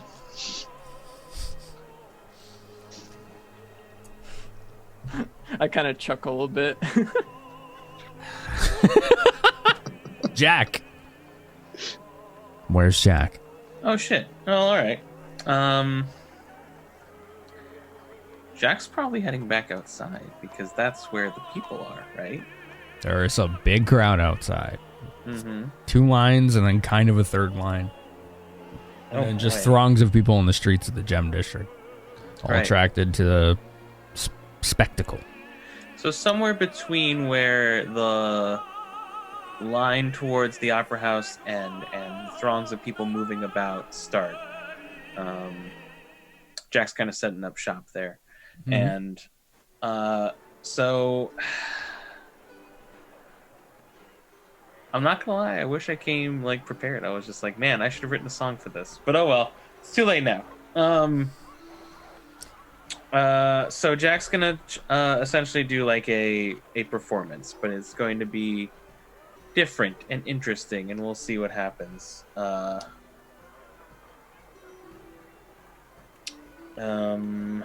Let me look real quick. I want to make sure I can. Yeah, okay, I can do that. So what Jack's plan? Let's explain the plan first. Here's what's going through his head. He's going to put on a performance. Mm-hmm. And specifically, apparently there's sirens involved. Yeah, I hear it. It's fine. So his idea is that, or my idea, our idea, is that he can use spell song if required to sort of make, let's say, minor illusion effects to sort of like hype up the performance. And his entire idea is that he doesn't want to alert the crowd to the fact that he is actively using magic to sort of heighten the performance with small effects, small lights, small sparkles, just some things along those lines. Pyrotechnics. Maybe a little bit. We'll see. We'll see how daring Jack decides to be. But he's going to put on a song, and the song is going to be about visiting the Opera House, and it's going to be something like advertising the love and the adventure and the struggles and all of the great things that you find at the Opera House, and how you should go there today. And sort of like in a sort of like sing-songy way, he's trying to convey what he thinks are the best aspects of the arts, of being a patron of the arts. So that's the plan. It all starts with sort of like a perform. So he's going to stand into this crowd and basically sort of like almost not quite town criery, but a little bit town criery. Sort of treating like the street, the throngs of people, as a stage for him, private stage for him, and approaching the crowd in a way that's like, "Good evening, ladies and gentlemen. I guess he would say, I'm Jack Smokesong. Yeah, he'd probably say I'm Jack Smokesong. I'm Jack Smokesong, and tonight I am imploring you all to go visit the opera and start effectively performing, using prestidigitation as it's performing as part of spell song, in order to have like colorful effects and interesting sparks and almost firework-like illusions. When he talks of like romance, you see like he tries to weave silent image to create a light effect of a man and woman who are dancing together to his song. When he is like moving around, and more people in the crowd seem to, if they're responding to his performance, and more people start showing up and looking, sort of weaving levitate into it so that he lifts up so people can still see him, and he is basically like chilling up near the crowd. You have levitate. Or chilling up above the crowd, yeah. It's a good spell. That sounds amazing. It's a good spell. Levitate's great if you only want to go up or down. Mm-hmm.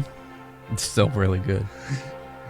And so he continues on this way until one of two things happen. Thing one, if any of the Cowled Wizards show up, he would just be like, well, and probably either cut the performance short or try to just be like slightly out of reach through levitate. Mm-hmm. Or he finishes the performance without incident. All right, let's get your first performance roll. Chat power. Whoop. Oh my god. One left. My die. Okay. Yeah, I'll take the 14 over the 4, thank you. Total is 32. You have 18 perform? Damn, I do. That's good. I do. I put a rank in at every level, and I have skill focus. Good. Yeah, it's skill focus. Oh. When you hit, what, 10? I think it goes to +6. Yup. Kitty. 2 more levels. Can't wait. 32. So you begin to not only put on a very stellar performance, but you're so, like, in tune with your own skill and practice and passion that you begin to weave magical visual effects into it, lights and sparkles and illusions and whatnot. And at first, there's like gasps from the passersby, but those gasps are also paired with people who don't want to look away. Like they're shocked, but they're like, I'm not going anywhere right now. You're mesmerized. They're like, this is different. and slowly the crowd begins to build and build.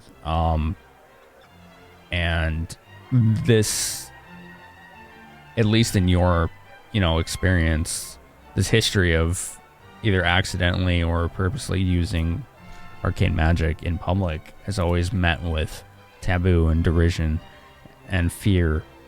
And at least initially it seemed like, uh-oh, here we go, when you started hearing the gasps and the crowds, but the crowd started gathering, not scattering. So now you're like, okay, I got him. So now you can roll perform again to do the second half of the performance with all the like levitation and like, dancing illusions and things. Chat power or no chat power? What do you think? You got one left. I believe in you. No chat power. Let's go. Okay. 36. Nice. See, I believed in you. It Jeez. That's our boy. What's So scary about 18 is right next to 2. So it's like right there. I saw it. I saw my doom in my vision. So you mid performance, you got this confidence, like, okay, no, I got this crowd. Like there's just times where you've been performing and like, okay, I got him. It's time to step it up. And you did. You stepped it up. You got illusions of a man and woman dancing astride you as you begin to float in the air. Like your feet are just kind of like, they go from like standing on solid ground to just kind of like this. And you're just kind of like floating and playing your lute, singing about going to the opera. And everybody's mesmerized. They are in this performance. They're like, whoa. The opera house has stepped up their game. I'm sad Zither's not there because she would gain mad respect points, but she's not seeing this. There's murmurs of like, wow, they're willing to flaunt the law to draw a crowd. This is so Athkatlan right here. Like, they're gonna pay the fines for this. Like, what is a phenomenon? The question is, who cares? They're with you, and the whole step of the way. You finish your performance, you do a flourish. What is it? I think you have like a finale thing or whatever it's called. I don't remember. Yeah, I have like purging finale. It's not anything like super useful. It just looks cool. You can just like see the magical energy sort of like resonating from the lute as it completes, and then you know what? Because it is purging finality, and technically it removes things like exhausted or paralyzed or shaken. Like I would even go far as to say like the crowd feels like a little bit more energized, a little pep in their step, kind of thing, right? Oh wow. Okay, so the flourish in the finale of the performance ends with some roaring applause, and just people are very appreciative of this act of shameless promotion of what happened for the opera. Like absolutely shameless. Like you effectively openly flaunted the law in order to promote commerce. Yeah. And they are all these people. This is the crowd. The one crowd in the city who this would absolutely resonate with, and bam. It's just like within 5 minutes you notice the line probably increases 30 to 50% in length. Excellent.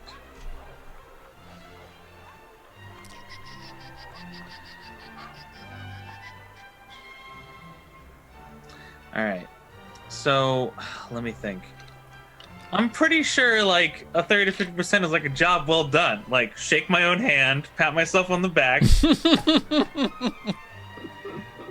And then like I guess start heading back and be like, I guess I'll see how everyone else is doing.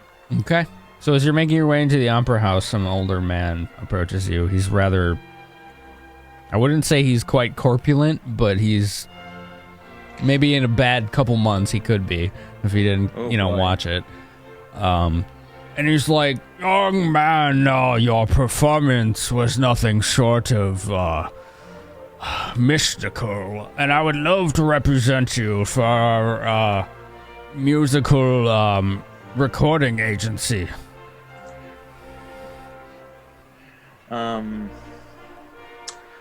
I'm very flattered. Why don't you give me your contact information so that I may approach you at a more appropriate time? Yes. Yeah. And he's like really flushed. Yes. You see, it's usually that we contact you. You don't contact us, and it's just the way things go, and business. And he's just like he's thrown off by you, like completely turning the tables immediately on this conversation. Like he didn't expect that answer at all. Very well, of course. My apologies if I stepped out of line then. And then I basically write down like the name of the copper cornet and just like fold it up on a piece of small parchment and be like, feel free to send a messenger to here asking for me whenever you feel you want to deal. The slumlord minstrel. He takes this parchment. He's like, yes, we will contact you. This could be the Cinderella story we needed. And he just kind of like waddles off, like, because he can't walk straight. Like the man is in absolutely abysmal shape. Like he can't even walk. Just shambles off. All right.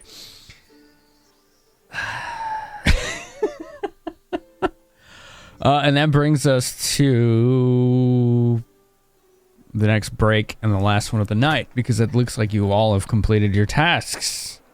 Like, nice job, group. That's...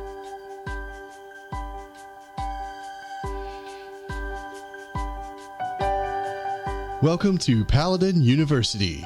We're Om's finest divinity school, with a sprawling campus spanning over 15 square miles and dormitories to suit every alignment and vow.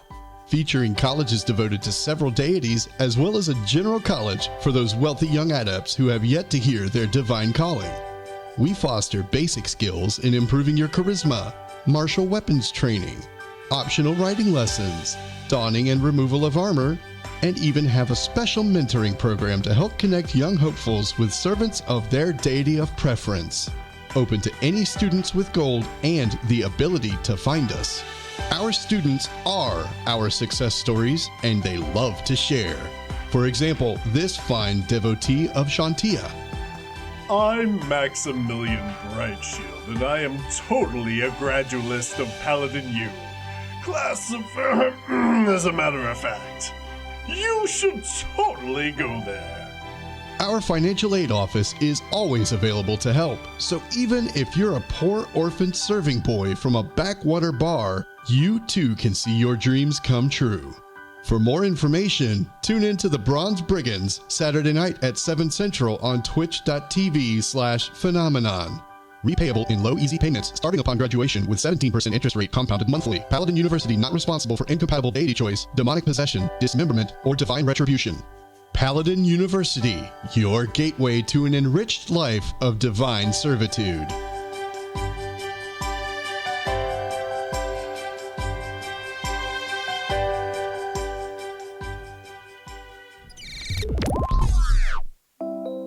Do you get thirsty? Happens to me too. Hi, I'm Thoringar, and there's nothing better than a nice refreshing drink to go along with watching your favorite streamer on Twitch TV, Finamenon. Introducing PT. 100% organic, made from only the finest, most natural ingredients. Warm and aromatic, and fully recyclable. Try PT today.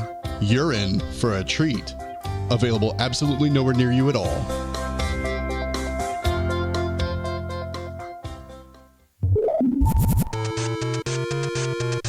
Hey, I'm Fawn. Stay tuned, Insomniac Game Theater's headed your way right now. So, Jack, you made your way back into the Opera House after meeting with what you think was an unhealthily, recklessly obese record executive. Right. Not that they're records, but you know what I'm saying. Brady wants to start a label. We're unsure what a label is, but... A producer, and not even a producer, just like someone to market. You know, just, you know, that kind of thing. A label. An agent? A label, yeah. An agent, an agent, a label, all of it. All of it. So anyway, how's your protein shake?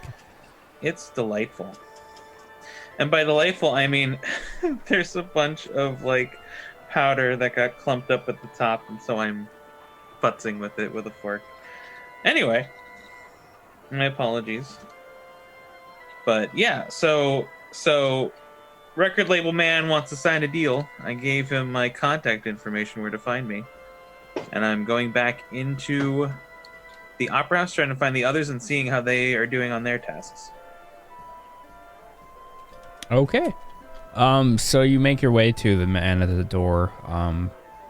He immediately recognizes you. He doesn't accost you at all. He doesn't question you. He just lets you in. Good. I keep walking like I belong there. And sure enough, that gets you more deference and less attention than you had received previously. Zither, what are you doing at this point? I'm going to tell Mirabelle that just focus on your performance for now, and I will think of something, I promise. And but for now, I have to make sure that I also have to check on my friends, and then I will kind of just bow and then like put my hand on her shoulder as I leave and be like, don't give up on love, and then I'll leave. Oh. Aww. Okay. My heart. And I will wait for everyone outside of the room where Almdor is, but I will not go in Okay. yet. So they do let you back on the balcony. They seem to just recognize you and give way. Because the usher was nowhere to be found. So you and Melody are allowed back up there. Ain and Wait, Wilson... there's no usher whatsoever? No, there's still the security at the base of the stairs, each stair. Hi, what's your name? And he just kind of looks at you. You're talking to the security, right? Sure. Okay. Like I said, there's just security at the base of the stairs. Okay. There's no usher. Okay, then then I don't care.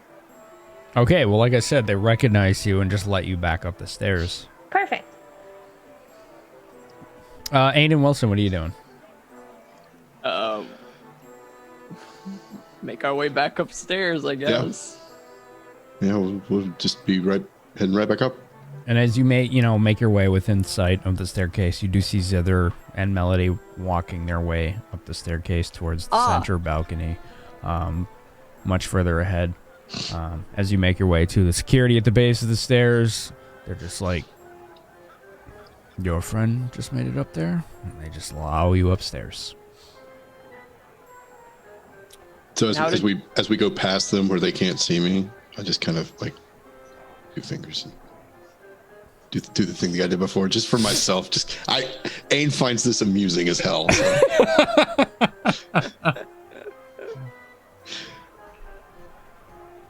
Good.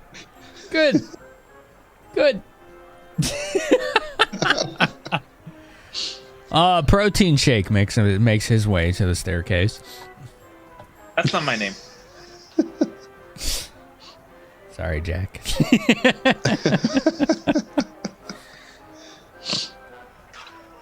And you find all of yourselves at the door to the center balcony, all together yet again. And how did your tasks go? It went all right. And you ladies? Oh, we found out what's wrong with Mirabelle, but I'm not sure how we're gonna. She wants to leave for love reasons. Love, that's what got her distracted, but we can't tell Elmdor. And why not? Because if you find out who it is, then maybe he's gonna fire the guy, and then she'll leave for real. And, well, I don't know. She can't leave the contract, but she loves this guy, and it's a complicated situation, you see. What contract? Well, the contract that makes her perform here. She's bided under contract. Yes. It's Athkatlan. Everybody has a professional contract, even us. She said she still has at least 3 years. Interesting. But her distraction is that she can't put her heart in the show when her heart is with someone else right now. And who is she in love with? Someone that works in the theater. And what's the problem? Oh, wow. Melody seems really interested in this story now. Well, why did I say that? She was there. That was a dumb statement. I'm just trying to play along, and I'm just like, wait a minute. I was playing Jack along. Is suddenly very interested in this Wow, story. that's a thing that I already heard. That's amazing. Oh, boy. The problem is that he's not quite of the same social rank, so she can't be seen with him. Oh, these social strata and oh god. It's nothing but trouble, I tell you, these people. This is why I stick to business. I don't have to deal with this nonsense. All right. Let's all take a moment. Now, I know that we're all a little high-strung after having to be here for extended periods of time. Melody kind of steps away and kind of starts silently, or not silently, but softly playing her flute. However, I'm sure that we can come to some sort of arrangement with Elmdor that allows them to hopefully continue their relationship. You have the same idea I have. I have a pretty good idea of where we're going, yeah. But what if he doesn't like the idea? Sorry. Go ahead. Okay. You are aware of Maribel's popularity, yes? Extreme popularity, yes. Kinda, yeah. We can use that as leverage, don't you think? Well, the thing is, she's kind of scared of Elmdor, and I feel like if we tell him and he gets the guy fired or killed, it would make things worse. We won't reveal any information that puts anyone at risk just yet. Okay. There are different ways to handle it. We could, in fact, I mean, you said this guy is a lower social standing. Correct. Jack, intelligence rolls. Keep talking, but I want those numbers. There may be a way to fix that. Perhaps we have some friends who could make him a part of their family or hire him in a prestigious position or something that would help. I don't know. There's ways to handle it, though. Yes, I'm sort of thinking along the same lines as you are. 16 for me. 10. Jack, you're remembering that tingle at the front of your forehead when Elmdor was staring you down.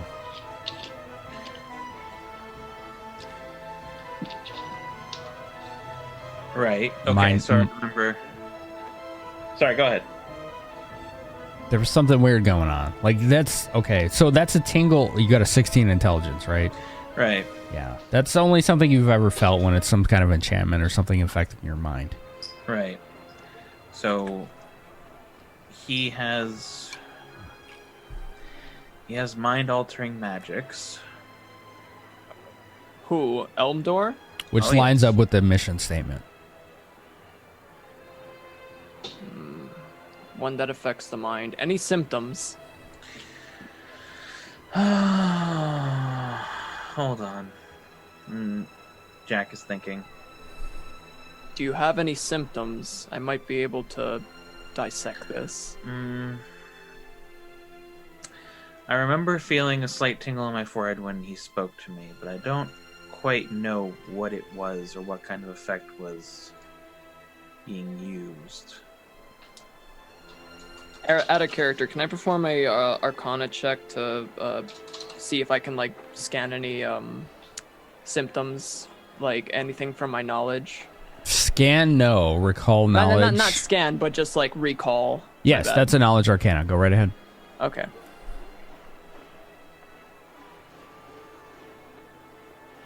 I'd cast Natural 20, 33. Damn. Okay, so you actually know that certain types of magical effects, or even psionics, which is way more obscure and rare, can create the sensation at the front of your brain when you successfully, and not even willfully, but unconsciously resisted outside influences. It feels like a tingle at the front of your skull. Only resisted, right? Only resisted, correct. Okay. If you didn't resist, you wouldn't have noticed it. Based on my knowledge, he seems to have some type of psychonic, you said? Psionic or psionic. Magical enchantment. Seem to have some type of psionic type of magic. If you stop or resist this type of magic, you would feel the sensation on your head. Oh, really? Basically, it would mean he would trying to get into your mind. Somehow. I felt that too.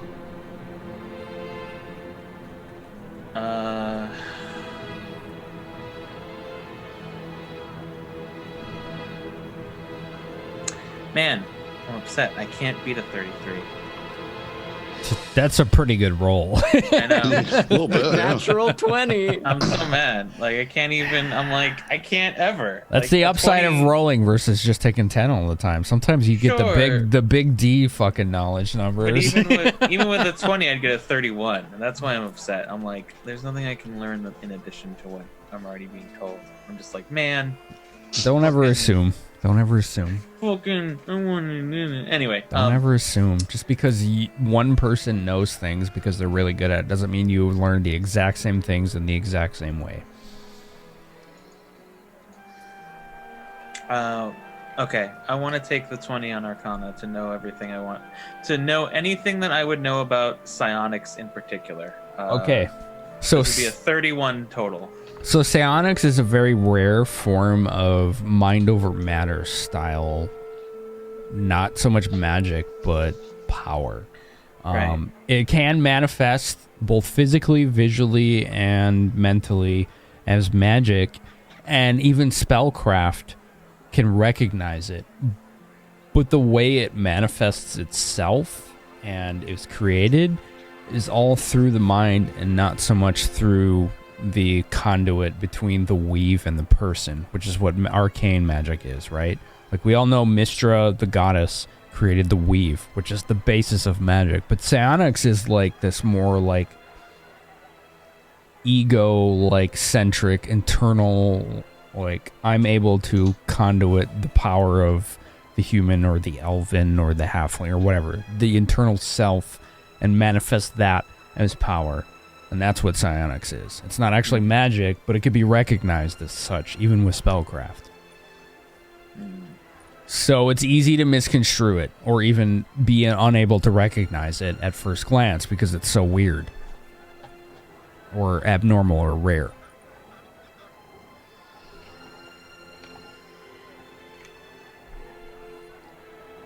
I think we should be careful, even when we go and report our tasks. What did you guys find out? Well, let's just say there may have been an accord. Oh? Isn't that Yeah. right, Ain? I think we have to present an option to Elmdor, but I think he may be agreeable. I don't know. He kind of intimidates me a little bit. I'll leave that to you guys. All right. But I agree about being careful.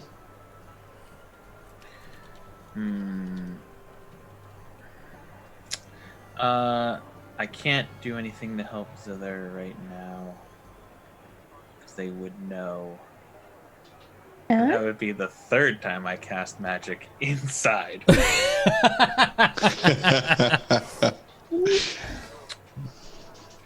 Okay. I have a better approach. If we want to influence this so-called lover.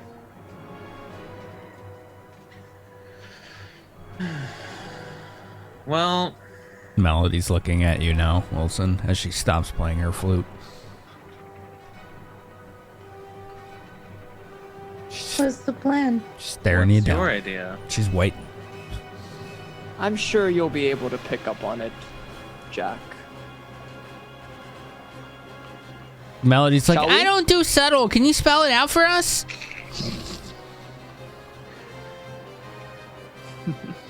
And I just chuckle. Shall we? Okay. She's just like holding her flute. She's like, Zither, I don't know what's going on. I'm really confused. Me too. It's okay. Okay. That's usually how we roll. Yeah, I noticed. Yeah, it's kind of a thing, isn't it? Well, there's a lot of options, and I'm not sure I like any of them. But we'll figure it out. Wait, before we go in. Wait. So, you said there was mistakes in the taxes? Wait, did you say that? I think you said that. So there was... he claims. So, okay. Okay. So the thing that the guy claims that there's mistake in the taxes, The lady claims that Elmdor won't let her live his. Maybe Elmdor isn't that much of a good guy as we thought. Why would the Bronze Brigands want him? Because even men who aren't very virtuous hold some type of influence that we would like to obtain. Wouldn't you say? I never thought about it that way. I would say we still haven't determined their virtue or perhaps their aim. As far as I could see, if he is who he appears to be, aside from the psionics, he is an Athkatlan merchant, and a very good one. He is here to make money. I see. All right. As long as we can come to a conclusion that doesn't impede on his bottom line, I think he would be amicable. All right. And I'm not concerned if he's not a good man as long as he's not an evil one. He can still be of use to us. That's true too. That's fair. All right, we'll all roll with that then. Sorry, I just had to double check. It's okay. I understand your misgivings. All right, let's get in there. Writes in the notes, Zither is a romantic. Underline. Zayda doesn't understand romance. Oh, she, okay, no, I have an idea for later. Oh, no.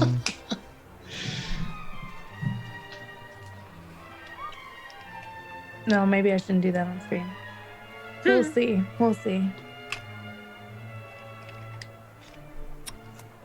So you walk in to the private balcony. Elmdor is already standing and facing the door. Will saves all four of you, please. Okay. You're so good at this. I'm so good at these. Just to double check, it's not an enchantment effect. Wisdom, right? Will save. Will will. save. Okay. It should be on your sheet. It says will. And it's not 26. It's not an enchantment effect, right? 22. It is not an enchantment effect, Jack. I know Joke. it's. I that's all I can tell you, brother. I don't.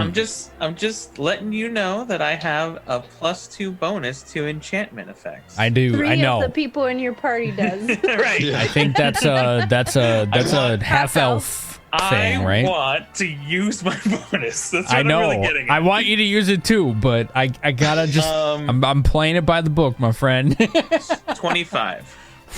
That's really good. 18. 25, 18 from Ain. Zither, you said 26. 26. Damn.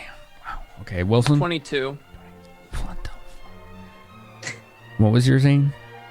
18. Okay.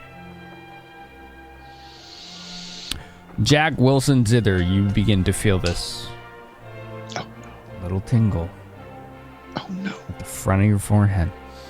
I like shoot a glance at Elmdor. And he gives you like a narrow-eyed, almost like dirty look back, like.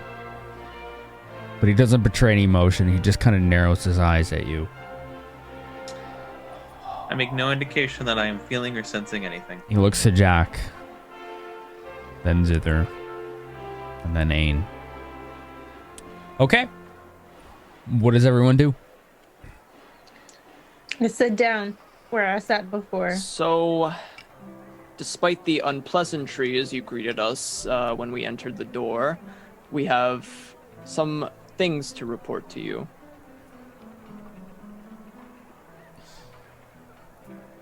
So he puts one hand on an armrest and sips at a very slender glass of wine, red wine, and just looks at you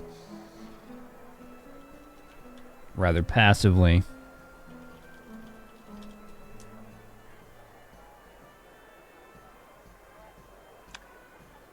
The taxpayer, he doesn't exactly have proof on him at the moment, but he claims he can mess around with the paperwork. Ah, so that's it. A bureaucrat. Go on. He also says he can postpone initial talks with the council or his government. Should you pay him, he demands a sum of 400. Was it 400, Ain? My suggestion to him was that he take the next month and make the paper disappear and take $200 gold, for himself. But I wasn't very clear if he actually accepted that. But either way, it would be at a reduced amount, 400 at the worst. All right, Ain. And the problem goes away. All the words you spit out there, emotions, surface thoughts.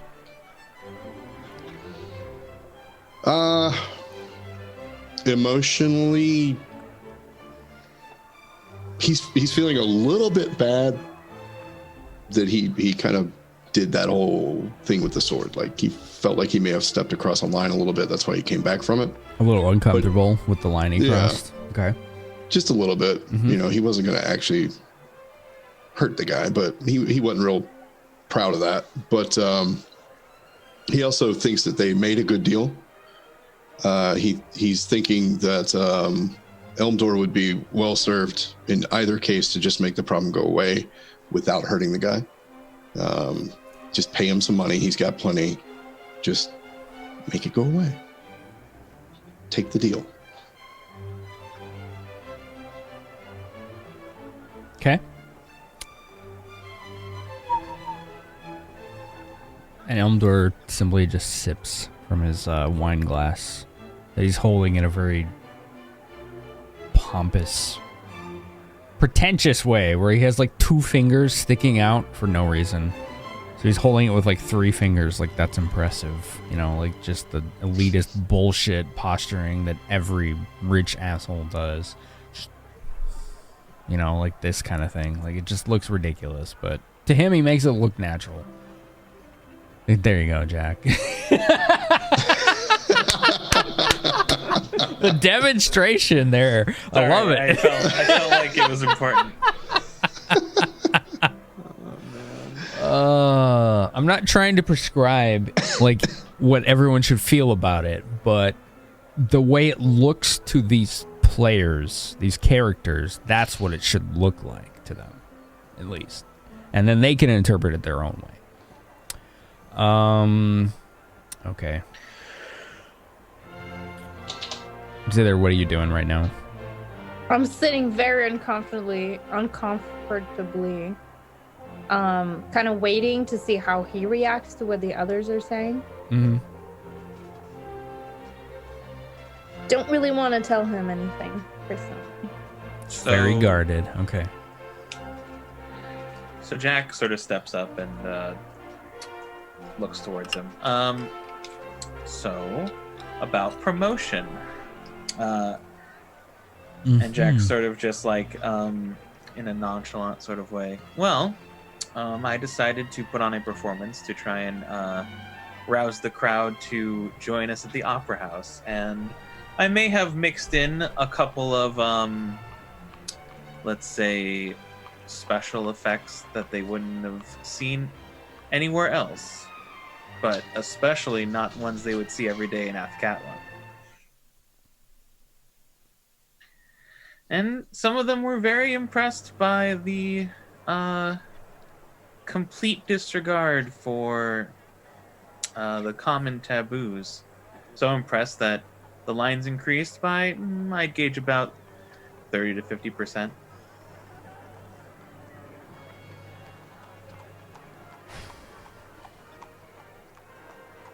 They did, didn't they? Indeed.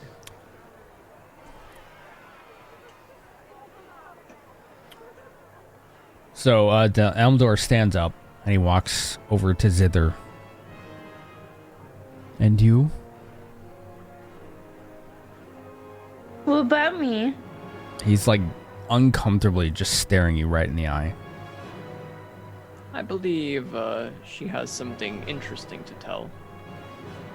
I'm just gonna look at it like. He glances over at you. Okay, make a will save, Wilson. Can I like understand what he's doing and then just like look away, or too late? I mean, because I know what he's doing. You can no, you have to roll it. All right. You have to roll it. I'm sorry. 5. I'm gonna. All right, now I need to ask you out of character, and you have to answer honestly. Surface thoughts of Wilson. I was basically waiting. I wanted Zither to tell Like the first thing that comes to mind of Wilson, right here. Yeah. Surface thoughts. So I'm waiting for Zither to like tell Elmdor that there is a certain someone, like a special someone that I don't know his name, so just a special someone that Nobody knows but me and Melody. That's true. She didn't say. Maribel is interested in. I'm waiting for that to be brought up from Zither, and then I'm going to convince him to maybe potentially promote this person to a little bit of a higher standard. Okay. Zither. So He turns when back to you okay. and he crouches. Now he's like eye level with you, and he's just waiting, staring at you, and it's uncomfortable. Like it's very probing.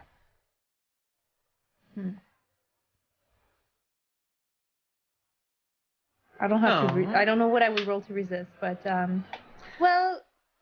I didn't say you had to do anything. Okay. Just role play. So. The thing is, it's not something that I'm super versed in, and it's not something I personally super understand. But she's in love. That's all she's gonna say. So that's what's bothering her, is she can't be with the person that she loves. He looks. Okay, Is that what Zither was gonna say? Like, wow, I'm okay. He's really surprised. He's like, I'm shocked that you told the truth. Well, why would I not say the truth? Because you didn't want to. Well, that doesn't mean that's not because I don't want to that I'm not gonna. Like, she's offended. How dare you, sir? I told you all the time. Not when I don't feel like it. Oh. He's like, you are a very unusual group. So we've been told. We get that a lot. But we get things done. That's really our claim to fame. So you can't really say to her directly, because it was hard for her to say. But it's nothing bad or anything or negative or anything. She's just sad, And I've never been in love, but I feel like it would hurt, and she doesn't want to not be here, so it's a really big dilemma. He does that while you're talking. Okay. Like a very, just like, when you said it would hurt. He didn't interrupt you, but that's how he reacted. So yeah. So it's nothing like she's not plotting anything, she's not wanting to leave or anything, she's just sad. That's the information I have.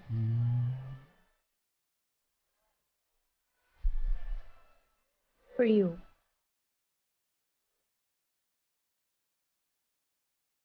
Might I make a suggestion? He walks over to you, Wilson. He's like, please. I propose to make this certain someone a little bit of a higher esteemed status, perhaps. Certainly a man of your stature could potentially promote him to a point where he is just invisible to the public eye, neither below nor above. He's just there, nobody bats an eye. Maribel's happy, everybody goes on their way. And you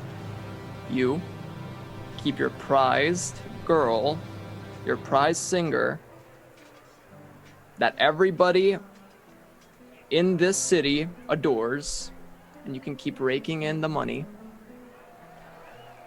And she be happy with the person that she cares about. And she will be more committed to her work.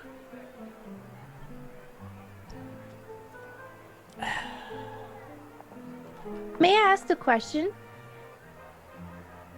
And for the first time this entire day, he looks caught off guard. Yes. Have you ever been in love? And you roll sense motive.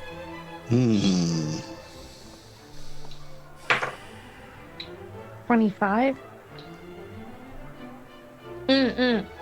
Math, 24. I would like to have a 36. Oh, you rolled a 2. Yeah. Did you? I mean, you they're rolled there. a 36? Did you really? Oh, yeah.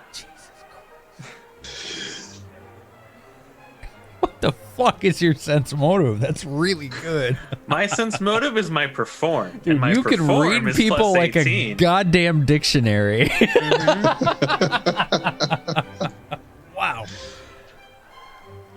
Guess what my bluff is? Zither, you caught him in a moment of weakness, but you're not sure why. You think it might be the question you asked, but you don't know what about it. Or maybe you do, but it was just the briefest betrayal of emotion. Jack, you have seen this look before on someone, and it is the look of a broken heart that has been around for years. Years and years. Like this look of an unrequited love or something way deeper and very old. Very old. Almdor is an elf. Okay, maybe not her. And it feels like this... Whatever this is, you feel like it wasn't so much in love, but kind of the emotion of the word itself. So it almost seems like what... I mean, you said 36? Yeah. It's not romantic. It almost feels like it's a different kind. And it just escaped him so long ago that it's like this stab. Like this hint of emotion of it. It's like a stab every time someone talks about it.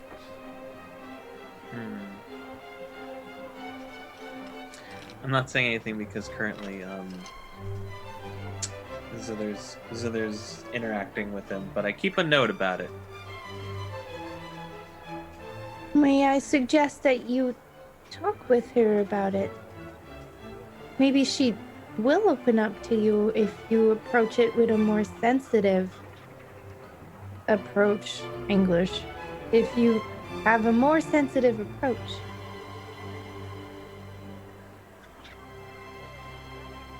And then she might even tell you who it is. She will tell me nothing. As it should be. Well, why? Because everyone that works here, as you and many of the others around here have seen, know not to do so.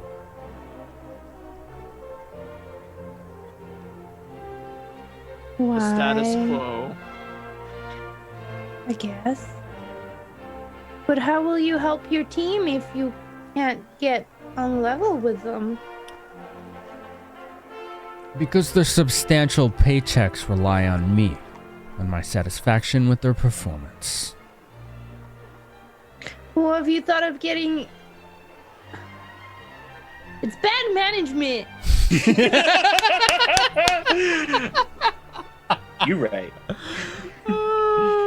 Zither bringing out the retail experience there. Right? I was about to say, go read a management book, you fucking scrub. If you 101. didn't know, Andy like ran fucking retail for like 7 years I or had the something. top store in Canada for the company I worked for in 9 years. Anyways, I feel like maybe,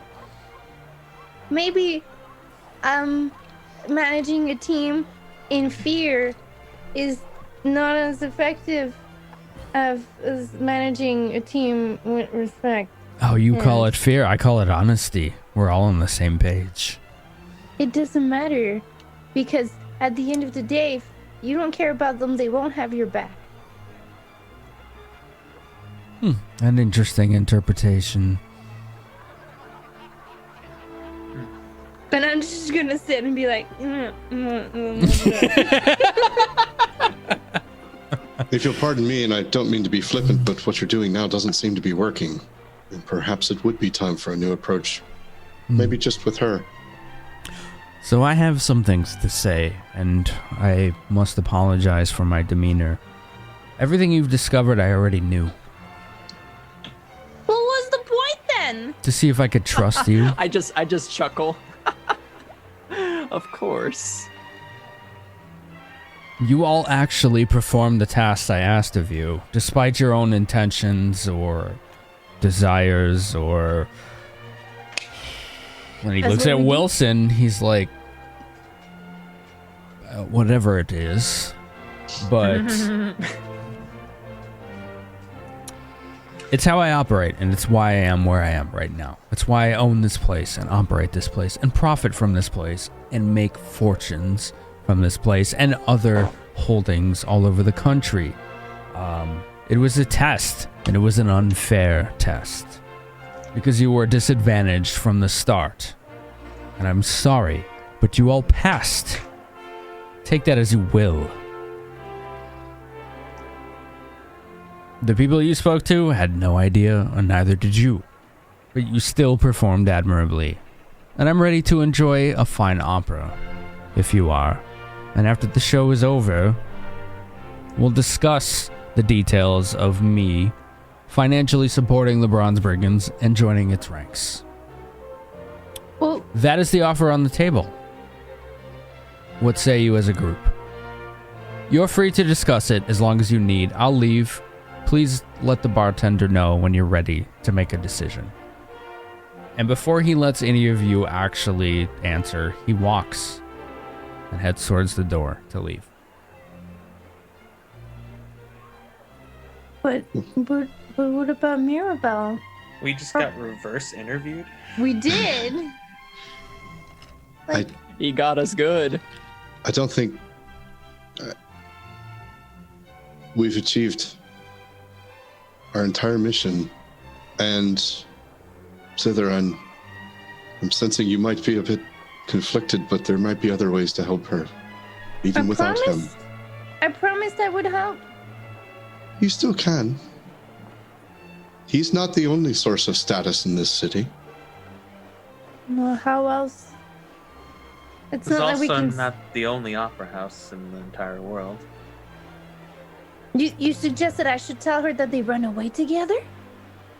I wouldn't suggest anything like that. Well, what do The we last do? thing we need is to piss off Elmdor.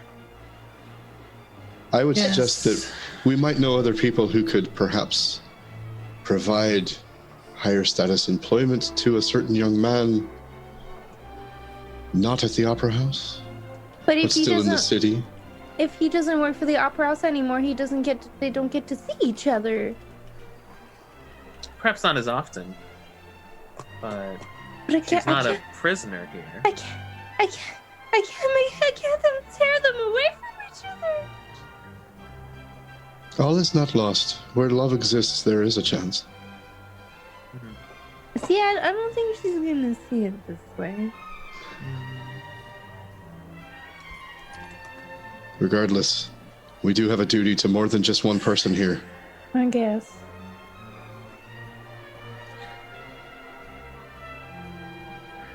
And we still don't know what his plans are. He says that he knows everything that we've already said, but But he's done nothing about it. Why would he do nothing?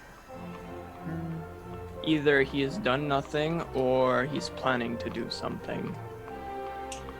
He just wanted to test our mettle, meaning he probably already knew that we entered the city to begin with. Or he's planning to do nothing and is only here to see if we came to the same conclusions that he had. But ultimately, as long as it doesn't affect his bottom line, he won't do anything. I don't see any way we can refuse him at this point. I say yes. Enjoying the opera and then discussing things seems like a nice break. Well, I do want to see my first opera. It's true. So we're in agreement then? I guess. Of course. The two of you outrank us. So I suppose it's your final say, but... We're a team! I mean, to speak on behalf of the Brigands. Yes, I think that we are in accord. And we'll make our offer. We'll enjoy an opera, and then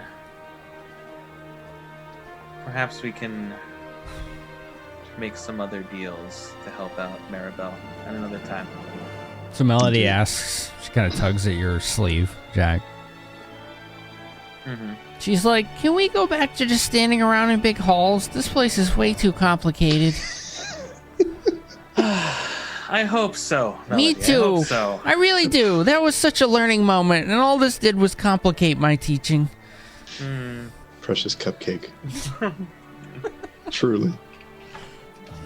Yes, this has been a complicated day for everyone. Attack on the mind, and I'm just like thinking to myself, like zoned out. So we signaled the barman. Yes, I suppose so. Wait. He's doing it! I knew it!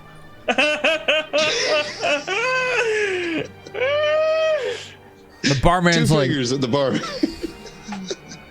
folds his arms, just like... and just kind of like childishly stomps to the door. It's like, I'll remember you. I don't think he wants you to stay. I don't think you'll be welcomed in the opera anymore. That's okay. It's not my scene. So the barman walks out the doors, shuts them. 5 seconds later, Elmdor walks in alone. So it's the group and Elmdor. No, before he looks at us, no demeanor, no unpleasantries. I don't know what you're talking about. Roll sense motive, Wilson. 25. It's a good roll. But you're convinced. He seems very charming and disarming, and he almost looked insulted by your accusation. And out of character, he also has a 21 in bluff. But in character, you were like, whoa, oh, damn, I really just insulted this guy. Sorry, just, it's very, very practiced at what he does, so them's the breaks, my friend. That was a good play, but... Enchantment casters. I shouldn't complain, that's who I am too. So I'm just like, yeah, alright, game recognizes game. As Solomon knows, with the emote he has in his channel, SLM Smart.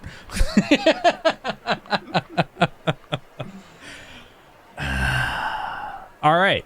He walks in and he addresses you all after looking to Wilson slightly disarmed and insulted and hurt. Jack steps forward before the group and is just like, on behalf of the Brigands, we have decided to accept your offer. Wonderful. And he extends his hand to shake your hand, specifically Jack, since you made the offer. Seal the agreement? Indeed, sealing the agreement. And Jack extends his hand out and grasps his. Double hand clasp. Now that business is done, how do you feel about a bit of pleasure? Music? I would not mind at all a reprieve from the events of the day. Nor would I. So he motions you all to sit at the seats as the opera begins to kick in and singing happens. Let us enjoy this. And I like just lean back. Lady Mirabelle is the first to take the stage. She begins to sing in Elven. So any of you that know Elven know the words. And any of you that don't know Elven still can at least appreciate the emotion coming from her. And her singing. And her putting everything she has into this performance. She sings with a zest for life, how lucky she is. And her fortunes. Her social standing. And her capability to donate to her lessers, to the peasantry, to the peons and the homeless and the orphans of the city and the country.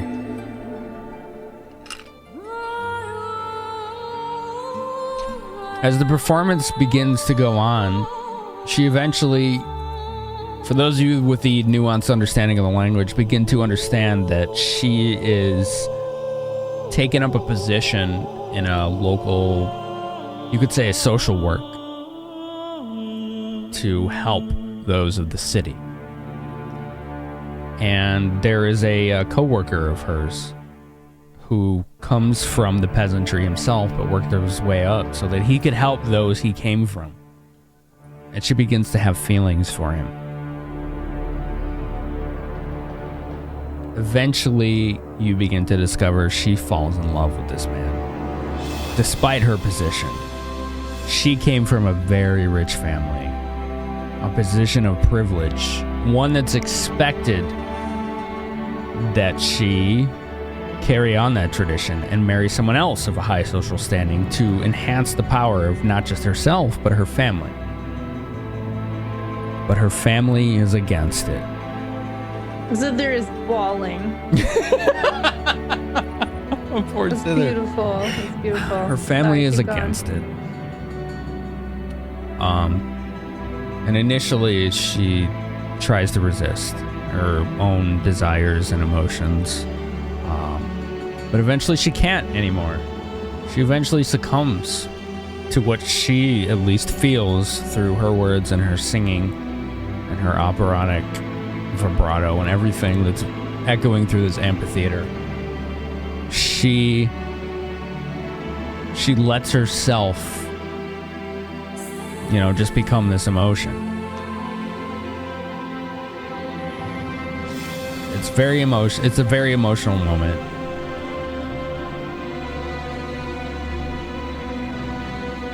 Sorry, she had to roll with advantage. So whatever a 30 perform does for a PC is what she got. She's on stage. I think that's an advantage roll, so.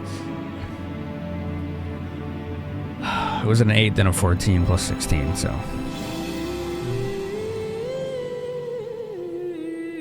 Post-intermission, we get to an intermission. You all kind of mingle. You get drinks from the bar if you decide to, or you contemplate the events of the opera. Post-intermission, it starts with her in a study, sitting at some record books and financial books. And she's scrolling in and kind of planning her future. And she looks conflicted and confused and troubled. Eventually, the story begins to shape that despite the emotions she's feeling and her ultimate desire to be with this man who is far below her standing, the discussions she's having with him on stage, through opera, through song, are contentious and combative. And they get adversarial because they come from such different walks of life.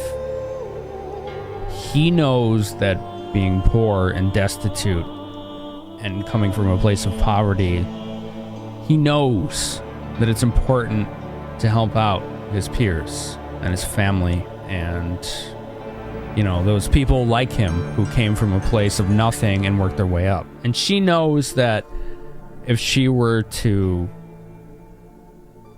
associate herself in such a binding manner that those that are, important to her. Sorry, that just stopped for some reason. Those that are important to her would suffer because of her choices. So she's weighing her own desires to be with this man and uplift him versus the desires of, or the standing of herself and her family. Eventually, this comes to a head. And Elmdar looks at you, Zither, and you, Ain, and Wilson, and Jack. He's like, this is the story that is always told in this iniquitous city, this glorious city. The same every time. Every time. They never learn, do they? But it still works for some of us, and for me it has worked. For my own purposes, but still. And behold. And you see on stage Mirabelle facing her love, and they're having the most heated argument of the show. The most heated argument. Who knows Elvin in this group? Does anyone not know Elvin? I can drink a potion, but I'm not going to prepare it. Okay, fair enough. So That's a convenient potion. So you'll understand the emotion. This is designed for anyone to understand the emotion. But for the language is that she is trying her hardest to convince this man that it could never work. They could never be together. And no matter what they do, it's going to hurt people. And he gets angry and upset. And he suggests eloping and throwing everything away. Everything that they stand for. Throw it all away. Throw family fortune away. Throw ties. Throw business deals. Throw it all away. And she tells him, finally, that she was given two choices from her family. Because of the controversy that her love has created through this interlude, this connection they've had. And she frames it in a way that it's like it's his fault. Like that's how it's portrayed. Like it's his fault. He's the poor man that tried to drag the rich person down. And he doesn't capitulate. And the opera ends in a crescendo with her singing her devotion to Joaquin and her family, and she eventually stabs the man in the heart to end his life, and uses the same knife to stab herself. And the opera ends, and Elmdor stands up at the end, like applauding jubilantly, very exuberantly, like he was waiting for this moment, and the crowd is going wild. Like they are reveling in this horrible tale. This terrible tale where a woman ended not only her lover's life, but herself to save her family. And everyone in the crowd loves it. This is the message they all came to see. I clap. Yeah, Jack stands and applauds too. I don't. I stay and sit. I'm standing As and do I. clapping. I do not stand.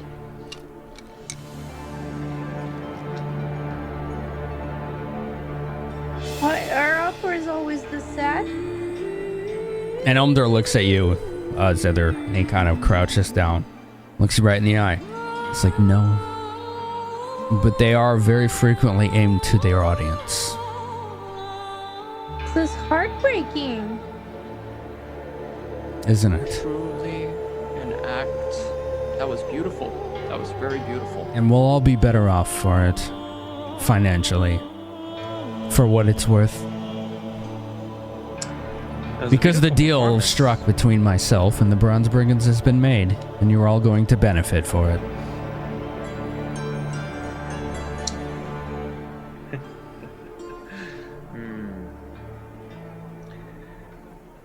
Jack says it was a beautiful performance by both Maribel and you, but mostly Maribel. I simply have the coins.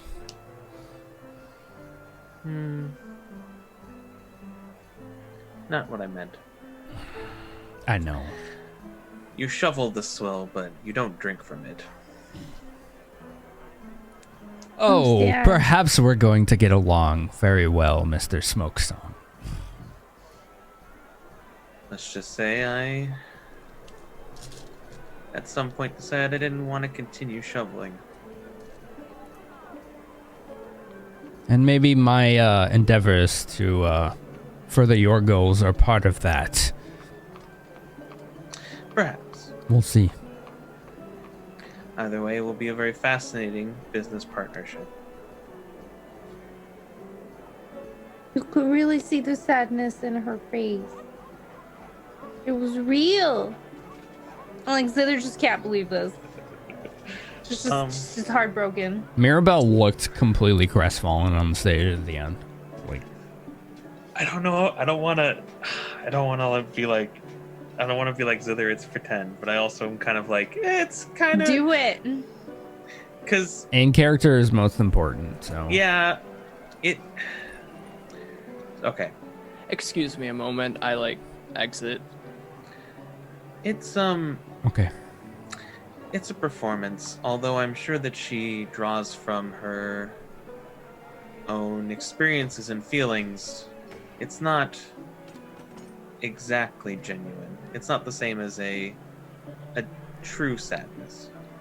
Well, performance or not, she had the same heartbroken face as I saw in the dressing room. Then she is, as I had said, a very beautiful performer. Because she could draw not just her experience and emotion, but the truth from those things in her So sad. Pout. I can't undo the pout.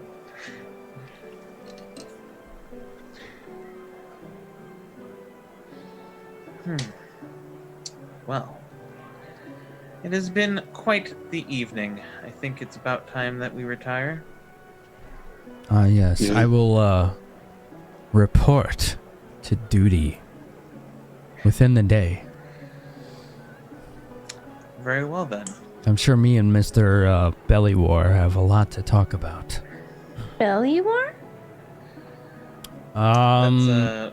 That's Brahms' full name. Yeah. Oh, Yeah.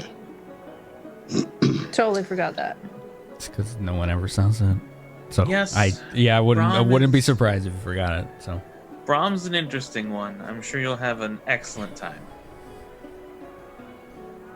Wilson, what are you doing? You stepped I'm out. outside. I stepped out. Okay. I'm glad we came to an arrangement.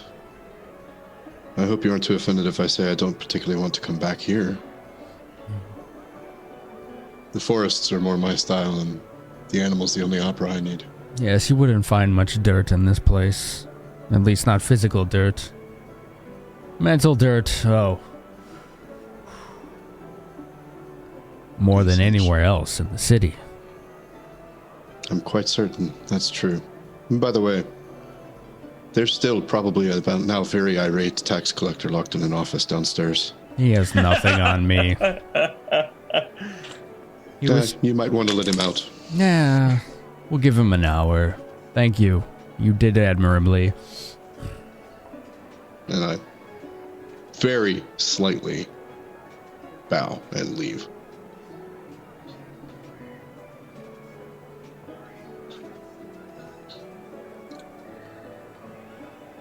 Well, Jack stands up and starts heading towards the door.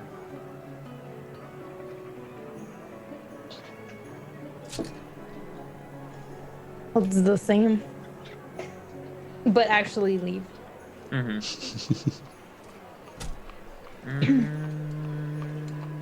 Yeah, okay. Leaving. Leaving for real. Leaving for real. No final remarks, no mic drop this time. Fair enough. Thought about it. So, as you all are making your way through the throngs of the crowd, the general crowd itself seems very happy and excited, and they're all discussing the show. You know, a lot of them, this was the first time seeing it. And then there's a few of the quote-unquote, like, firsts. You know, the people that want to be the first to be there because then they can tell everyone about it. And they're the ones that are, oh, this is my third show or second or fourth. And they're just like, if you notice, you know, the second time's the best. And it's like they're being that person, you know? Like, so you're just hearing this. And the sad thing is that none of you are really hearing anyone talk about the actual emotion of what just happened on stage. They're all basically discussing like how this show itself was a beautiful representation of how things are in Athkatlan and how things should be and the status quo, and she gave up everything to protect her family and herself, and you know, like they see it as a very selfless and beautiful act. Most of the people in here, that's like basically what you're hearing.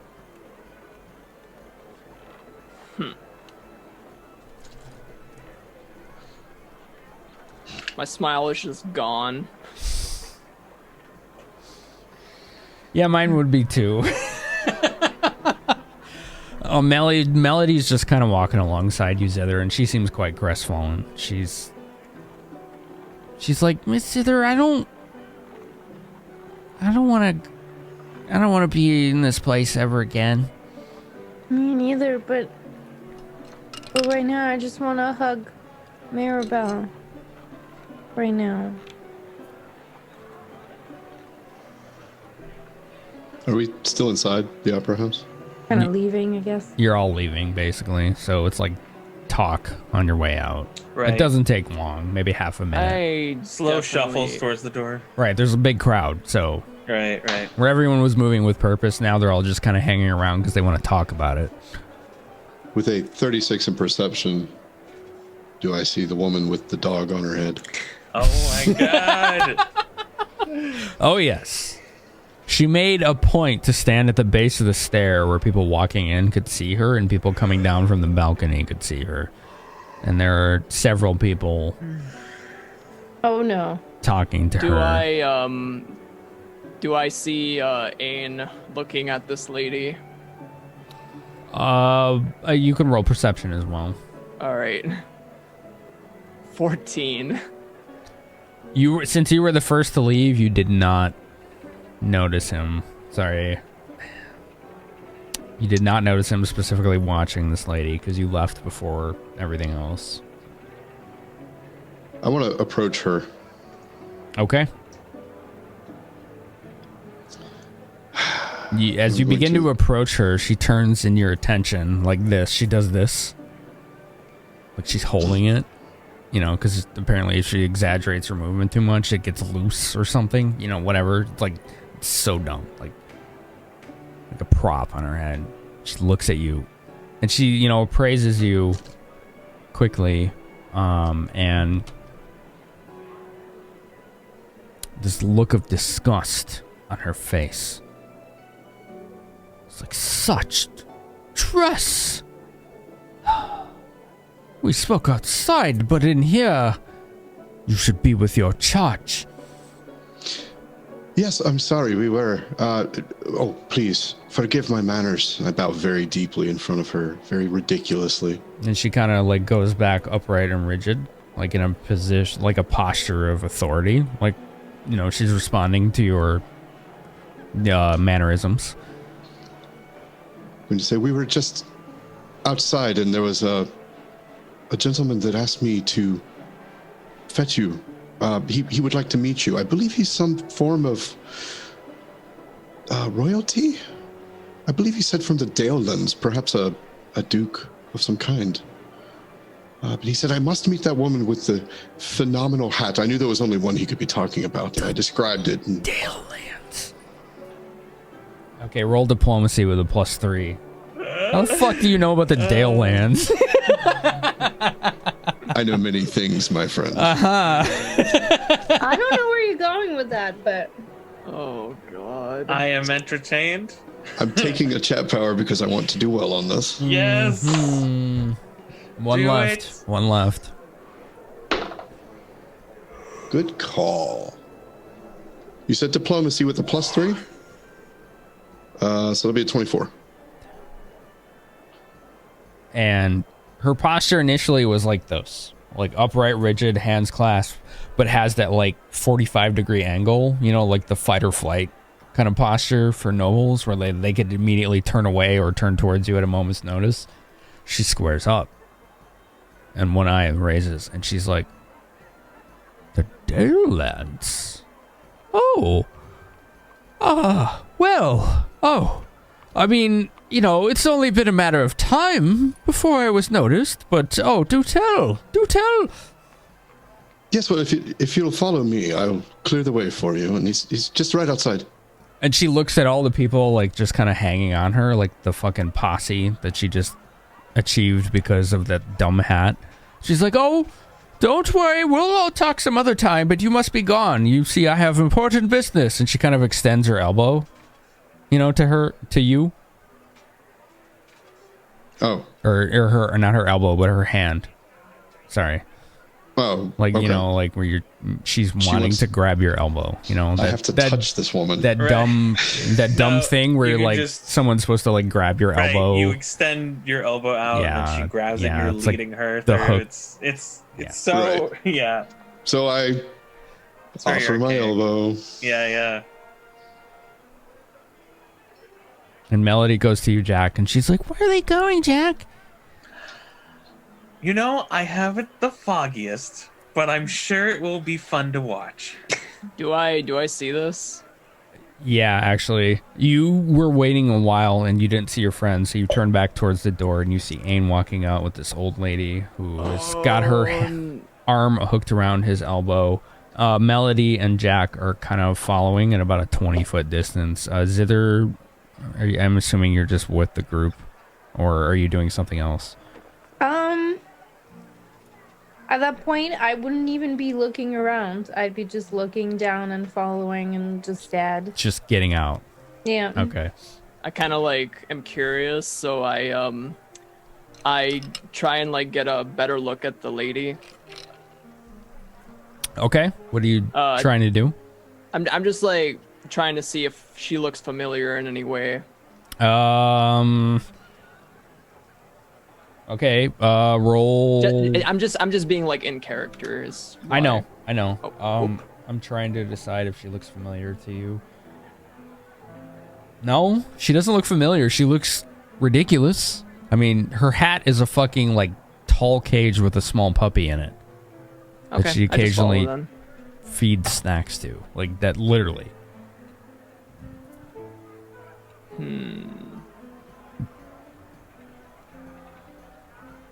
Yeah, I just follow them then. Ain, you can roll perception if you want. I will do so. Oh, that's a terrible roll. 24. All right, you at least catch that Wilson notices you as you're walking out the door and begins following. Okay. It's what distance, Solo? About like 15 feet. Okay, so you definitely make a little eye contact and you notice that he picks your trail and is about a few meters behind. All right.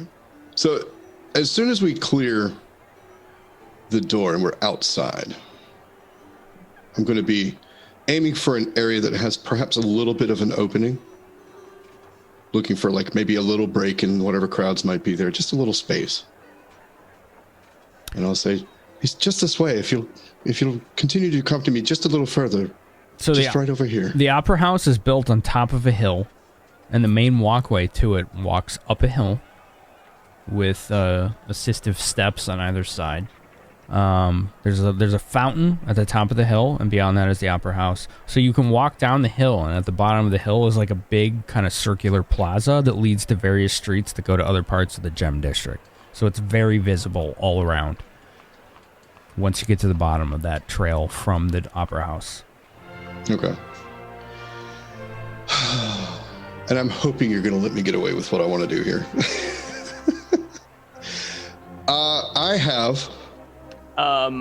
So do I see like him just like leading this lady into Hold on. Sorry. Let's let Thor finish. Yeah, just bear with me here.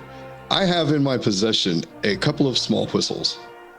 Whistles? Small what? Whistles. Whistles. Okay. Mm-hmm. One of them is a bird whistle. I use that with vision when I can't speak, if I need to carry further with the sound of it, or he can't hear my voice or something. I've used the whistle. This has been on my sheet forever, so it's in the book too. But so I'm going to, while we're walking, pull that whistle out of my pack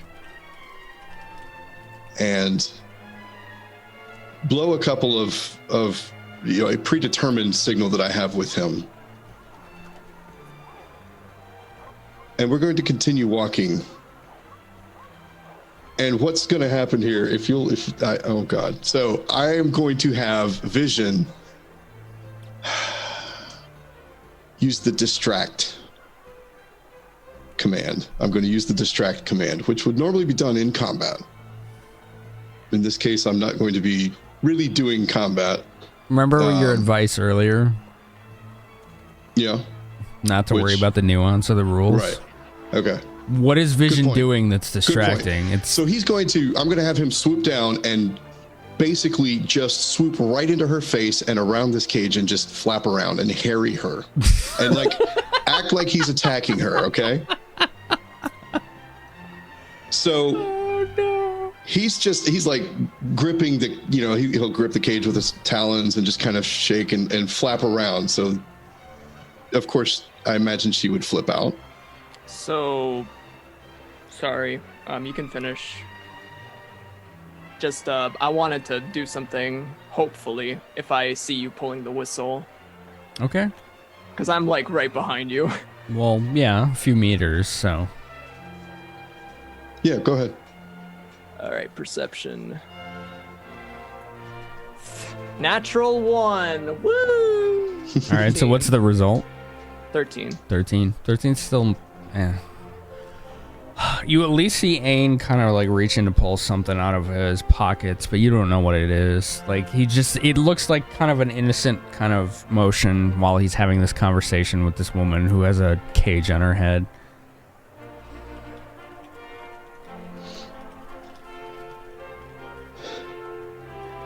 I just pick up the pace. Okay. So I've got Vision fluttering around her, just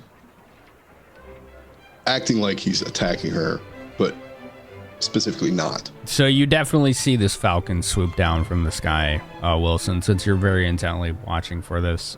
Zither and Jack, eventually you see it too. This falcon just kind of just buzzes right in this lady's face and just flap, flap, flap, flap, just like and squawking and just being an utter fucking nuisance right in her face. A little bit. Oh, that bird looks familiar. Oh, dear. Just a little bit of a chuckle. And she's just like, Oh God, save me, sir! I need to get to the Downlands intact. Oh no! What do I do? Oh, my lady, I am so. Get down. I'll protect you. And I pull my sword. and you hear like gasps from nearby passerbys. And I kind of give a vision in the language that I use with him, which is not common. It's what did I think it's Orin. Yeah. Give him the command to disengage. As I kind of swing my sword towards where he was, he's flying off, and I swing and I'm specifically aiming at the top of the cage on her head. Free the animals. Okay, roll bluff.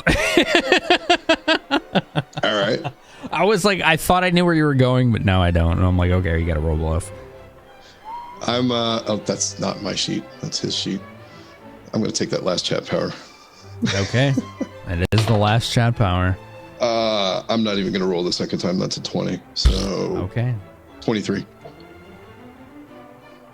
I'll roll it just for fun. Yeah, we'll take the 20. And you just swing your longsword, and it clangs right on that cage. Thing hat on her head. And there's like a strap kind of around her like chin and her ears. And it just kind of like slides back. And like the strap like kind of gets caught on her eyes and like hooked around her ears. And she can't see anymore. And she's like, oh God! Oh! Like she's just like kind of like flapping her arms around, like totally confused. Like just so exasperated and baffled and alarmed and freaking out, and there's a crowd staring at all of you. You with your sword drawn, this lady who's basically effectively blindfolded now. The dog, as the cage slides off the back of her head, kind of like slips down this way, and the dog falls out and just bolts. It just bolts in some direction down the street. And she's still flipping out, and you're standing there with your sword, and this bird flies away, and suddenly it's like, oh, that. Ain wins. Some of them are like, oh, he saved her, and others are like, oh, well, that guy has a sword, and he attacked that woman. And you have this crowd of confused people who don't know if you just saved a woman or tried to kill her. So I very quickly put my sword back in the sheath, and I make a big show of helping her just set her hat cage back upright and get her straight and standing up. And are you all right? Are you okay? Are you hurt? And she's like, oh, master, where did that hideous creature go? And she's like grasping onto your arms. Like she's clinging to you, like you're her lifeline right now. It came out of nowhere. And the murmurs, all of a sudden, the murmurs from the crowd begin to die down from the people who are accusatory of you, to be like, "Whoa, this is the weirdest day we've seen here in the Gem District in a long time." And just, like the suspicions die off as you two seem to be very familiar with each other at this point. And I'll say, I saw it go that way. I'm going to go make sure it doesn't cause any more trouble. You wait right here. I'll be back in just a moment. Oh, okay. Is that truthful or not? Oh, hell no. All right. No, we need another bluff.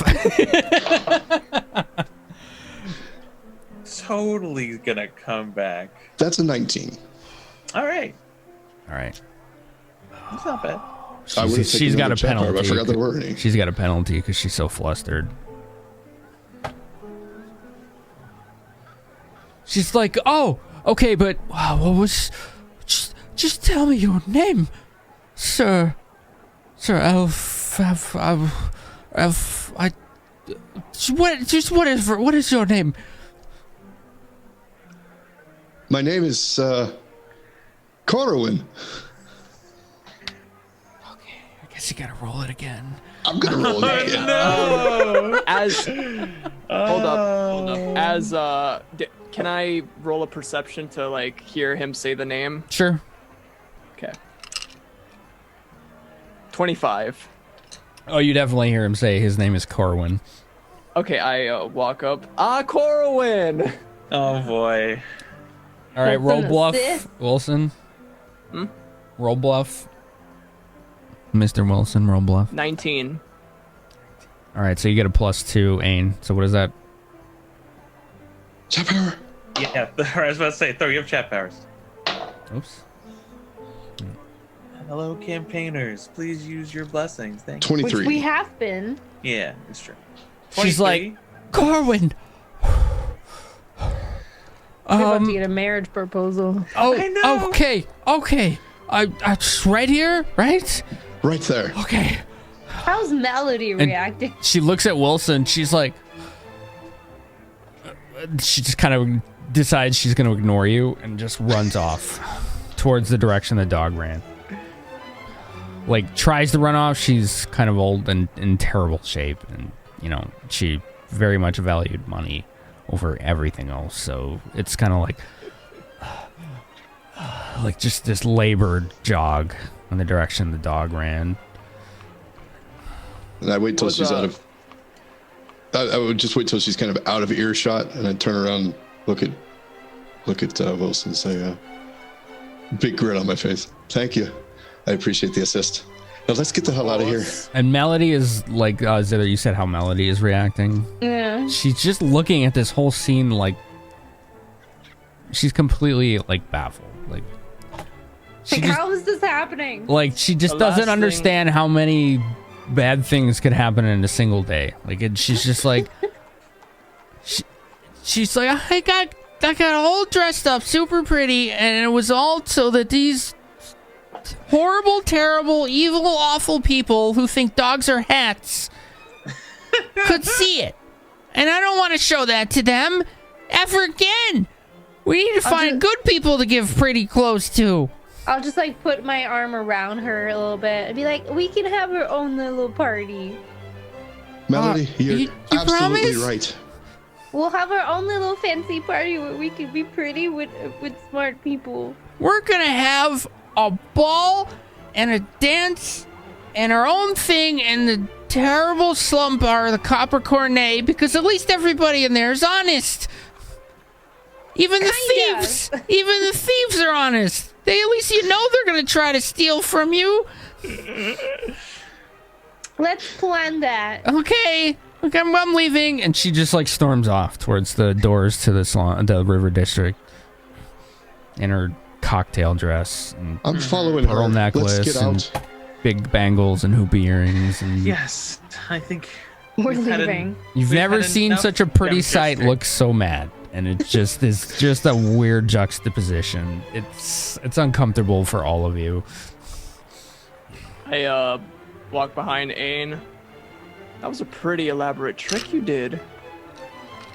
Yeah, well, I would have used magic, but I don't want to get fried. I was And I really wasn't going to worried leave that dog where it was.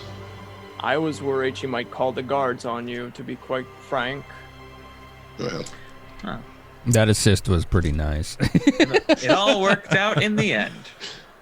it did, but there's no reason to hang around and give it a second try. And you just hear It's from the true. distance, like, these two guards that try to stop Melody from leaving. And they're like, oh, you have to pay the liability. She's like, get out of the way! And she, like, smacks one with her flute on its leg. And she's like, ah! And she just storms into the River District.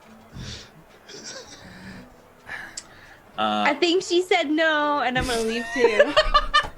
Right.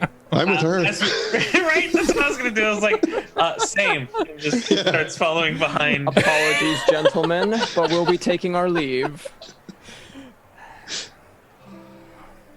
And that's where we're going to call it a night, everybody.